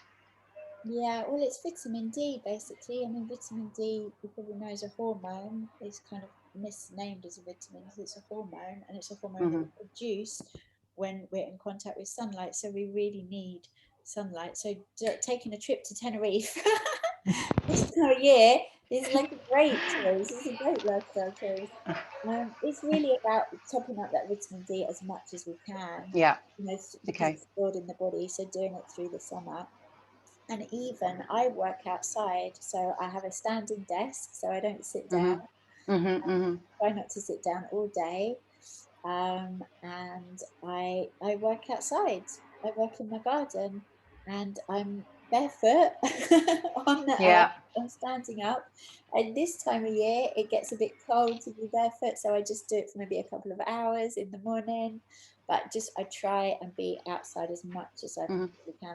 You know, I've got my coat on, but I feel so much better if my garden is like my office in the day, and then I'm coming back from here in the evening and being inside all day. So it's you know, like we were saying, all this stuff is really simple actually. It's not rocket science. It's just like No, it's just a bit of understanding and then a bit of application. What about movement? I mean, movement is so important to me, like as a person. You know, I love dancing, so I got into like the music industry, and then I used to be a dancer, and then I developed my love for yoga, and thinking about where we are now and lockdown. Obviously, we're coming out of it, thank goodness, soon. But we're spending a lot of time on Zoom, and I'm seeing with a lot of my my students that there's a lot of neck pain, these big muscles here that attach the your head to your collarbone and your sternum, giving a lot of back pain, the front of the body's, the back of the body. Movement is so important, isn't it? So what are your thoughts on movement? What should we be doing apart from being really conscious that we're not probably moving as much as we used to? Yeah, like I said, they say sitting is the new smoking, right? So really, it's simple things again, but I stand up, I try, and I'm sitting down now, but this is the first time I sat down all day. I try and stand up all day. When I first started it was I could get to lunchtime, and then I could get to like 4 o'clock, and now I stand up basically till dinner. Yeah. And it's the little things like taking the stairs, not the elevator, like walking, if you're in London, walking up the escalator, not standing on the escalator when we're allowed back on the tube. Like it's all those little things of like just building in movement as much as possible. And being aware of like the little ways. So it's taking those little chances rather than thinking, oh, I haven't got time to do a 90-minute yoga class, and then putting it off. It's just the little things that you can do. Yeah, sure, that build up. Getting a rebounder as well. I haven't done it yet, but I used to have a rebounder years ago. The like mini trampolines you have in your garden. Oh yeah. That's brilliant. But like you can just do 5 minutes, and it feels. And if people do know yoga, just 10 minutes of Surya Namaskar, isn't it? 10 minutes of sun salutation just like changes everything. So it doesn't have to be, oh, I've got to find 90 minutes for yoga class. It can just be like, 5 minutes of shoulder stand. Yeah. I mean, I love inversions, and shoulder stand is a great one, but a really easy one is just legs up the wall. So you shuffle your bum up the wall to the wall, you put your legs up the wall, and it's really restorative, and that just does wonders, obviously, for your blood circulation, kind of activating your hormones, I think, as well. And also that perception of turning everything upside down can really kind of help with kind of getting out of a slump. But as you said, like Surya Namaskar, which is a Sanskrit for sun salutations, if you just do like 3 or 4 rounds of a sun salutation, that does so much for the body, opens the front of the body, lengthens the back of the body. It's really energizing. As you said, you don't need to do a 90-minute class, and you can do it relatively simply. One of the things that I think is really important for me as a yoga teacher is to talk about the diversity of it, and you don't have to be bendy Alice to be a yogi. And actually yoga is for everybody and for everybody. So trying to find a yoga teacher or a yoga practice that suits you, but just to movement is just so important for us. And as you said, I like that. Well, I don't like it, the fact that sitting has become the smooth smoking, but I think that's quite an important analogy to kind of get into people's minds how damaging just sitting around, or not just sitting around, but on your computer, you're probably working, you're probably on Zoom, you're doing stuff, but how it can be detrimental to health in quite a profound way. So I think that's a really important point. I work on the like breakfast bar when I'm inside, but you can also get really easily, they're like little so if you actually buy a standing desk, they're like thousands of pounds, but you get these little stands that fold out, so they're adjustable, right? And they're like 20 quid, I think, and you can just put that on your desk, and then you get to the right height. So it's really easy to do. Somebody just mentioned ecstatic dance. Is that what it's called? Oh yeah. Have you ever tried that? Yeah, it's not really my thing. Like, well, Yeah. I'll tell you actually what I've been doing a lot of. So we have the same yoga teacher, right, Stuart? Shout out to Stuart. Yeah, Stuart Gilchrist. He is Right. amazing, and he Yeah. did change my life. Yes, mine too. But this year I've been really enjoying, because I have some friends in the States that are yoga teachers that I never get to, very rarely get to take their classes, and so I've been able to take their classes this year. Yeah, And I've been because really of, loving yeah, that. And I've been working with Jared McCann, Andrew Seeley. Both of them are incredible yogis. If you want to check them out, they're both people that can do okay, handstands on their fingertips kind of thing. But they're both beautiful, beautiful people as well. yeah, Andrew does classes with DJs like we've done before. yes, And I found another one, and a lady who also does classes with DJs. And what they do is it's like not even a 90-minute class, like a 75-minute class. And after about 40 minutes or so, I guess, like 30, 40 minutes, like you're yeah, in pose, and then yeah, they're like, now move to one side, and then they're like, and now dance. And you're having a little rave. It's so good, because you're all like relaxed, you're all like limbered up, and they have like the DJ, and you have like a little 15-minute rave, and it's so fun because it's all on Zoom, obviously, but then you're seeing in other people's houses, and everyone's just like raving on their yoga mat, and then they like drop you back in to do your last poses and your savasana, and it's so lovely. And I really see that as the future. Like, I'm so sure, like we just did one, didn't we, for who was it for? Ministry. We did it for ministry, didn't we, where you taught and I DJ'd, and it was so fun.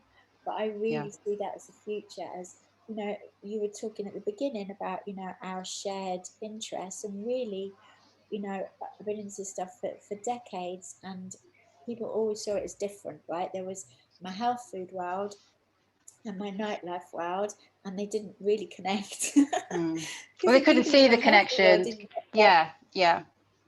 they Yeah, didn't get clubbing, and the people in my clubbing world did not get being healthy. But over the decades, it's come closer and closer together. And to my mind, it's always the same thing. It's about, how can you enjoy life? How can you really get the most out of life? How can you get the most out of your body? How can you have the most fun? And when we take care of ourselves, like, it's really about celebrating that, right? And really, really just having a positive outlook on life, really just wanting to have a great time in life. So to me, it's all the same. And yeah. I think more and more people are coming to that point. And I really, really believe that more and more we'll have these things where having fun and what we do to relax on a Friday night, Saturday night doesn't revolve around alcohol and drugs, but we're still getting that same release, we're still getting that same joy, but doing things like yoga raves. It sounds brilliant. So yeah, just more on that. So obviously we met Stuart Gilchrist yoga teacher training, and I quit my job as well before I did yoga with Stuart. Quit my job to become a yoga teacher, and my big thing is all about bringing yoga and music together, and I have a yoga brand, as you know, called We Are Boogie Sound, which is all about real yoga, proper yoga and music. And then we connected, and I was like, Kate, you've got to DJ. I love the music that you play. You've got this amazing show. Let's come together. And before lockdown, we did a session at the ministry where I taught a vinyasa yoga class, and you played really cool music. A lot of it was kind of like jazzy, funky music, wasn't it? And as you say, it's about, I think traditionally these things of music was what music and yoga definitely there's chanting obviously and mantra in yoga and Indian music, which is obviously a really, really powerful part of the yoga system, but playing a cool funky soul track, or a sort of electronic track wouldn't necessarily be thought of with yoga. But for me, when you put those two things together, because it is all about connectivity, it's all about kind of raising the spirits and bringing people together, it just really, really works. And I love everything that you're saying about the yoga raves, and just you know, dispelling that mindset. We, you know, done the alcohol and all that kind of stuff, and you know, there's no kind of sort of you know, people do what they want to do, and there's no judgment there. But actually, there's something else that's coming through for people that love music, have raved for a long time, but now are thinking more about, you know, their health and you know, eating sort of differently and all that kind of stuff. Do you want to talk a bit more about that? Because obviously your show on Soho Radio is all about that, isn't it? It's like you interview amazing DJs and musicians, and they're now sort of taking a, you know, sort of evolving. Yeah. Well, I think, like you say, basically we're all getting older. And you know, you can get away with stuff in your teens and 20s, but most of my friends are in the music industry, and most of my friends are in their 40s and 50s at this point. So you can't get, when you're 50, you can't get away with the things you got away with when you're 20. But we love music and we're passionate about music, and you know, club culture is in my DNA. You know, I've spent so much time in London basements till dawn.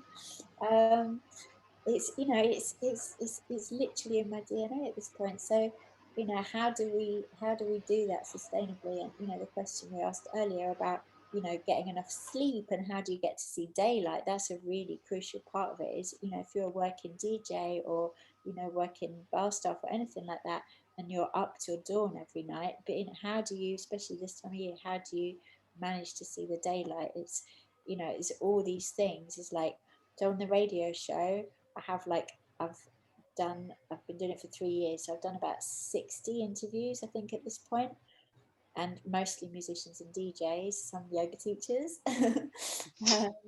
And I was lucky enough to be on your show. Thank you for that.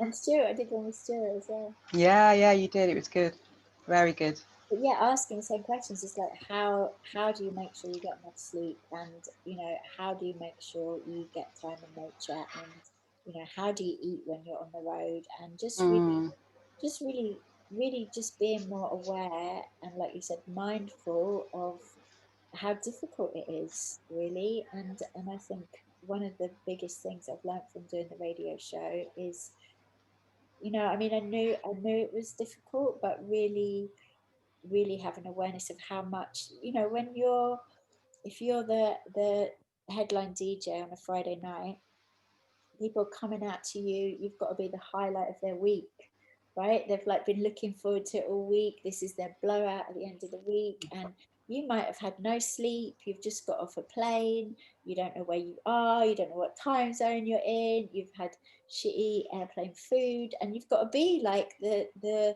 highlight of someone's week for the next 4 hours or something. It's like so much pressure. So really, you know, really, I think it's really vital, like this festival today is doing, just to raise awareness of the amount of pressures on people, artists and people working in the nighttime industries, because it's something we've totally took for granted. And you know, it's so heartbreaking to see how the nighttime industries are being treated and dismantled this year. But hopefully it's also given us all opportunity to look at, well, how can we rebuild things in a more balanced way? How can we rebuild things in a healthier way? And how can we rebuild things in a way that means that this is sustainable, that we're looking after these people, rather than just expecting them to be able to live like this, and then having all the, you know, the unfortunate incidents like Avicii, was that at the beginning of the year, last year, or you know, just it's too many to name, right? People that we lose too young because there isn't that awareness of how do we look after people.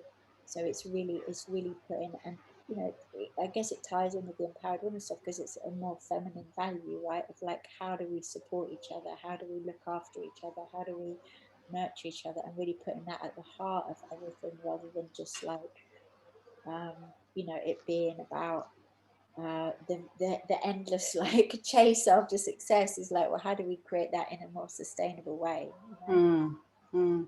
So what about breathing? Do you meditate? I'm just going to see what the time is. Yeah. Do you meditate? What's your process? I just sit there. I just sit there. I feel like, so one thing I learned from Stuart is that asana, which is the name of the poses, right? Asana comes from the same derivative in Sanskrit as as, which is seat, right? It means, so Seat, yeah. the point of the poses is to sit in meditation. So that's why they developed yoga. It was a way of releasing tension out of the body so you could sit in meditation for a long time. So That's the whole right, point of yeah. yoga is to get into a meditative state. So when I'm teaching, I really emphasize we have a long savasana meditation at the end, because Yeah. for me, if you're not doing that, it's not yoga. That's the whole point of it, is that you then Yeah. have that beautiful meditation at the end. So when I'm doing my self-practice and when I'm teaching other people, and I've been doing online retreats and stuff this year, we always do. So yeah, I wouldn't say it's daily, but it's probably 3 or 4 times a week. I do a long, like 10 to 20-minute meditation after the yoga practice. And it's just, yeah, it's just really, it's another one of those things that we're saying, it's free. And it Yeah, makes yeah. so much difference. And especially if you think you don't have time. There's a saying, isn't there? If you haven't got time to meditate for 10 minutes a day, then you need to meditate for an hour a day. Yes. Yeah, it's true. But people, I think, are quite understandably kind of fearful of the idea of sitting in silence, and I think there just becomes like, are you mindful, are you meditating, becomes like another stick to beat people with or beat yourself with.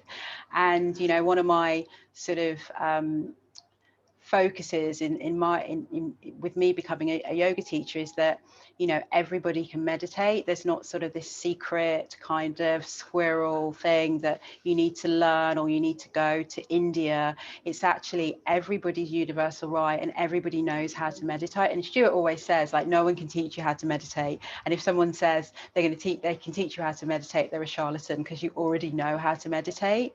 It's just a case of connecting to your breath and finding a moment.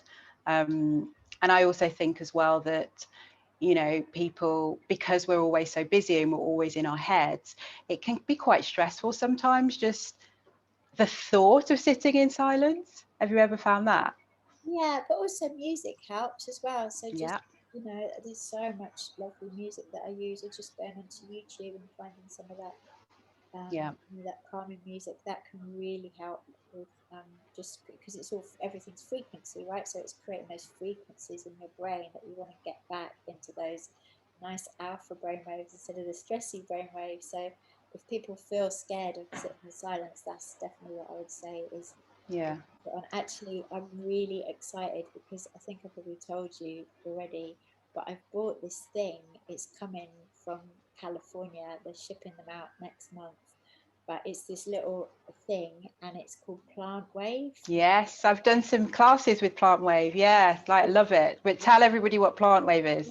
So it's this little thing, and you attach it's got electrodes, and you attach them to a plant, and you're hearing the biorhythms of the plant into music. So they've launched the app now, the Plant Wave app, and so you can just listen. They've just got, when it's live, you'll be able to. I could broadcast my plants on the app. Yeah. But at the moment, they've just got their plant on it, but it's such beautiful music. Yeah, it's really, yeah. really healing music. So I really recommend that, the Plant Wave app.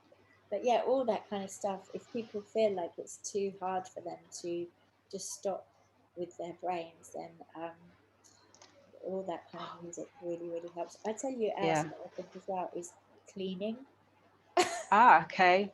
It's the physical activity. Meditative, yeah, it can be meditative. Ironing, some people find ironing really meditative. I mean, I'm not really a big ironer. Floors, like, cleaning the floors, washing up, anything where you're just like in your body, that's also really good. Well, Thich Nhat Hanh, the famous Buddhist monk, and he's written so many books, and he talks about, whenever you do an activity, whether if it's making a cup of tea or washing up or whatever, if you just kind of absorb yourself in that activity, and that is mindfulness, that is meditation, and I think we can all do that. Just go, sometimes if I'm walking somewhere, I just think, what, if I remember, I'm just going to notice my steps, Yeah. and I just do that. Even for 30 seconds, and you just become really mindful in that moment, and it can give you that really nice release. But that was a beautiful segue, talking about music and meditation, because I was going to just do for everybody, and I'd obviously love everybody to join in, just a very, very quick meditation with music, because I found that some of the barriers to people wanting to, or even thinking they can meditate, and as I said, everybody can meditate, it's we're born with it, but there are these barriers. So I'm going to just do, and I hope that Jenny's kind of on hand with some music, is just basically talk the audience through a very, very simple breathing exercise with music. So yeah, I was just going to do that now, because I think that's quite appropriate since you've been talking about it, for everybody to try. So okay, so I hope that Jenny is on standby. We're going to play a beautiful track by my good friend Secret. And so all I want you to do is very, very simple. So, you can do this in your chair, or you can sit on the floor cross-legged if you like, but I think most people are probably sitting in chairs. So all you need to do is get nice and comfortable in your seat. Place your feet nice and firmly on the mat, so no cross legs. So hopefully you can hear the music. We'll turn it up just a little bit. So place your feet firmly on the mat, get comfortable in your seat, relatively straight back. Place your hands in your lap or on your knees, and then just take a nice deep breath in through the nose, and then let it out of the mouth. And again, in through the nose and out through the mouth. One more time, nice long deep breath, really deep from lower part of your stomach all the way up your lungs. So breathe in, breathe in, breathe in, suck all the air in and let it out. Now gently close your eyes. And again, just notice the ground underneath you. And all I'm going to do is count in for 4 and then count out for 4. So you're going to breathe in through your nose and out through your nose. I'm going to get going. Just try and tune into the music as you inhale. 2, 3, 4. Exhale. 2, 3, 4. Inhale. 2, 3, 4. And exhale. 2, 3, 4. Inhale. 2, 3, 4. And exhale. 2, 3, 4. Inhale. 2, 3, 4. Exhale. 2, 3, 4. And you're going to keep inhaling for 4 and exhaling for 4. Just for a few moments longer while you listen to the music.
Inhale, 2, 3, 4. Exhale, 2, 3, 4. Inhale, 2, 3, 4. And exhale, 2, 3, 4. Now come back to your body. And slowly, when you're ready, open your eyes. Come back into the room. Ah, that's quite nice. So yeah, I mean, I just wanted to demonstrate that, you know, you don't have to sit cross-legged under a tree in India. You can do it in wherever, you know, on the tube, listen to put some music on at home, and just do a really simple breathing exercise. Breathing in for count of 4, breathing out for count of 4. And, you know, even if you just do that for a couple of minutes, it really changes, I think, your perspective in the moment. It can really help. Another good breathing exercise is the 4-7-8. So you breathe in for the count of 4, you hold for 7, and you breathe out for 8. And doing a few rounds of that, I mean, has really saved me when I've like been stressed out about to do presentations and that kind of thing, and just taken myself off to the loo and done that, and the 4-7-8. And, you know, psychologists, therapists recommend it all the time, but it's a, you know, it's a yoga practice as well, and of course you can do that to music. And I think ambient music is great because, you know, it's there but it's not there. So yeah, so thank you for kind of setting that up for me, Kate. What are the, sorry, go.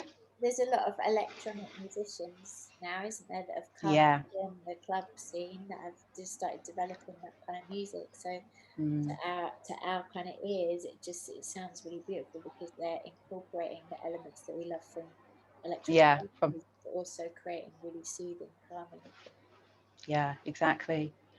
So what music do you like listen to when you know, I don't know, when you, so okay, tell me about some music that you listen to get you out of a slump. My favourite. Not that you're ever in a slump, I don't think. I've never seen you in a slump. You're always so upbeat. It's annoying. my favourite genre is female 70s vocal. Yeah. So all these women are so underrated.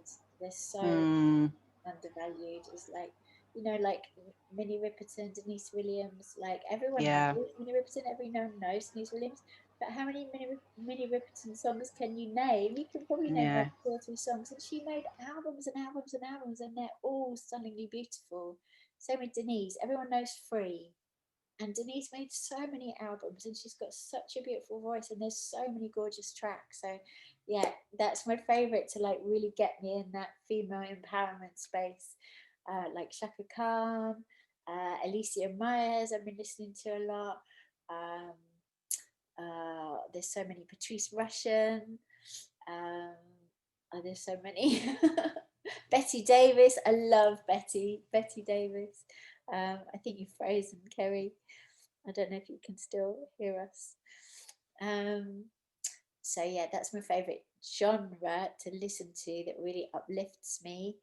But then also for yoga, I really love like spiritual jazz. So like Alice Coltrane. I really love like Carlos Nino. He's a musician in LA who's working currently, who makes really beautiful spiritual jazz. LCSM, which is like there was an album that came out this year, LCSM album. Oh yes, Patrice, someone said Patrice, definitely. Betty White, yes. Yeah, so that's my favorite for it. So, you know, the whole jazz scene that's really taking off in London, or was taking off in London last year. You know, I know a lot of those people personally, and they're so talented and so hardworking. I was kind of did some stuff with Jazz Refreshed, which is a key part of that scene. And yeah, I love all the music they're putting out to just to drift off, to bliss out to when I'm doing yoga. We've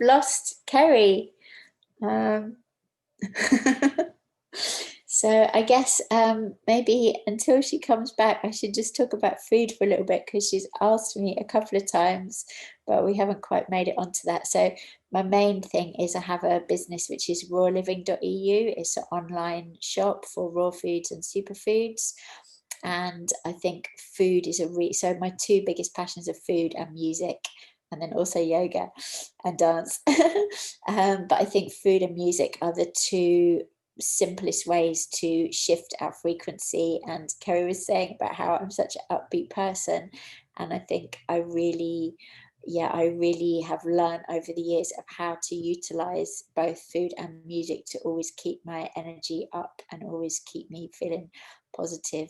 So those are the two things I think really just can alter our frequency without the mind. So that's what we were saying at the beginning, is like mental health. We think about mental health and we think that we have to use our minds or like change our minds somehow, but actually it's about calming the mind and being in the body, and it's the frequency of food and music that can really help us do that. So I think having an organic plant-based diet is really key. So not saying that you have to be vegan or vegetarian, but saying that the predominance of your diet is organic, local, seasonal vegetables. Like go to the farmer's market, buy the carrots and the cauliflower and the broccoli and the kale and the tomatoes and all this stuff that's just local and fresh and amazing, and make that the bulk of your diet. Hello. Hey, you're back. I'm sorry, I don't know what happened. This is live and we were on Zoom. Sorry, but I knew you'd keep entertaining everybody. I was just talking about food. So all that lovely music.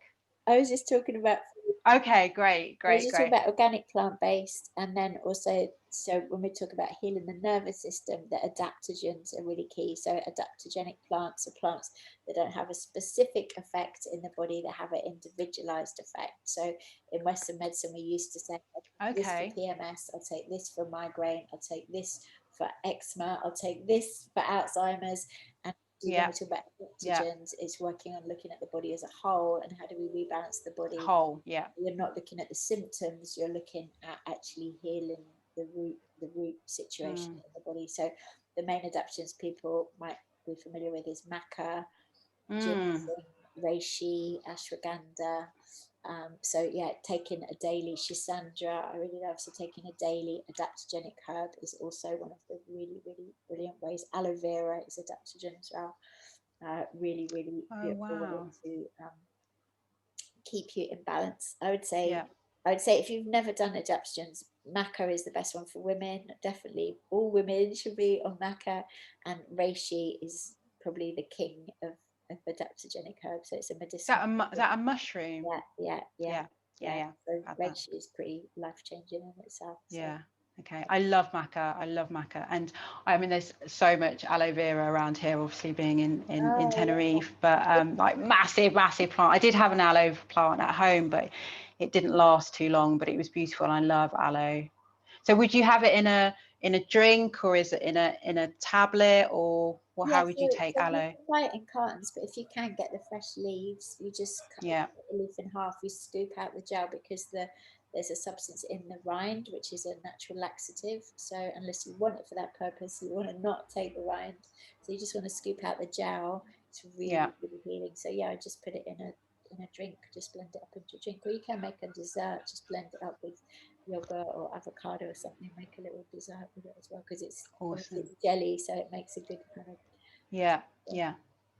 Okay, we're nearly to the end of our hour, and so one piece of, I know it's really going to be difficult, one piece of advice that you would give every woman that is listening today or watching today. Read my book. Read your book. It's got a lot in there. Yeah. Well, I think this applies to everyone apart from reading the book, which is the thing that I'm really crazy about at the moment, is that barefoot walking in the sunshine, in the daylight, get your feet on the earth for just 15 minutes a day. It's just transformative. Yeah. And mine would definitely be about breathing. Just take it back to the basics. Breathing, doing a very simple breathing exercise and putting on a beautiful track. Just do that. And also doing an inversion. And again, a very simple inversion. legs up the wall. Yeah. The best inversion of all time. In Sanskrit, it's Viparita Karani. So you can also do it without your legs at the wall. Just so you lie on your back, arms to the side, legs up, and you can lean up against the wall, and that just changes everything for me. So, but thank you, Kate. You are wonderful and so inspirational, and you're doing so many amazing things, and I love talking to you. You are a dear, dear friend of mine, and we had a really good cycle the other week, didn't we? We cycled along Oxford Street, and the lights were, it was like really exciting. And there was hardly anybody. There was like a couple of buses and a few other cyclists. It was really good fun. So thank you. Yeah, it's great. You love your bike. And thank you, Jenny, Get Ahead, and NTIA for inviting us. And I hope that everyone got something out of our discussion. We love talking to each other. So I shall hopefully catch up with you soon. You can find me. My name's Kerry at We Are Boogie Sound on Instagram. And Kate, where can everybody find you? Yeah, it's Kate Magic. So if you just Google Kate Magic, but the book is, if you look up The Empowered Women by Kate Magic, and the radio show is mixcloud.com/Kate Magic. The Magic Mix. All right. See you later, everybody. Oh, thanks, ladies. That was absolutely Thank you. fabulous. I hope everyone got loads of great tips and takeaways from that. I now understand why I talk so much. But You're wonderful. Thank you for your time, and it was great to hear you both in conversation. Enjoy the rest of your day. So, second last session of the day, everyone. It gives me immense pride to introduce one of the leading wellbeing and leadership coaches that we are very privileged to work with, Mr. Chevy Ruff. Over to you, Chev. Hello, you all right? How are you? You looking? Oh, she's gone already. Looking glamorous, Jenny. Looking glamorous. Hi guys. Hope you are all well. So I suffer massively from imposter syndrome. So walking into any new room, whether real world or virtual world, scares the shit out of me. And my anxiety always just takes a couple of minutes to come down a couple of notches. So I always like to say that and just share it, because just me doing that makes me feel better about myself. So I hope you are all well. Keen to know who have we. So look, guys, hit me in the comments. Let me know who's there. What would be good is to just get a feel for, I mean, look, tell me where are you in the world? So just let me know where you are in the world, what room you're sitting in right now in your house. This is where someone turns around and says, I'm sitting on my balcony in the sun in Spain somewhere, and the rest of us kind of give them a side eye. So yeah, hit me in the comments. Let me know you're there. Let me know where you are in the world. And I am just going to set up a couple of bits, and then we are going to crack on. So let me just... Bristol, hello Maya, Rebecca, Yardley, Hastings, Northern City, overlooking the field. See, nice, look, someone's got a good view, always great. Under bunk beds in Cambridge, Tim, I like that, strong work. London, loft and having a cup of tea, amazing. Yeah, I honestly, I remember one of the first work webinars I did, Zoom webinars I did, and I asked that same question. Everyone was like, oh, you know, crammed up with my kids in my living room, you know, got my boyfriend's feet in my face in our single room or whatever it may be. And then someone turned around and went, yeah, I'm in my holiday home in Spain and I'm sitting on the balcony. And it was like, that is not how you make friends online, my friend, right now. And guys, you know, I'm keen to kind of know, and this just helps me with a little bit of context. What do you do for a living? So what's your job? And I appreciate some of you might not have a role at the moment, and I don't want to, you know, hit a sore point, but you know, what's your profession? What is your trade? If you could let me know in the comments as well, that'd be fantastic. And I'm just going to give it another 30 seconds and I'm going to crack on. But it'd be good just to get some context, guys. What do you guys do for a living? Let me know. And I think there's someone on the line who's got their microphone on. Would they mind just turning it off? Can you all just check that your microphones are on mute, please, guys? Just because there's a little bit of feedback on the line. Thank you very much. Okay, so we're going to do that. Licensing manager for bars and pubs. Thank you very much, Rebecca. I appreciate that. Okay, let's get this going. Brilliant. Right, we've given it a few minutes just for anyone who's joining us at 4:50. fetish sex club promoter. I like it, Susie. I think that's the first time I've ever had someone with that job description in any of my webinars. So you get a gold star. Right, let me share this. Let me share that with you. Brilliant. Let me just bring back up the chat. Fantastic. All right, guys. Right, so let's crack on.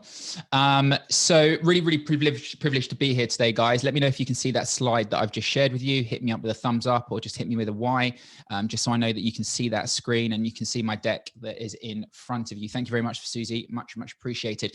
So yes, my name is Chevy Ruff. I am a wellbeing performance coach. Super honored to be here with you guys and supporting NTIA as best as possible. The guys at Work Expired, Get Ahead, Jenny, and all the team.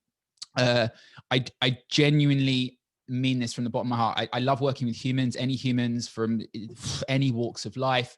But, you know, I suppose from a personal level, I've really seen firsthand how your industry has been hit over the last 8 months. My wife works in the industry. She works within a people role, and she has had to be the person who's had to really work through a kind of making people redundant, letting people go on a very, very large scale. And she's worked within the hospitality industry for pretty much her whole life. So it's been very much a kind of, you know, big subject within our household over the last 8 months. And something that I'm just really keen to get involved with and help with more, because I can totally kind of picture the stories that I've had to listen to over the last 8 months and the challenges a lot of you guys have had to face. So please do put your phones and your notifications and so much on Do Not Disturb. I wouldn't be your wellbeing and performance coach if I didn't ask you to do this. There's a really great thing called residue in psychology, where if you're focused on one task, and you jump from one task to another task and then back to the original task again, it takes somewhere between 18 to 23 minutes for your original level of focus to get back to where it was.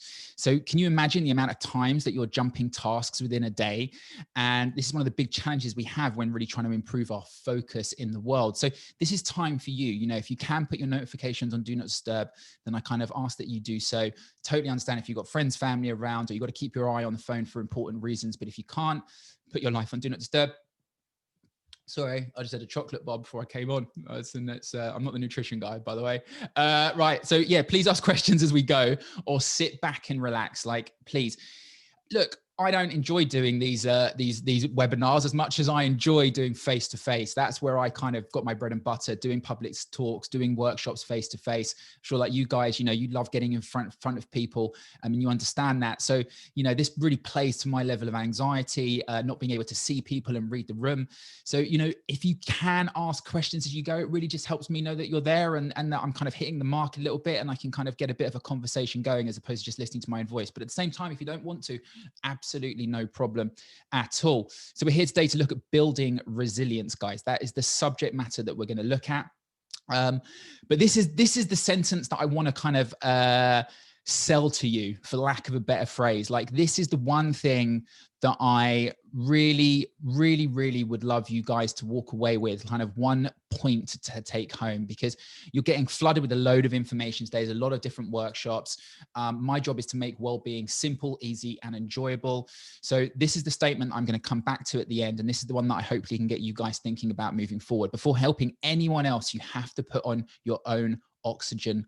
You have to put your own oxygen mask on first. Okay, you might run businesses, you might run teams, you've got family, you've got friends, you've got colleagues, you've got people in your industry that you want to help. Like, you want to help society as a whole. You've got big aspirations. Maybe you want to change career. I don't know what it is like, but I'm sure that it isn't just about you. But here's the thing, if you want to be a better leader, if you want to be a better team member, if you want to be a better husband, boyfriend, girlfriend, partner, whatever it may be, parent, you've got to learn to put on your own oxygen mask first. This is one of the first principles, first concepts that I work with on anyone that I help on a kind of one-to-one basis. This is me, just a quick background in 30 seconds. I'm 39 years old, took a shitload of drugs, cocaine, alcohol, and everything else I could get my hands on from about the age of 19 to about the age of 31, 32. I decided to make change, felt that wasn't really the lifestyle that I should be living anymore. It hit me really hard. And I kind of looked in the mirror one morning and needed to realize I needed to move in a new direction. So about a decade ago, I started to make that change. I'm turning 40. Yeah, about 9 years or so, I started to kind of move in a new direction. It was an uphill struggle, and I'm still learning now. I'm still living with the echoes of being stuck in addiction to this day. It never stops, right? Change never stops. Evolution never stops. But I was lucky, you know, I was lucky, but I put the hard work in. And 5-6 years ago, I quit. 5 years ago now, I quit my old life in the city, working in Square Mile, which I did for about 13, 14 years. And I managed to make it as a coach. Within 2 years of being made a coach, I managed to blag my way onto the BBC, and I was asked to coach 10 people with mental health conditions to the London Marathon. It was a BBC One documentary, 2 parts, award-winning. Absolutely fantastic piece of work within, you know, and as I'm just trying to share my life and like my real world experience, you know, for me within kind of, 18 months of going from drug addict to new career, I found myself on the BBC kind of getting to go like that to the rest of the world saying, see, I'm not a complete fuck up. I can do something with my life. And my mum was proud. How great is that? Anyway, week after that picture was taken, I took my first antidepressant. I hit the peak of my life and then I was at my low. How's that work, right? And over the last few years, kind of 4 or 5 years, I've been really understanding what happened, how did that occur? And it was very much about the physiology before the psychology. My system was a state of chronic stress from all those years of working hard in sales environments, from all those years of doing drugs, and then from setting up my own business 5 years ago to then working on this documentary for 6 months where I gave my all. So it kind of all compounded, it all collected to the point where I completely burnt out at the highest point of my life.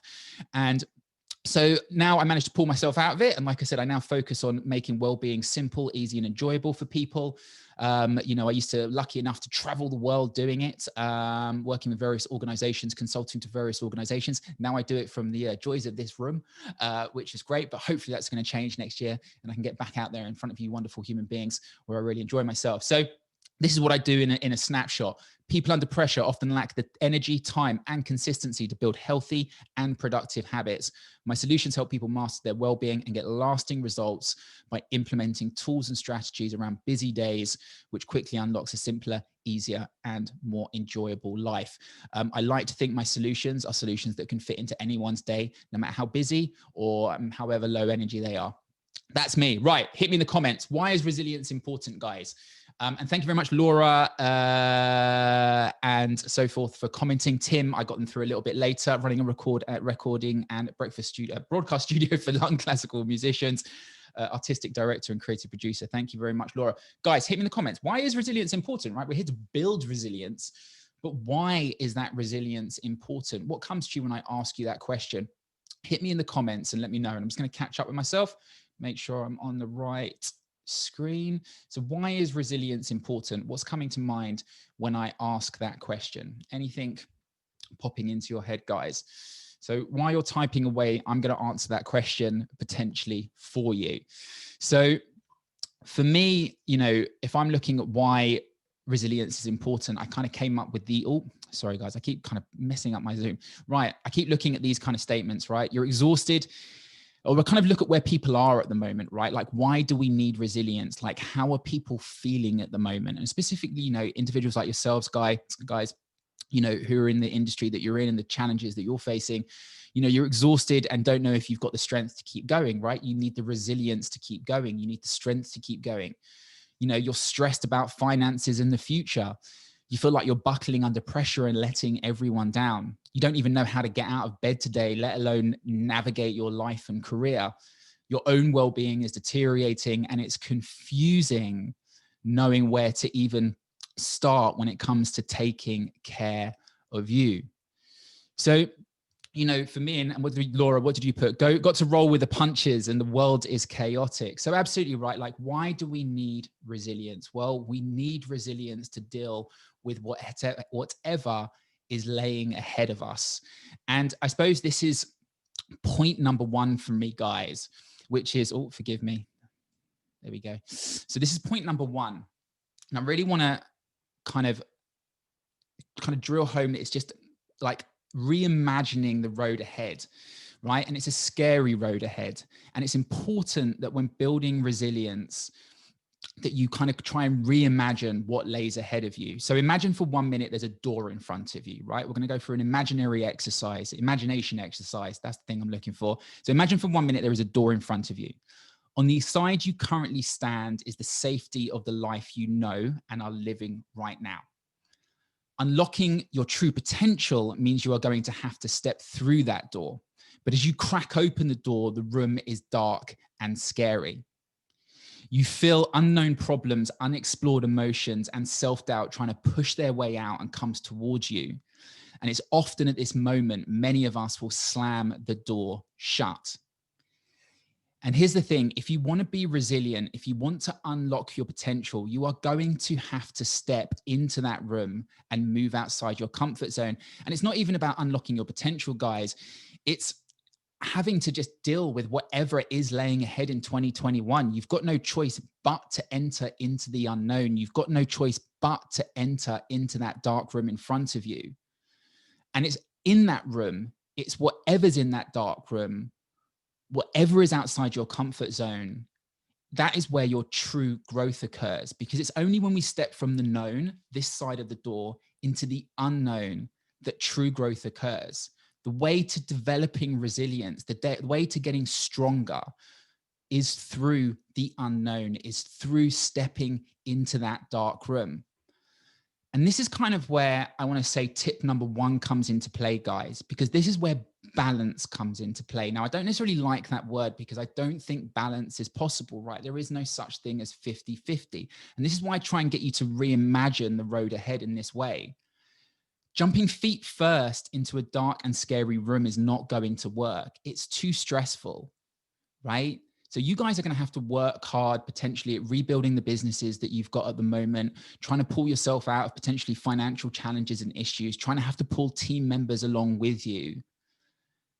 And like I said, jumping feet first into that dark room, jumping feet first into that uncertainty is stressful.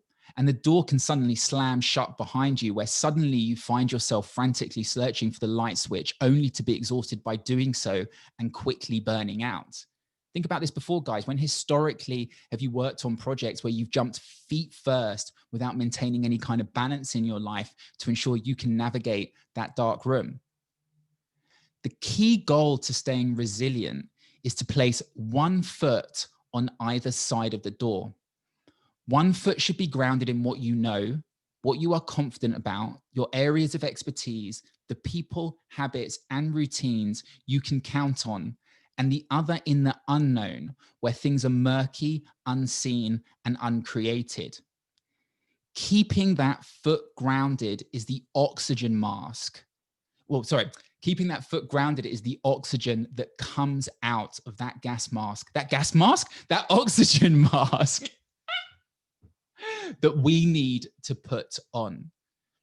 So I hope that kind of makes sense, guys. And we're going to dig deeper into this. But I think, first of all, I just need to reimagine what lays ahead. We have to be aware that there is more uncertainty that lays ahead.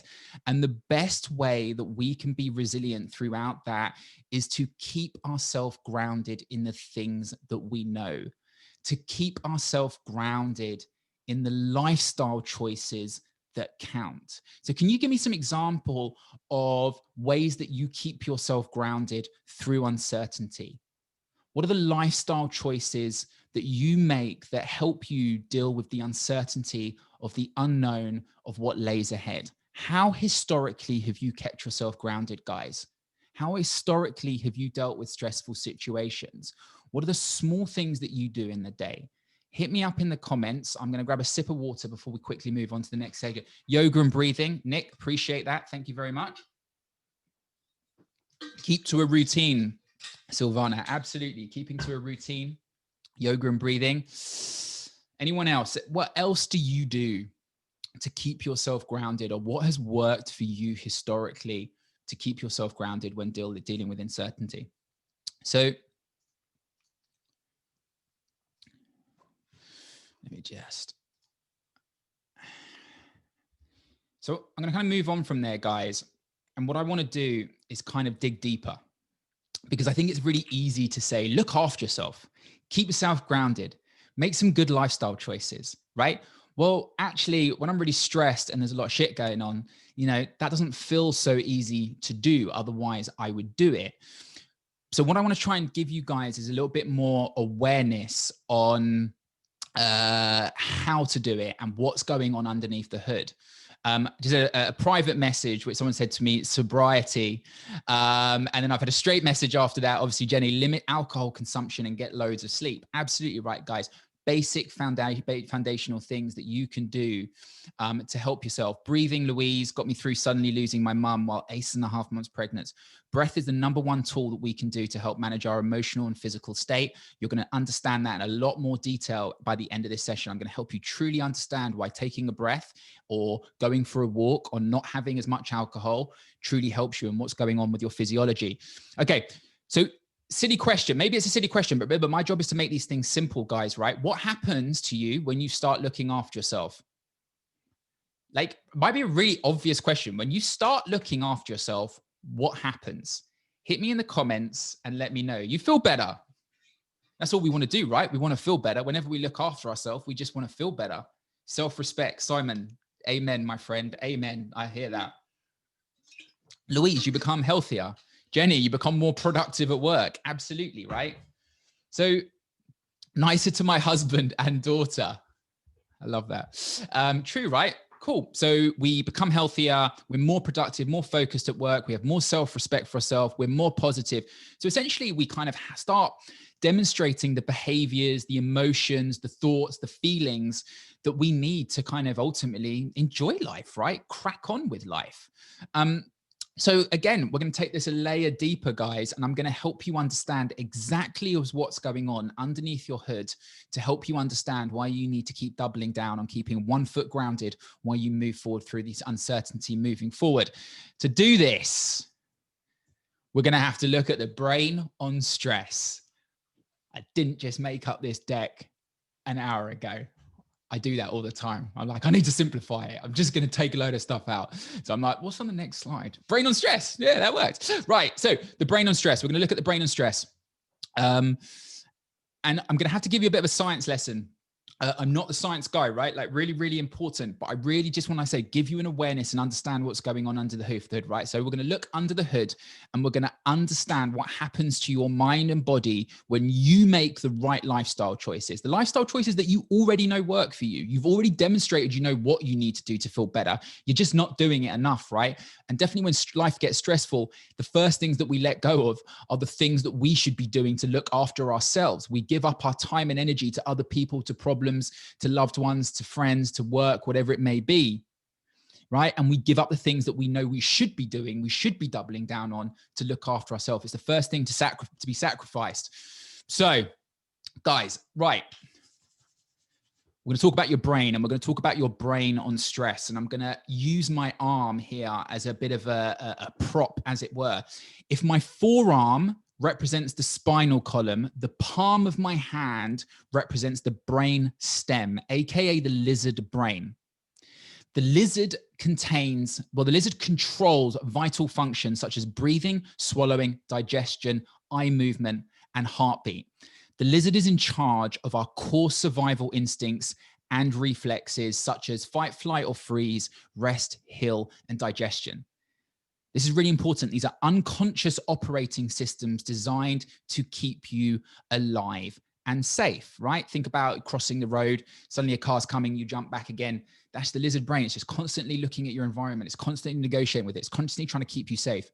When the needs of the lizard brain is met, we feel peaceful. When not met, we feel fear. And fear makes us hide under a rock or lash out like a cobra at a perceived threat. So Jenny, nicer to my husband and daughter. So what I would say right there, dude, is your lizard brain is kind of running the show a little bit more than the other areas of your brain that we're going to discuss now, because the needs of the lizard haven't been met. I'm going to pick on you, Jenny. I'm allowed to. So does anyone recognize their lizard brain, right? Does anyone recognize their lizard brain? Hit me up. Send me a lizard emoji if you know how to find a lizard emoji. People like, you can send emojis via keyboards. How do you do that? You can. I only learned that one a short while ago. Right. So if we've got the lizard, right? Silvana, thank you very much. Appreciate it.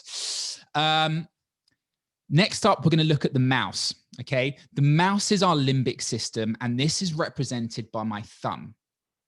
The mouse is here to help you seek out pleasure and avoid pain in the moment. The mouse is not concerned with the future or the past. The mouse lives in the present and can be trained to cheese down complicated mazes, right? This is why the mouse loves our mobile phones. It loves dopamine hits. It loves that quick reward. The mouse learns about the world you live in and when to freeze, flight, or fight based on the experiences you've learned in life, such as stoves are hot and crossing the road can be dangerous, right? The mouse is always trying to seek out pleasure in your current environment so it can feel satisfied. The mouse, I'm going to repeat that. The mouse is always trying to seek out pleasure in your current environment so it can feel satisfied. When the mouse is satisfied, we feel content. When not satisfied, we feel agitated and frustrated. Now, some of the information in the mouse brain is useful. Some of it is no longer relevant to the world we live in. These deep mazes and grooves of behaviors are patterned through life experiences, and this can be good and bad. This is a key thing. Lots of addiction behavior is deep rooted here. So someone who's an ex-drug addict and someone who is now a Netflix addict, I fully understand the difference between when my lizard brain is operating or my mouse brain is operating, or what part of the brain that we're about to talk about now. But does anyone recognize their lizard brain? Their mouse brain? Let me know, right? And where do you kind of see that kind of immediate pleasure? Like, you know, you want pleasure, you want to avoid pain, seek some pleasure. Like, what's your go-to, guys? What's your go-to, right? Cheeky glass of wine, cheeky Netflix show, cheeky bit of gear. I don't know. That was my right. Like, what is it? Like, is there anything you're happy to, like, what would you say, you know, in your life when you're kind of finding things really stressful and you're just trying to kind of numb the pain and seek the pleasure? What is it that you reach for? Like I say, hit me up. And it could be work, right? It could be work. It could be exercise. Pork pies, sausage rolls, ramen shopping. Rebecca, we should be friends. I love that. Pork pies. Came in. Gala pies. Christmas, people. Gala pies are coming. Amazing. So I'm going to start piecing this together for you now, guys. If the mouse is busying itself, I'm a workaholic, but sober. Good work, Susie. So the monkey. So next up, we're going to talk about the monkey brain. Okay, we've talked about the mouse, we've talked about the lizard, we're going to talk about the monkey brain, aka the high mind. And the monkey brain is represented by my 4 fingers. If the mouse is busying itself with reacting and tunneling its way through life, the high mind is where we have creative and abstract capabilities. It evolved when primates and humans showed up on the planet, and its primal system is attachment and love. The high mind helps you empathize with others, and you can determine how a present action will impact your future.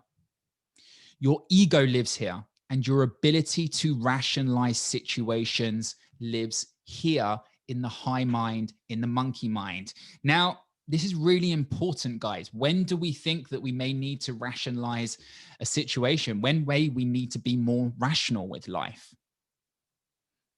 For me, it's when we need to keep our shit together when exploring the unknown. You guys have got a lot of uncertainty, like a lot of us moving forward, and there's a lot of decisions to be made. You need to make much more rational decisions. You need to be operating from the higher mind. You need to be activating with a creative mindset, a strategic mindset, better decision-making, empathy. And the high mind is what does that for you. So ultimately, when we're looking at the lizard and the mouse, which all have great purposes, right? We need them in our lives. But ultimately, when it's coming to exploring the unknown, the uncertainty of 2021, the high mind is where we need to be. If we want to be managing teams, having good conversations, driving them forward, rethinking our business models, having to talk to our accountants about how the hell we're going to pay our tax man next year, you can tell what I've been doing this year, today, right? We've got to be thinking much more from that high mind. That's where we might start making better decisions. I'm going to start piecing this together for you guys and helping you a little bit understand. So let's explore how these 3 parts of the brain work together. So your prefrontal cortex is an area of your monkey mind, an area of your high mind that lives behind the forehead just here. This area is key for self-regulation. The part of the monkey mind, part of the high mind that's key for self-regulation, for keeping all your shit together, right, is basically just here. And what you've got to think of the monkey is basically there to keep a firm grip over the mouse and the lizard. The purpose of the high mind is to keep a firm grip over the mouse and lizard, so we can operate from a better place of self-control, empathy, rational thinking, creativity, decision-making. And that is ultimately your brain. When emotions, that's it, that's your brain, it's everything you need to know. When emotions and sensations, AKA stress, rise up from the brain stem and the limbic system, AKA the mouse and the lizard, the prefrontal cortex can decide what to do with these emotions and sensations based on the best response for what you know about the situation at hand. So when you're stressed and it's rising through your system and your brain is making all these calculations, trying to navigate the road ahead, your prefrontal cortex is the thing that keeps you together. It's the thing that keeps you on track. It's the thing that keeps the monkey and the mouse and the lizard under control. It's the thing that helps you regulate.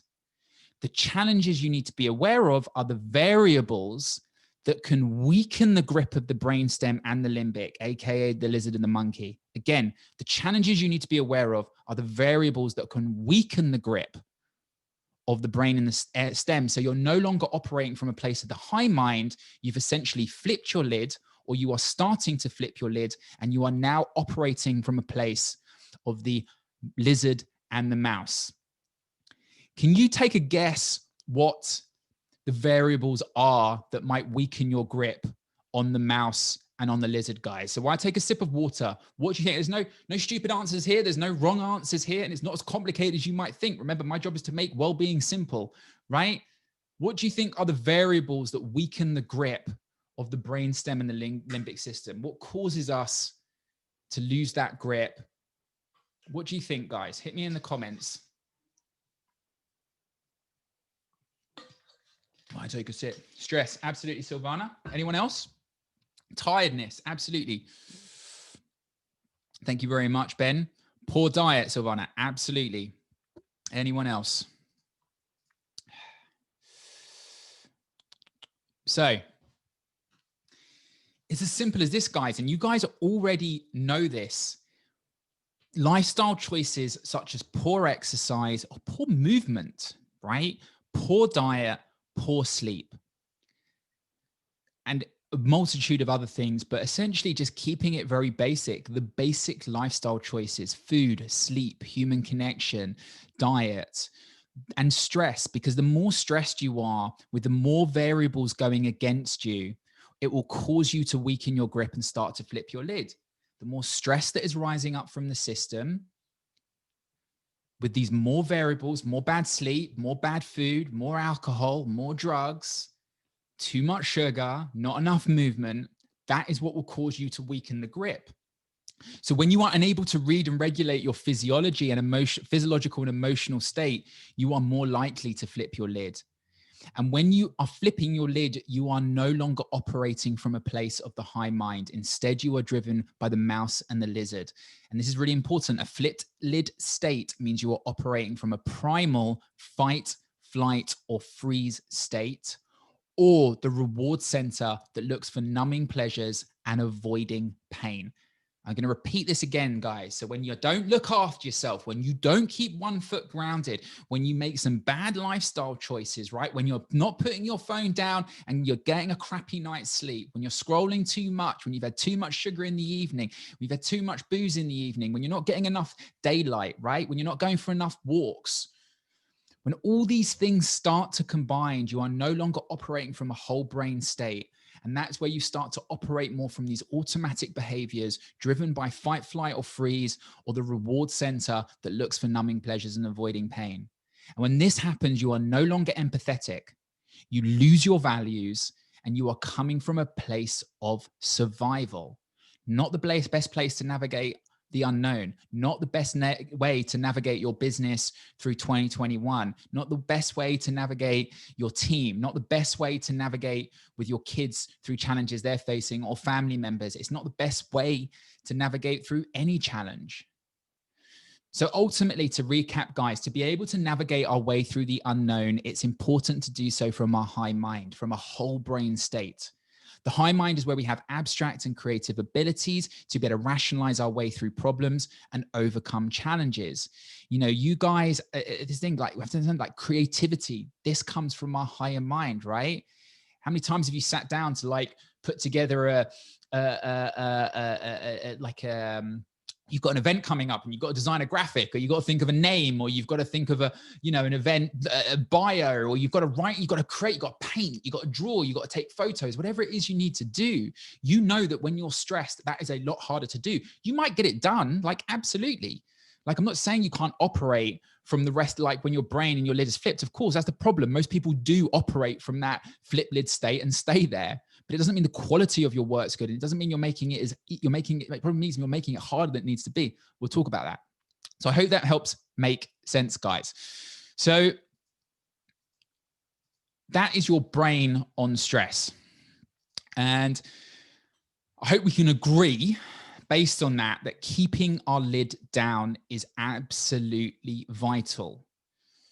So what I understand though, is I want to help you guys understand in the next 10 minutes, it's just ways that you can do that. And I want to help dig in a little bit more to just help you understand this relationship between kind of lid up and lid down, but more importantly, kind of like where you're just hanging on, right? You haven't quite flipped your lid yet. We want to try and kind of get you to the point where you're pushing yourself. You're always challenging yourself. You're spending energy on life, but you just kind of, you're able to keep that lid closed throughout the day and not flipping it too early and getting stuck there day in and week out, as it were.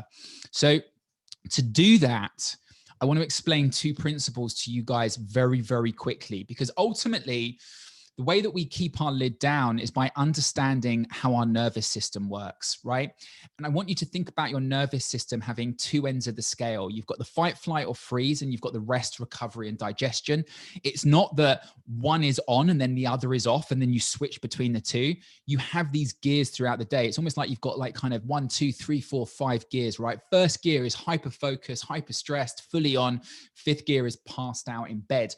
What happens is we tend to just get stuck in one all day, right? Push our way through, and then we get stuck in first, and we kind of then try and get into fifth, and we can't sleep at night, and then we suddenly pass out, but we can't sleep properly. We can't switch off. It's because our body is just so upset by having to jump from first to fifth. And what we need to understand is actually there's a second, third, and fourth there, and how to transition throughout those gears throughout the day. And you guys understand this, like you go, I know it's like, right, you do a late shift, you work on a bar, or, you know, you're up late and you're on and the team's all working, they're hyper focused, everyone's in flow, everything's doing really well. You're in that first gear and you've had to do all your admin during the day. You've kept going, and then you try and lie in bed and your body's just stuck in first gear. You just can't sleep. And that's why we kind of tend to fall towards like kind of numbing that pain through alcohol, drugs, Netflixes, whatever it may be.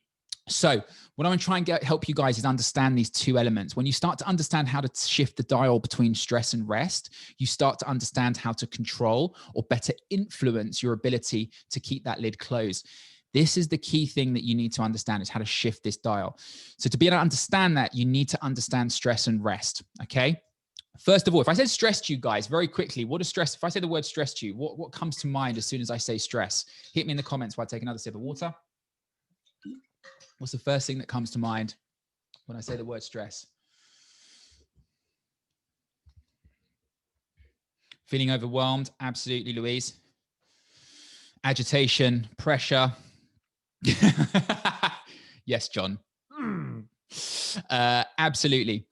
So look, stress has got a bad rap, right? And I'm about to give you the 101 on stress, panic and fear, Jenny. Absolutely. I'm about to give you the 101 on stress.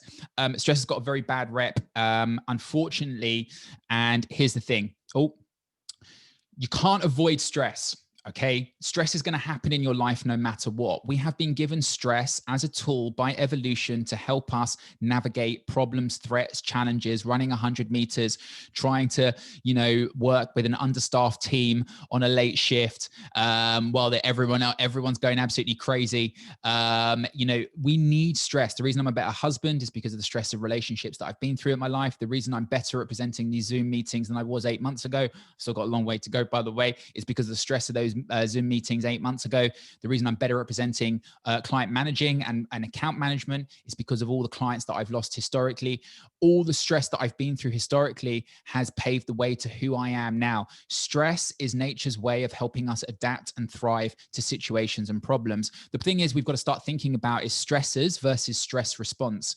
Okay, so what I mean by this is we can't control things in our life. We can't control the fact that coronavirus has cropped up. We can't control the fact that someone's going to call in sick for a shift. We can't control the fact that the Northern Line is going to be delayed by 8 minutes. We can't control the fact that there's a junior barista trying to serve us coffee and we're running late for a meeting.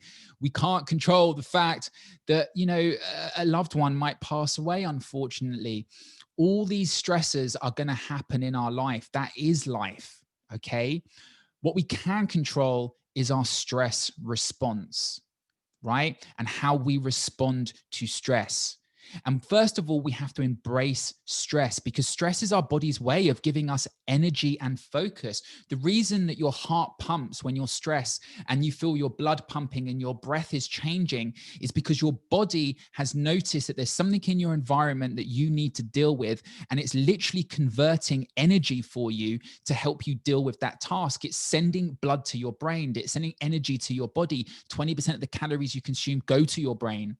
Right? When we are stressed and our body is going into a high gear, that is not something that we should be scared of. It's something that we need to embrace and realize, hey, my body is trying to give me the energy right now to navigate this talk that I've got to do. It's giving me the energy right now to be able to navigate this conversation with my accountant or a conversation with my loved one about finances. My body is the most honest relationship that I have. This is really important, guys. In a world where we kind of don't know who we can trust or what we can trust, the most honest relationship you have is with your body. It is telling you everything that it needs at any given moment. If it's kicking into a higher gear, if it's stress, it's telling you you need to deal with something, and it's telling you it's going to give you the resources to deal with that. And we can look at the research, and when people start to accept their stress response as a good thing and the way that they feel is a good thing in any given moment, when they start to accept that, when they start to then see what's in front of them, not as a thing to be worried about, but actually as a challenge to overcome, right? They actually perform better. And we can look at this in public speaking. As soon as you start to go up to stage, and if instead of thinking, I'm scared, I don't want to do this, and you think, no, my body's preparing me, my heart's pumping, I'm getting the energy that I need to do, I'm going to embrace this, and I'm going to take that energy, people perform better. So we know that just rethinking stress and seeing the things as challenges as opposed to stressors and things that we can learn and grow and evolve from will help us navigate through them much more efficiently. Okay. That's what I've had to do with Corona this year. I've had to look at it as a challenge. My business, my earnings versus last year and the year before are fucking ridiculous. Mind my French, right? Like a lot of us, zero, nothing. I'm in financial doom, but I've had to accept it as a challenge. And I've had to accept that on the other side of this is learning and growth and development. And we only learn and we only grow when it comes to frustration and struggle, right? Like a kid riding a bike, right? They're frustrated, they're struggling. That's their primers for stress. It's those words that are indications that there's an opportunity for us to learn. So that's my kind of speech, right? Like on stress, guys. And I do whole works on this, and it's easier said than done, but we have to start reimagining stress in our life. We can't change it. It's not going anywhere. We can't get rid of it. It's a necessity. Like I said, Usain Bolt right there is about to run 100 meters, right? He needs a shitload of stress in his life. His mouth's open, his body's pumping energy. He's ready to go. I've needed stress to evolve my business. We need stress in our life, but stress in dosage, that's the key thing here, guys. Too much stress is where we move into a state of chronic stress, and that's the problem. We have to think about stress in small dosage, medium dosage, and then we have to give our bodies what? Rest on the other side of that. If stress is the investment, rest is the return on investment. Rest is where we assimilate learnings from struggle and frustration. This is really important, guys, okay? You don't get stronger in the gym. You don't get stronger when you lift the weights. You don't get stronger when you're running. You get stronger when you go to bed that night. You get stronger on the rest day, the day afterwards. That is when you get stronger. You don't get stronger in the moment, right? Where do you learn things? If you had a really stressful day before, right? Super stressful day, loads of people are throwing you shit. You've had loads of problems to deal with. What do people say? Sleep on it, think about it, wake up in the morning, and let's talk about it. Because we understand that actually we need to first shift our physiological state before then we get the access to the psychology to deal with it or take the learnings away or for our body to adapt and grow. So rest is where your body actually learns, develops, adapts, and grows. And with rest comes creativity, strategic thinking, optimal decision-making, right? When we are stressed, we are not operating from the high mind. When we are rested, we are getting access to much more cognitive resources to be able to navigate the road ahead. We don't make good decisions. Really, we make the quickest decision when we're stressed. We don't necessarily make the best decisions. And you guys already know this, right? How many times if you had a problem and that you've gone for a walk at lunch or gone for a walk around a park or gone for a walk on the weekend, and as soon as you've changed your task and let your body calm down, as soon as you've stepped away from the problem, as soon as you've walked into nature and got some movement and your physiology has changed, your body has then given you access to the psychology to come up with solutions, right? Hit me in the comments if that's happened to you, right? How many times have you found a solution to a problem out on a walk? That's not some wishy-washy psychological feeling, team. That is your body responding to the environment and then giving you access to the psychology to make better decisions. Rest is not just for rest day. Relief should occur throughout the day. The big problem is that we save rest for Sundays, or we go to that yoga or do that breath class on a Thursday night, and we don't think about rest throughout the day. That's my dog Dudley. Don't R him. He understands rest better than anyone, right? I took him to the park. I stressed him out. I threw the ball. He hit high amount of exercise, spending a lot of energy. And then what does he do afterwards? He comes back and he sleeps and puts himself in a rested state so he can go again later that day. He doesn't wait till Thursday to get the recovery in that he needs. He understands that when he spent energy, he needs to then start saving energy and putting energy back in the tank. Because when he does that, his performance is going to continue later on in the day. So I hope that kind of makes sense, guys. And I'm going to talk you through and give you some quick pointers to take away from you. But ultimately, your ability to keep your lid closed, your ability to be resilient and navigate the road ahead, it all comes down to one thing, and that's your ability to manage the relationship between the stress and rest in your life, and to be able to shift that dial throughout the day where possible so you can keep operating from your higher mind and making better decisions as you deal with challenges. So my quick ideas to win the day, right? First of all, is be okay with not being okay. Really, really important. Like, it's easy for me to say all this, give you a pep talk, for you to hear all those other guys that are talking to you at the moment. It's okay to have crap days. I had a crap month. I've had crap weeks. Like, you know, this week, I don't know what tomorrow is going to be like. I could have a bad day tomorrow. Like, at the moment, I'm running about 3 to 4 good days and then a 5th bad day, because I'm just, you know, spending a lot of energy trying to think my way through everything and navigate the road ahead. And remember, 20% of the calories you consume go to your brain. Your ability to manage thoughts, feelings, and emotions, have willpower, self-control, that's all fueled by energy. So the more energy that I spend, the more rest I'm going to need. So it's really important that you're just okay with not being okay. If you're waking up on certain days and you just throw it all up in the air and you can't do it, you're not a failure.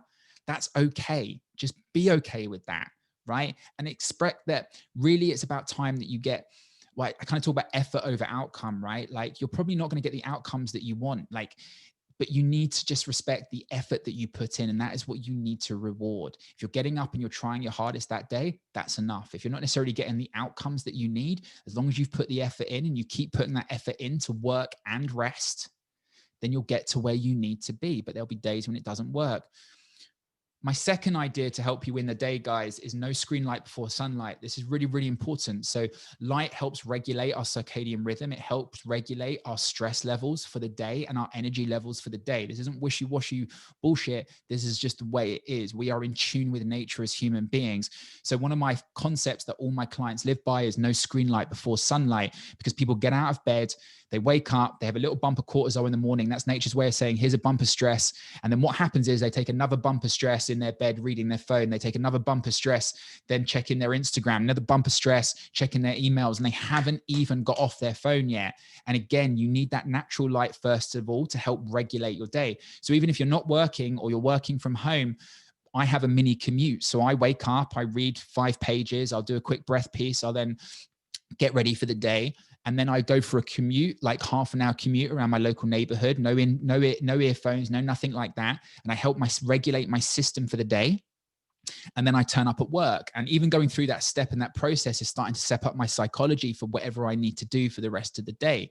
So really, really important to kind of find what works for you. But no screen light by before sunlight is a key concept that every single one of my clients has in their life. And I really don't accept anything else except it in a loving way, because how we start a day dictates the rest of the day. So really, really important. Create feedback loops in your life, guys.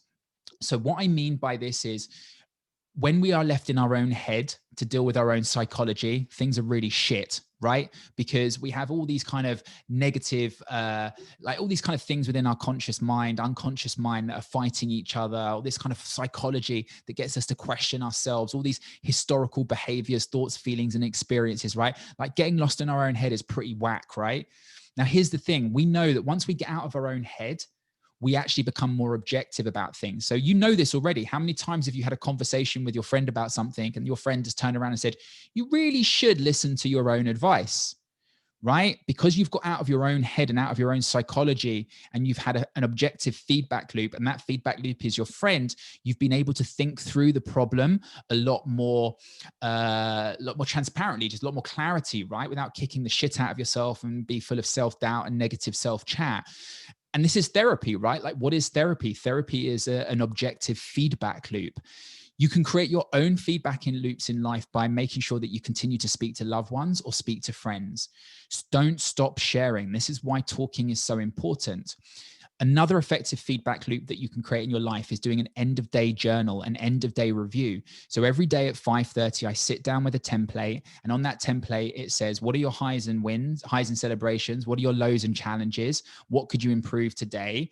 And what are the mental bottlenecks? What are the things that you're trying to keep ignoring and you're not dealing with? And then I rate my effectiveness for the day. I rate my energy levels for the day. It takes me 5 minutes to do, right? But by getting out of my head and taking myself through that process in a day, it gets me to look at my day much more objectively. It's also ensuring that I'm getting everything out of my head that might be swimming around in my short-term memory, so I can switch off more easily later in the day.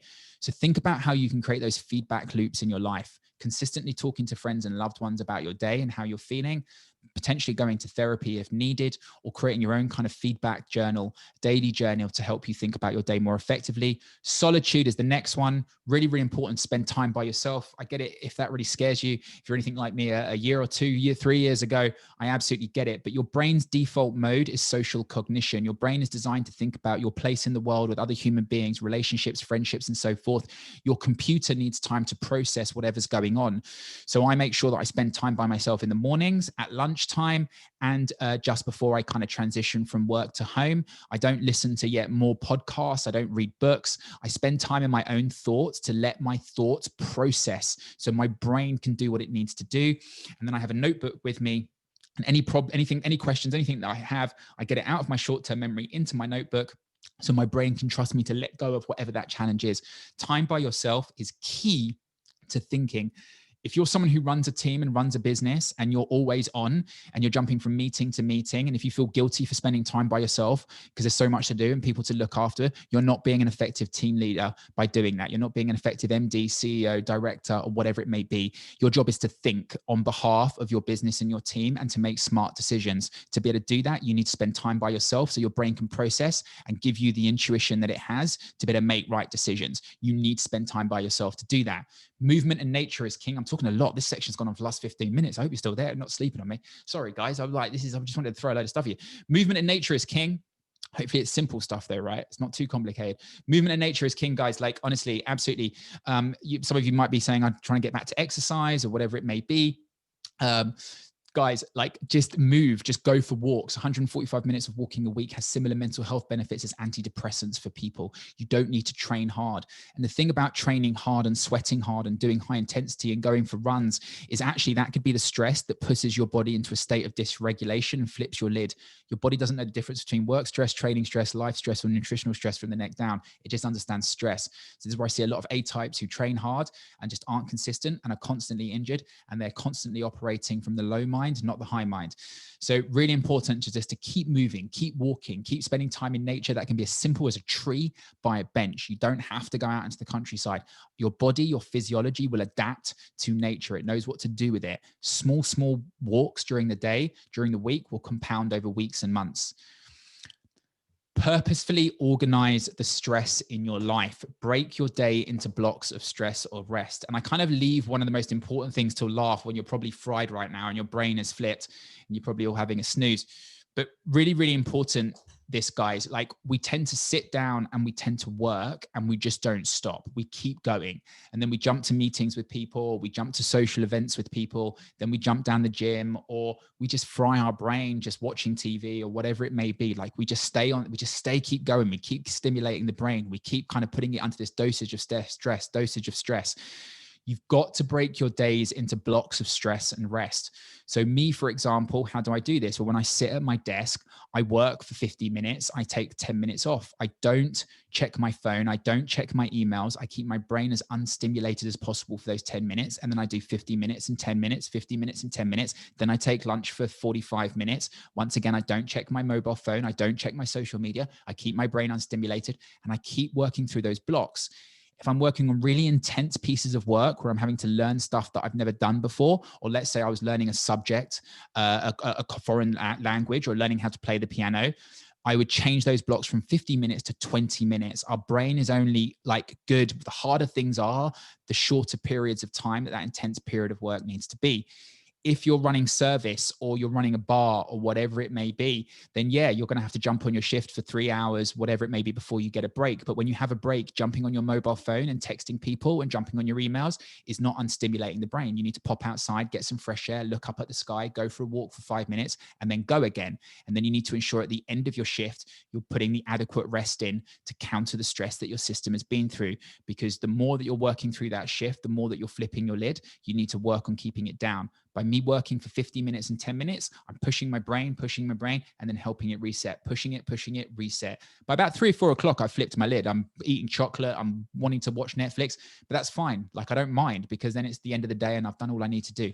So really important, quick ideas to win the day. Hope that's given you something to think about. Your plan moving forward, team, is write down the ideas that have resonated with them. Add them into your day for experimentation tomorrow. Execute with a learner's mindset. Learn more about me at chevyruff.com. Please reach out to me, ask me questions, jump me on email. Absolutely fine. Team, before helping anyone else, you have to did I convince you? Hit me with a yes. Also, if you've got questions, I've got like 2 minutes, 3 minutes for questions. So if you've got questions, throw me questions, but give me a yes, give me a no. Did I convince you how important it is to put your own oxygen mask on before helping anyone else or doing anything else, and why it's so important for resilience moving forward? I love you guys. I love hearing some yeses. I'm so sorry. The last 20 minutes were quite spitfire. Like, it really was kind of through. Thank you. I so prefer two-way engagement, guys. Thank you. Got any final questions for me, guys? Tom, I appreciate you. Thank you very much. John, I appreciate you. Nick, Savannah, thank you. Louise, Rebecca, Tom, really, really appreciate you guys. Really mean, honestly, it does mean a lot. Any questions for me? Throw me any questions you've got. I'll give another 30 seconds. If not, I will say my goodbyes. Again, chevy@chasingprojects.com is my email address. At the Wellbeing CEO on all social channels, and chevyruff.com if you need. Hi Jenny, save me. I'm rambling. I flipped my lids. I'm done. Like, game over. Thank you. That was amazing. Super interesting and inspiring stuff as always. Every time I hear you talk, I learn something new. So huge thank you from all of us. Brilliant stuff. Loads of takeaways, and I think we'll definitely all be putting on our oxygen masks at the end of this. Amazing. So yeah, thanks for joining us, Chev. We'll see you soon. Brilliant. Thank you. Thank you, Simon. Thank you, guys. Take care. Bye. Thank you. So that leads us on to our final session of the day. Incredibly honoured to have Mr. Jeff McDonald join us today. Jeff is a leading wellbeing specialist with an incredible story to tell, and I know you'll all learn a huge amount from him today. So Jeff, welcome. Thank you, Jenny. Hey, Chevy, you're probably gone, but I love the energy in that. I'm going to try and take you on. I know this is the last session of the day, so how can I just, we kind of, I don't know if any of you have ever run a marathon, but you kind of get to 32 Ks and you can sometimes hit the wall knowing that you've only got 10 Ks to go. So hopefully I can provide a bit of a boost to some energy to see you through to the finish line. Is there any chance anybody can put their camera on? Because it would be so cool to just see a couple of faces. Or is that kind of not allowed, that you can't have any cameras? No, everyone can totally put their cameras on. Absolutely. I'd love some faces that I can see if you don't feel kind of too embarrassed to engage with me, and I can see you and maybe ask you a question or whatever the case might be. Lovely. So Zoe, thanks. So nice to see you. Jen, nice to see you too. Okay. Where shall I start? I think it was Mark Twain who once said, the two most important days in your life, what are they? Anybody want to give it a go? I see Tim. Tim, you've stuck your camera on. Well done. What do you think, Tim? Two most important days in your life, what are they? Yeah, you're on mute. Timothy, come off mute. Okay, I'll try Louise. Louise is looking nice and bright and fresh. What do you think, Louise? Two most important days in your life? The day you're born and the day you die. I don't know what it is. I mean, where are you from? Huddersfield. Huddersfield. Well, what is that, in the UK somewhere?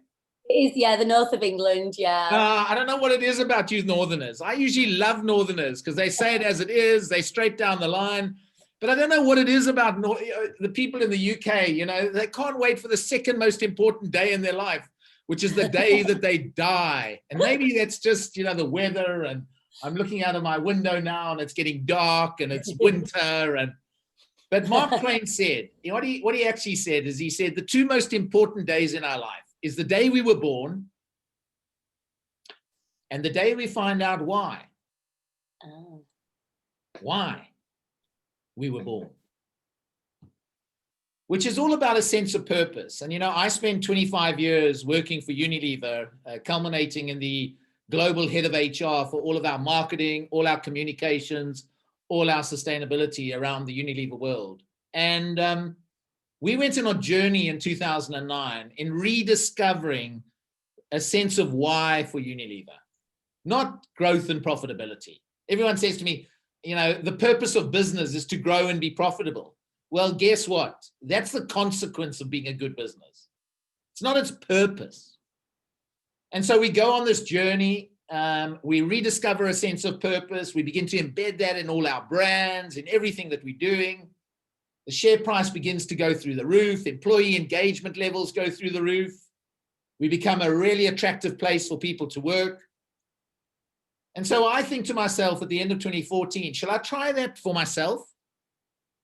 Imagine if I were to leave Unilever with a really clear sense of purpose.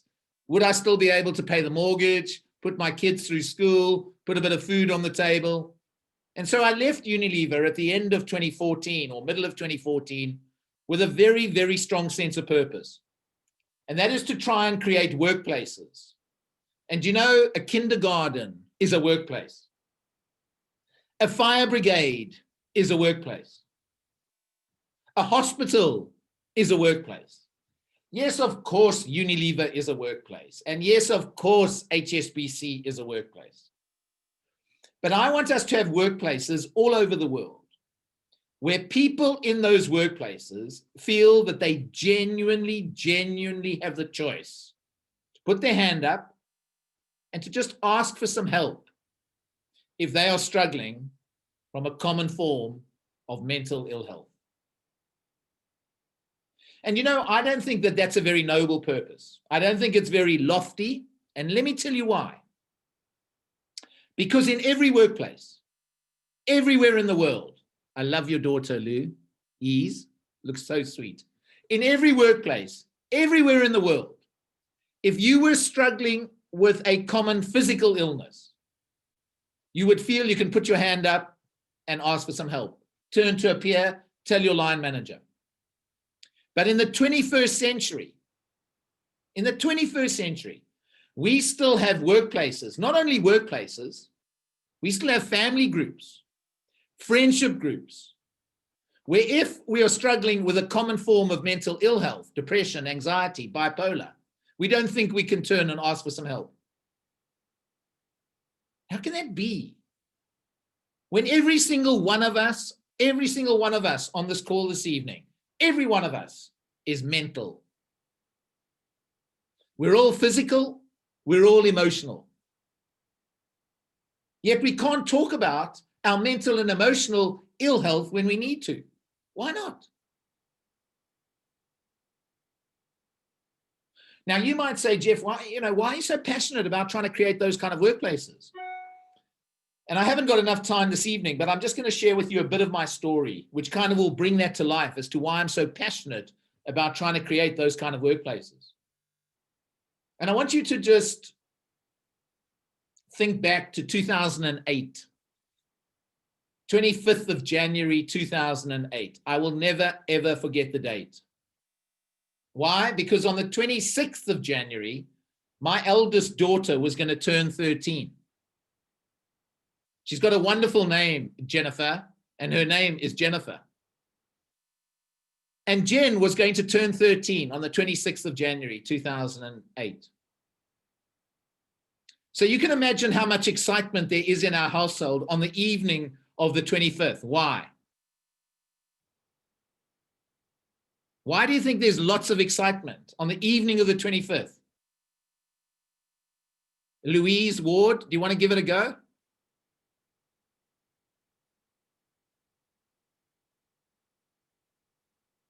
I'll tell you why there was lots of excitement. Because Jennifer at midnight was going to go through a rite of passage. She was going to become a teenager. And I don't think there's anybody on this call who can't resonate with that day. Remember the day before you were going to become a teenager the following day? How excited you were? Particularly if all your mates were not teenagers and you were going to be the first teenager amongst your friendship group. You were so excited to wake up and say, I'm now a teenager. And I remember Jen saying to me that evening, she said, Dad, as of tomorrow, you talk to me differently. I remember saying to her, what do you mean I talk to you differently tomorrow? She said, yes, tomorrow I'm a teenager. I'm no longer your little girl. And at midnight on the 25th of Jan, 2008, I got woken up with the most massive panic attack. I'd never experienced a panic attack in all my life. I don't think the word panic attack was part of my vocabulary. I don't think I'd ever had a conversation with anybody about a panic attack. My fingers are tingling. The ends of my toes are tingling. The bed sheets are wet with sweat. My heart is beating profusely. I'm trying to regulate my breathing. My levels of anxiety have gone through the roof. And so I bump my wife and say, Deb, I think I'm about to have a heart attack. She turns over and she says, why? And I explained what I was feeling. And she said, get up, walk around the room, take some deep breaths, which I did. And slowly, slowly, the levels of anxiety began to subside. I get back into bed, but I can't go back to sleep. Why not? Because I'm petrified that if I fall back to sleep, it'll happen again. I wouldn't wish it on my worst enemy, a panic attack. The second reason is that adrenaline is pumping through my body, so I can't go back to sleep. And the third reason is that I build this capability, and I don't know where it came from, to catastrophize over the most insignificant issues in my life. I would make a mountain out of a molehill. I remember getting up at about 3 in the morning. I go into the bathroom. I've got a sore on the inside of my mouth. I open my mouth. I look in the mirror. I interrogate the sore. I go back to bed and I catastrophize about the fact that I've now got the beginnings of throat and mouth cancer. 7 o'clock the next morning, who comes running into our bedroom? Jennifer. So excited. It's her 13th birthday. We have a tradition at home, presents at the end of the bed, open presents together. And all I can say to Jennifer, her younger sister Anna, and her mum is please, please go away. Please leave me alone. There's no ways I can engage in anything that is joyful, that is filled with happiness, that is exciting.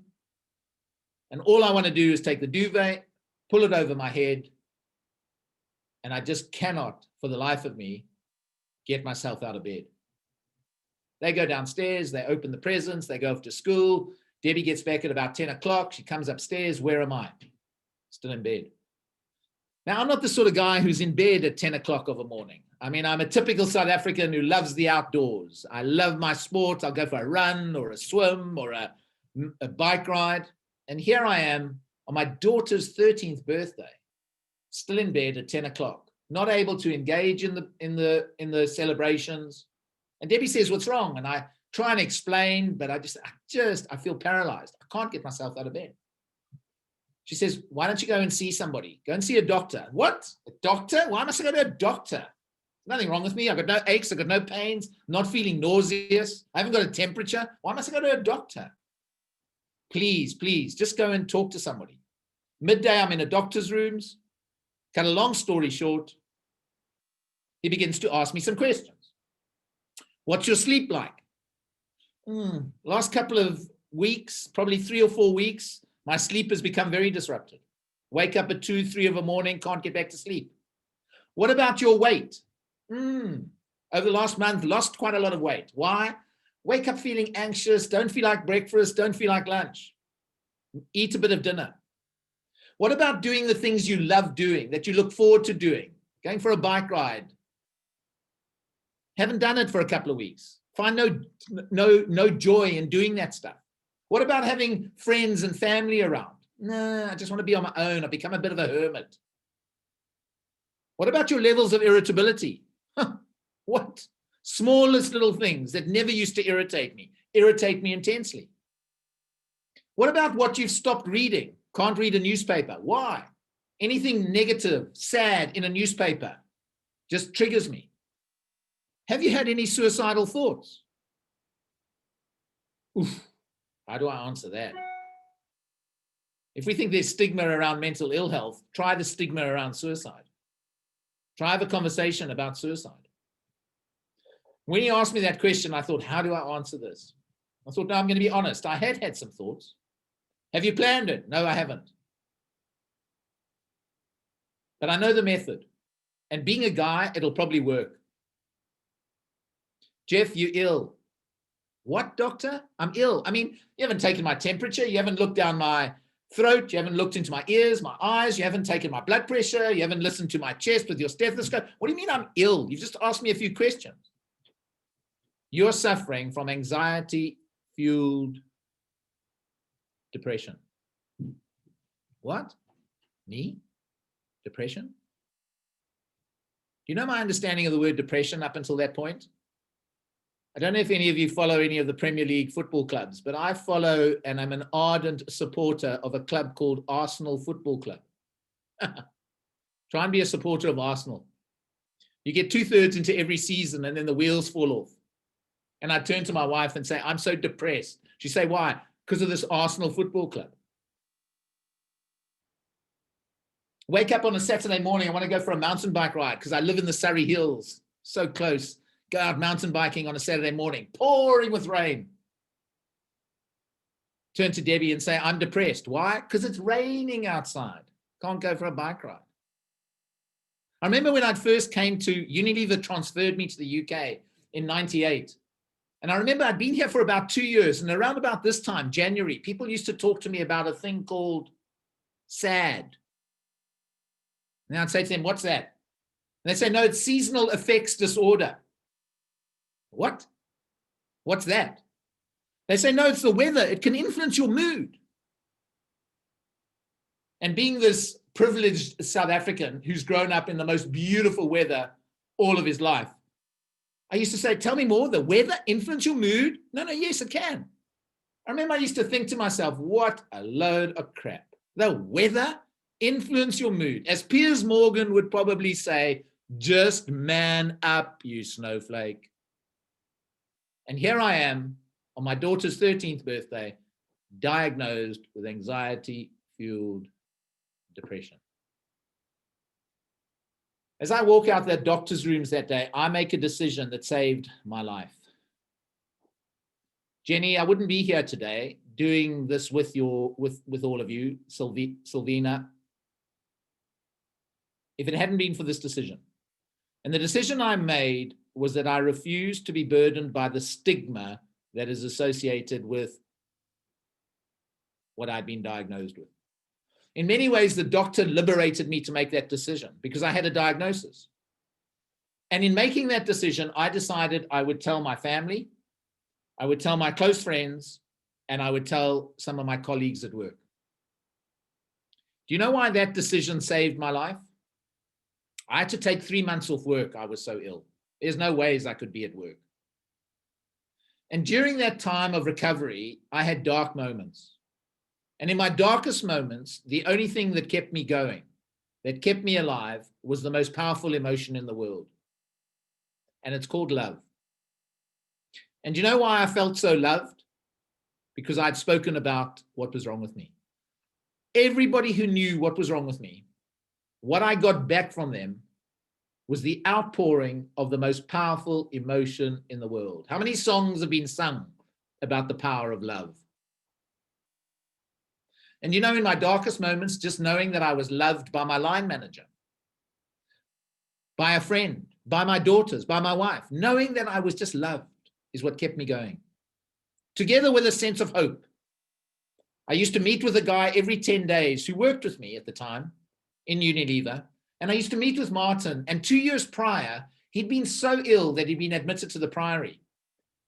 And I used to meet with Martin and I saw he was better. Do you know what he gave me? He gave me hope. He gave me so much hope that I could get through this. So much hope. And so a combination of feeling a sense of love, a combination of feeling that sense of hope, that tiny, tiny light at the end of the tunnel. Yes, medication. Yes, cognitive behavioral therapy. Yes, slowly getting back onto my bicycle, doing a bit of running. And by the way, those are things that worked for me and they helped me to recover. I go back to Unilever, 2010, I have a bit of a relapse while I'm still working for Unilever. And then in 2012, I'm walking home one evening and my phone goes.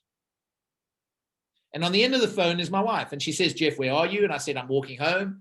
She said, please, please, you got to get home quickly. I said, what do you mean I've got to get home quickly? She said, I've got terrible, terrible news. You can imagine where I go first.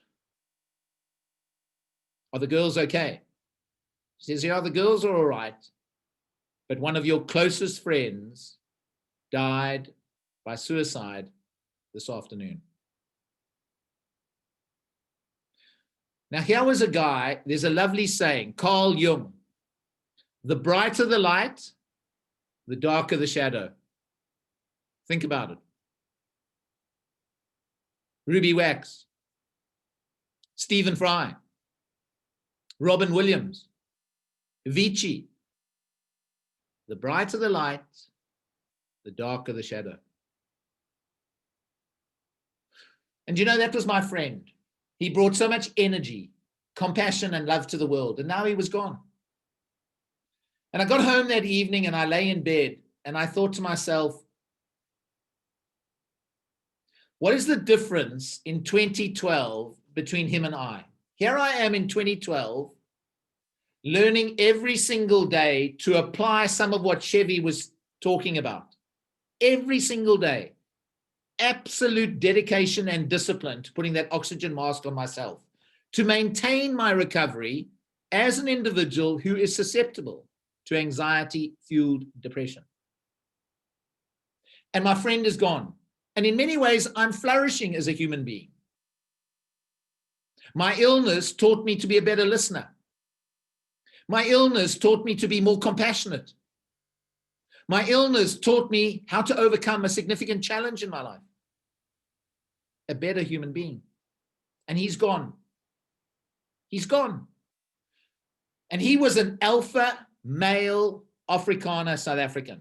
And if you can't picture him, think of the South African rugby team. You'll get a sense of what he was like. There is no ways he could have a conversation. And now he was gone. And I lay there and I thought the only difference between him and I was I had a conversation that put me on a path to recovery. He couldn't have a conversation, not even with me. I had the badge, I had the t-shirt, not even with his wife, with his other close friends. And instead he died by suicide. And I lay there and I thought, stigma has just killed my friend. Stigma has just killed my friend. And you know what? That's not fair. How can that be fair? Had he had a physical illness, a common physical illness, what would he have done? Asked for some help. And so I thought, I have to do something about that, but I didn't know where to start. Here I am, a South African living down in Surrey. So guess what? I've got a network that is made up of a bunch of South Africans. I'm doing a global job in Unilever at the time, and my network is global. So how am I ever going to make a contribution to stigma in the UK? But back in 2012, here in the UK, we're probably about a year and a half into a campaign called Time to Change. And that campaign was being, in many ways, fronted by a guy called Alistair Campbell. And Alistair Campbell has his own story around mental ill health, and he was fronting that campaign. He was advocating, he was campaigning. And I just thought to myself, you know, if I could meet with Alistair Campbell, because he's so influential and he knows so many people, he might open some doors for me, introduce me to some people. And so that night, I went onto his website, bottom right-hand corner comes up his email address. And so I write to him, some ARB, jeffmcdonald@btinternet.com, writes to Alistair Campbell. It's not as if Tony Blair is writing to Alistair Campbell.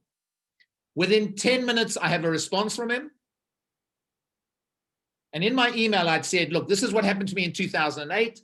This is what happened to my friend today. And I want to do something about this. Within 10 minutes, I have a response. A week later, we meet up in Belsize Park, close to where he lives.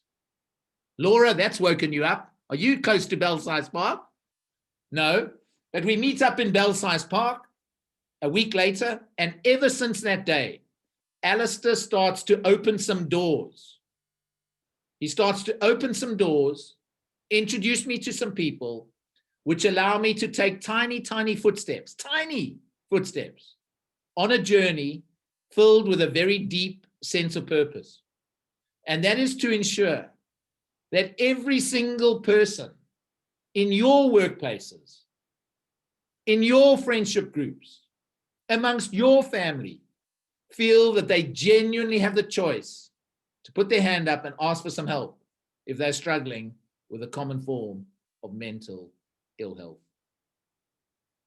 And you know, not for one reason this evening am I saying to you that had my friend been able to have that conversation, that he'd definitely be alive today. I'm not saying that for 1 minute. I can't say that. But you know what I am saying? Had he been able to have that one conversation, there is a tiny chance, a grain of sand. Think of a grain of sand. There is a grain of sand's chance that he might just be alive today. Might. That one conversation might have just put him on a path which led to some form of recovery versus the tragic path that he went down. And you know what, ladies and gentlemen?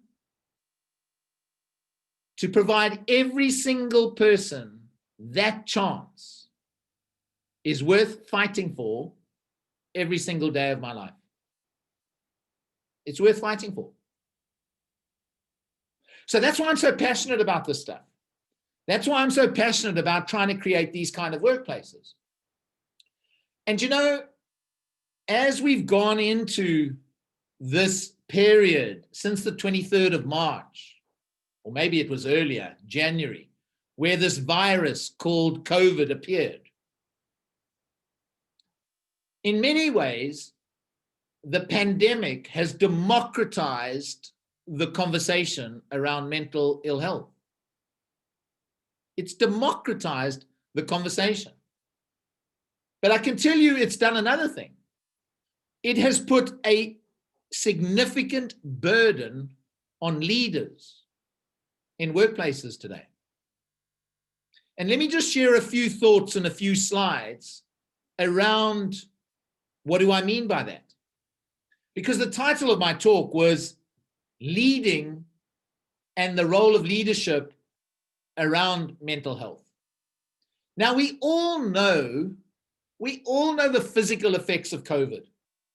They have been drilled into all of us. Lose your taste or smell, high temperature, dry cough. I mean, we all know the physical effects of COVID. What we don't talk that much about, although we have begun to now, are the psychological effects of this pandemic. And those are things like increased fight or flight feelings, a reduction in our immune system, disrupted sleep, increased feelings of feeling stressed, anxious, desperate, sad. And you know, the factors that are contributing to those psychological effects are things like uncertainty. Uncertainty is a huge driver of anxiety, a huge disruption to our social connections. I can't wait for being able to just go and hug somebody else or talk to a friend and socialize and reunite and connect with people that I used to work with. I can't wait for it. Working from home, this different schedule that we're all trying to get used to. Financial insecurity and anxiety and whether I've got a job into the future. Changes in the family system. All of these factors have contributed to those psychological effects. And you know what? Those factors are real. They are real. And nobody's immune from experiencing some of those factors and therefore the effects. And therefore, it's okay not to be okay right now. And I think it's really important as leaders in organizations, it's sending that message that it's actually okay not to be okay right now. Because those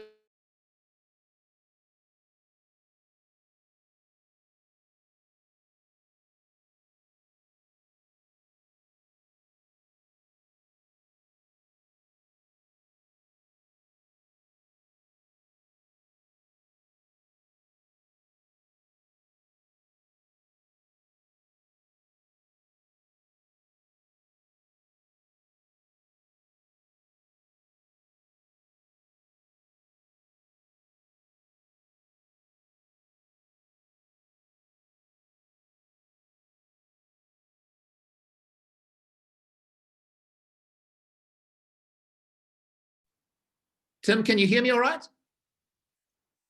Can you hear me? Yeah, you just disappeared for a moment there, but you're back. Can I? Good, I'm back. Okay, I put my screen back up. Okay. Cool. So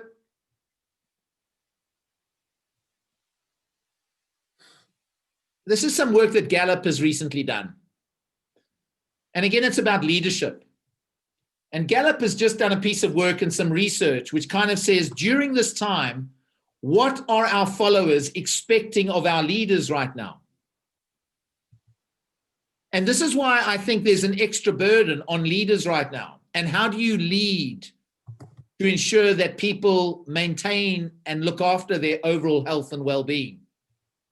And leaders right now are expected to do 4 things. This is what the research shows us in terms of being a follower. We are expecting our leaders to instill trust. We are expecting our leaders to instill stability. Wow, how difficult is that? When there's so much uncertainty, when there was no vaccination on the horizon. But followers are expecting leaders to instill some stability. They're expecting their leaders to instill a tiny, tiny bit of hope. And finally, they're expecting their leaders to show compassion. Compassion. Now, I can tell you, probably none of you as leaders at any business school or any leadership development program were taught how to instill stability, hope, compassion. And in order to do some of this stuff, more and more, what are leaders being asked to do? Communicate, communicate, communicate. Trying to keep their teams up to date with what's going on at an organizational level, trying to minimize the uncertainty that is out there. Leaders trying to reassure team members as best you can, and ensure that no team member is feeling that they have less access to you, particularly in this virtual home working world. The real introverts are so anxious and worried that they are become so invisible. At least when they're in the office, they feel that they have access to you if they need to have access. And so it becomes so important as leaders that you are trying to reassure your team members as best you can that they all have access to you and nobody is feeling that way.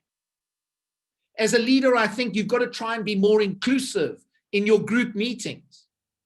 Aim for inclusion and balance so that everyone feels heard, particularly the introvert, particularly the person who hasn't always got a point of view, but in those group meetings, pulling them in, making them feel included, getting their point of view. I think this is a time right now for us as leaders to use check-ins, not check up on people, check in on people. Get a sense of how your team is feeling at the start of meetings. You know, we often ask people, how are you? I think this is a time to ask a different question. Not how are you? Maybe ask a question, how are you feeling? Maybe ask a question, how are you sleeping? I wonder what sort of response that might elicit, or what sort of conversation that could elicit, versus how are you? And as a leader, I think it's so important right now to show some of your own vulnerability, because no leader is immune from some of those psychological effects that I spoke about. And so sharing a little bit about how you're feeling and some of your own vulnerability with skill, so important. I think leaders right now have got to be very, very mindful and alert to the symptoms that are linked to depression and anxiety. I think leaders right now have got to be sending a message to their people that they have a compassionate, they have an understanding, empathetic relationship to mental ill health. I think every single leader should be sending that message in a big way, that you as a leader have a compassionate, have an understanding relationship to mental ill health. Not an intolerant relationship, not a relationship where you think people like me are snowflakes because we can't take the heat in the kitchen. And be alert to some of those that might be struggling. You might be getting fewer emails from people that normally are sending quite a few emails to you. Suddenly you've noticed they're not responding to messages as quickly as they do. They've become quieter in group meetings. They've begun to withdraw. I often use a rule of thumb, and the rule of thumb is the following. We all know one another's normal behavior. We all know one another's normal behavior. If you notice a shift in the normal behavior of the people that you love, you live with, your friends, your employees, if you notice a shift in their normal behavior, and that shift has been persistent for a period of 3 or 4 weeks, it's worth a conversation. How are you sleeping? How are you feeling? Ensure you're aware of all the support that your business might be able to provide to people. Trust and empower your teams right now. Relax some of the rules. And then finally, everything you've heard of a couple of the speakers today, Chevy, Mary, self-care. Share with your team how you are caring for yourself. Try and be that role model of what you expect your team members to be doing. Share some of your strategies. Give permission for putting the oxygen mask on yourself first. Share some of what you do so that your team members feel, you know what, it's okay for me to go for a walk at lunchtime. It's okay for me to go and stand in the daylight for 5 minutes every 2 hours. But share some of the strategies and the things that you're doing to care for yourself. And I think the most important thing as a leader is you will not care for the mental, emotional health or the overall well-being of your people if you don't care for your own well-being. If you don't care for your own health, you will care for nobody else's health. And so, Jenny, I think it's so good that you've introduced and you've ensured that during these sessions today, we've given people some practical thoughts and ideas on how to look after their own health. This is my little acronym I thought I would share with you. It's called CAN DO. And I dedicate 90 minutes every single day to CAN DO. 90. Now, people say to me, Jeff, where do you get 90 minutes in a day? And then I say there are 1,440 minutes in a day. 1,440 minutes in a day. Have you not got 60, 15, 20, 70, 90 of the 1,440 for yourself? And I'll spend 10 or 15 minutes just connecting with others, doing some connection, because there's been such a disruption to social connections. I'll do a bit of connecting with nature. I'll make sure that I put 30 minutes aside to be active. I'll try and find 5 or 10 minutes every day to just be nice to someone. Just be nice to someone. See how you feel after you've been nice to somebody. I'll try and find a bit of time every day, 10, 15, 20 minutes to discover, to learn something new, be curious, listen to a podcast of something that I'm interested in. I'm curious. Listen to an audiobook. I'm useless at reading. Learn a new skill. And the other thing that's so important for me is observation. And I heard Chevy talk about this, 5 minutes every 2 hours to just be in observe mode.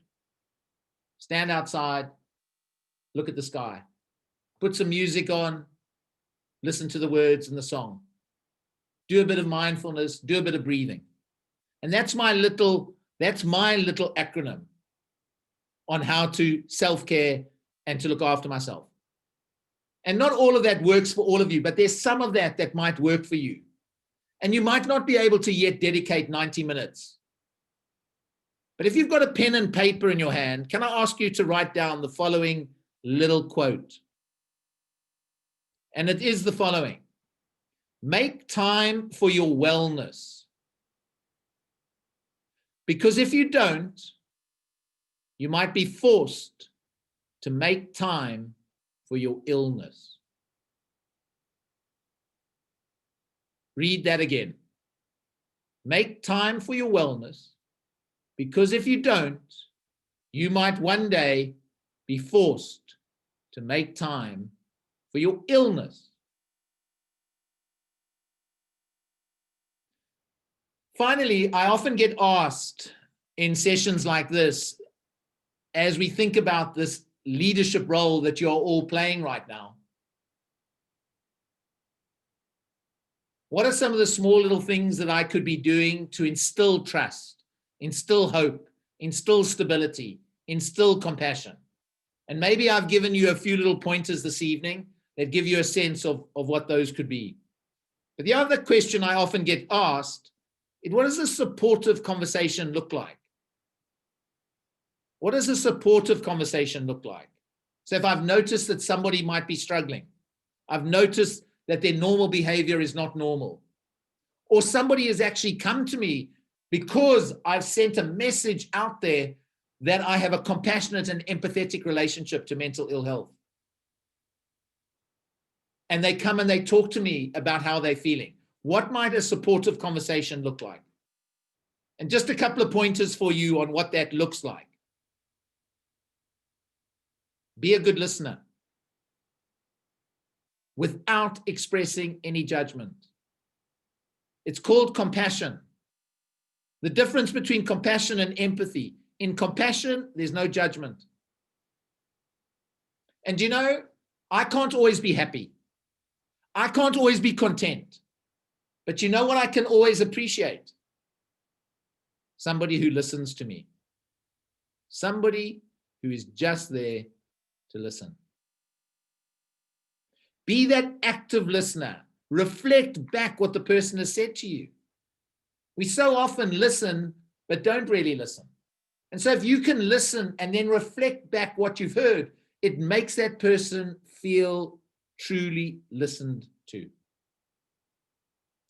Try and be consistent and predictable in your interactions with the person. Resist the urge to cure the person's issue or provide all the answers to their problems. Resist that urge, but just be there to listen, to show love, to show empathy, to show compassion. Direct them to some support that might be out. And then people often say to me, but Jeff, what if people then don't go and get that support? And my response is the following. We're all adults, and you cannot take responsibility for somebody else's actions, and you cannot force somebody to go and get the help and the support that they need. But I think what you can do is you can say to that person, if you change your mind just for 1 second to go and get the support and help, I'm there to help you. I'm there to support you. I think the only time you would really intervene is if you were concerned that that person might harm themselves. Then I think you have to find a way of intervening. I often say, you can take a horse to water, but you can't make it drink. You know what you can do? Give it a lot of salt. It might want to drink. And so what might that salt be? Or you might change the flavor of the water.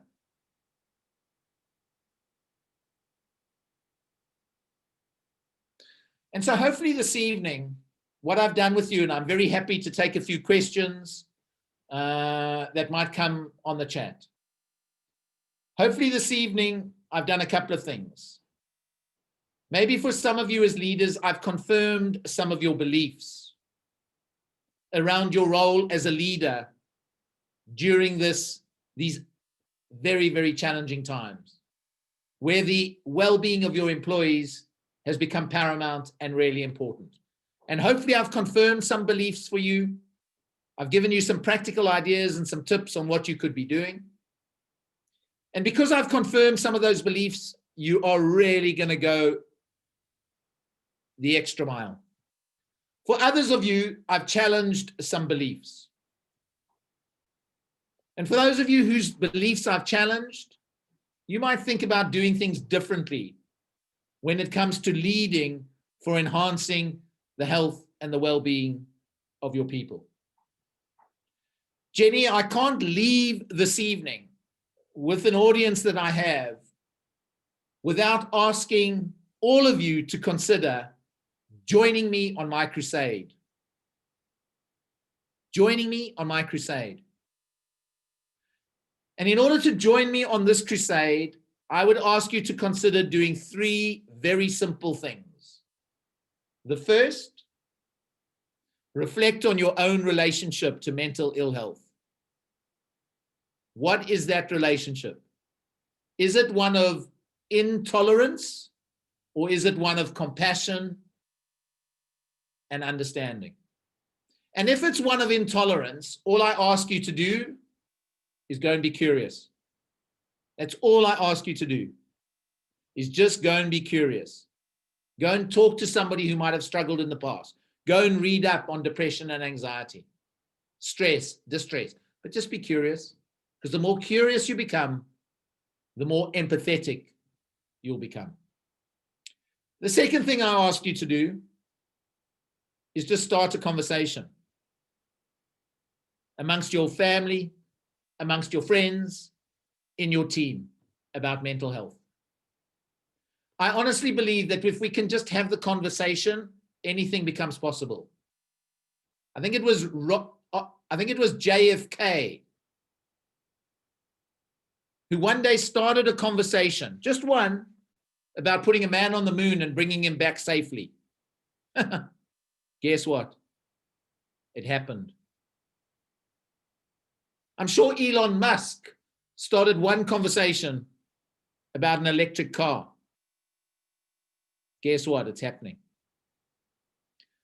So if you can just get the conversation going, anything becomes possible. And then finally, when you're ready, please share your story, because we've all got a story. We've all got a story. Now, you haven't all got a story like mine, crucible moment in life. But you've got a story of how mental ill health has impacted you, your association with it, and the love and the support that you've offered. I'll give you an example. When we were doing this work in Unilever, I was co-leading this work of breaking stigma in Unilever. One of the most powerful drivers of breaking stigma was sharing stories. And one of our chief scientists, who looked after 3,000 people around the Unilever world, one day he came into the office and he wrote a blog of what is it like to be the father of a daughter who suffers from general anxiety disorder. In writing that blog to all of his employees, he sent a message that he had a compassionate and empathetic understanding of mental ill health. Yes, he got his daughter's permission first. So please, if you're going to tell the story of somebody else, get their permission, because we still live in a world of stigma. But the reason I ask you to consider telling your story is because every single story that we tell is like sending a lifeboat out into the ocean.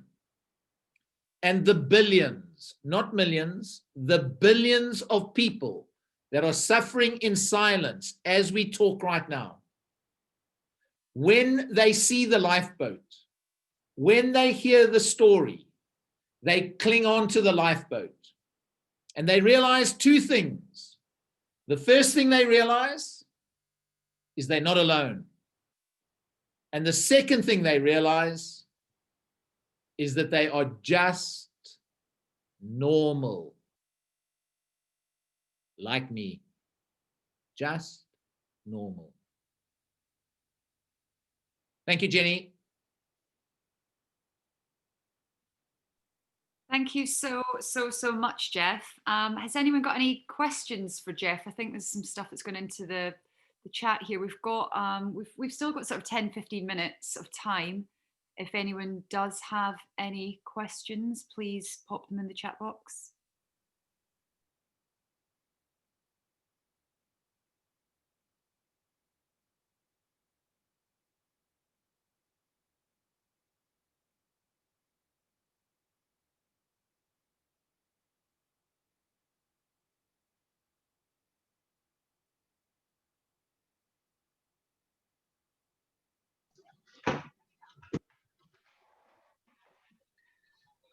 You see that question in there, Jeff, if you got it?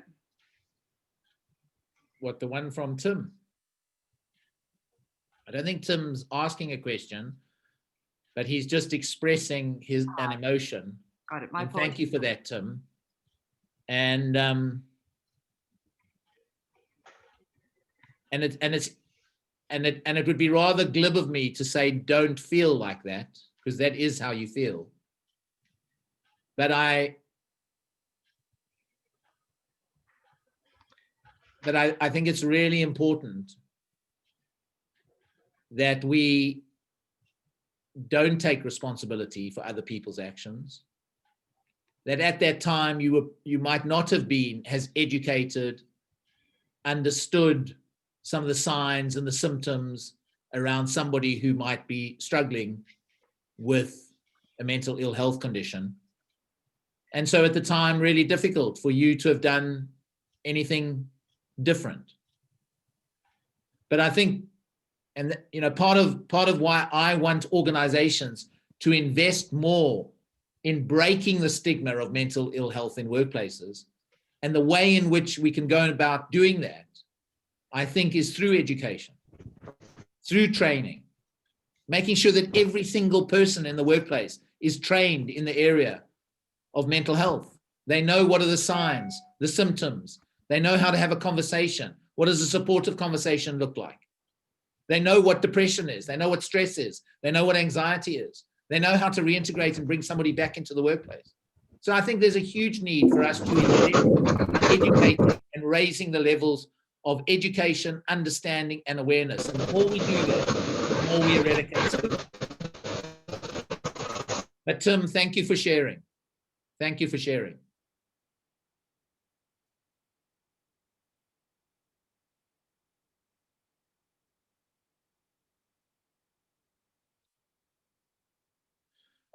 Laura, thanks for your question. I'm just going to read it out. So what are the best ways you found to strike a balance between being accessible and maintaining the sense of being accessible as a leader, but also taking time to uphold disciplined boundaries for your own mental health? Yeah, Laura, I think that,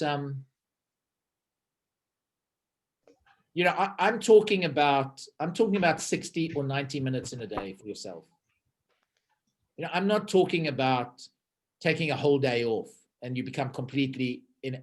If we can get into a regime of setting, and just like we stick meetings into our diary, can we just stick 10, 15-minute sessions that are just for Laura?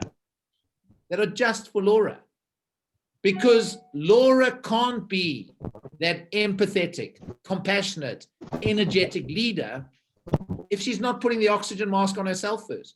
She can't. And so I would rather that you make that time for yourself so that when you are engaging with your people, you are engaging in an energetic, compassionate, and loving way. Why? Because you put the oxygen mask on yourself. I often say you can't pour from an empty glass. The glass has got to be full before you can pour from it. And so I don't think we should feel a sense of guilt because we are putting the oxygen mask on ourselves first. It can only make us a more compassionate and better leader if we truly, truly make our health the most important priority in our life. It's one of my biggest lessons in my crucible moment. The most important priority in my life has got to be those 90 minutes every single day to maintain my recovery as somebody who is susceptible. Has to be. Otherwise, I haven't got the fuel, I haven't got the energy to do the work that I'm doing.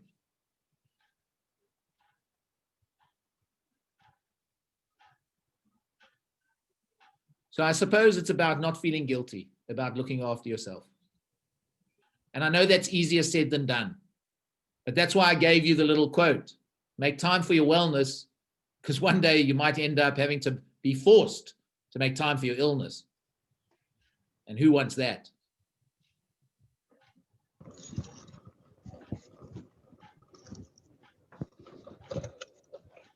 Jen, I'm sure you've had a long day. We've almost come through the end of the marathon. So why don't I hand it back to you to conclude?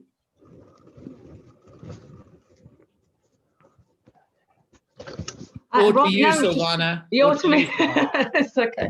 Well, I hope everybody has enjoyed today's sessions and you're able to take away some valuable learning and tips to help you through some difficult times. I just want to take this opportunity to thank our speakers for some really insightful sessions. I think the common thing that I've learned is that no matter what scenario situation you're in, you have to look after yourself before you can look after others, family, work, business. It's important to look after yourself. And just to remind everyone, you're not alone. This is a community. We are here. There'll always be somebody out there to listen, support. If we can't give you direct support ourselves, then we'll make sure we direct you to people who can. But there is always someone here who is happy and able to listen and support you. The recording of today's sessions will be made available on our website at #savenightlife.com. And again, I've just left my details in the chat. If you've got any questions about any of the sessions or any aspect of wellbeing at all, feel free to drop me a line, an email, or Jennifer as well. But thanks very much for your company today, and thanks again, Jeff. Very, very good session. Thank you. Thanks, Silvana. So really I'll just round things up for the day. Just say thank you so much to the NTIA for allowing us to put this event on for them today. Thanks to all our brilliant speakers who have dedicated their time today. Thanks to all of you who tuned in. I hope you all got lots of good takeaways and insights from it. As Silvana said, there's tons and tons still to come, loads of follow-up, loads of great signposting for you all. I'm also contactable if anyone has any questions, just jenny@getahead.life. I'm happy to take any questions as well. Yeah, we're looking at some great new events with the NTIA, so I'm sure Silvana will share details of them with you soon. So this is just the beginning. So thanks again, everyone, and I hope you have a great evening. Take care, everyone. Thanks again. Bye. Bye.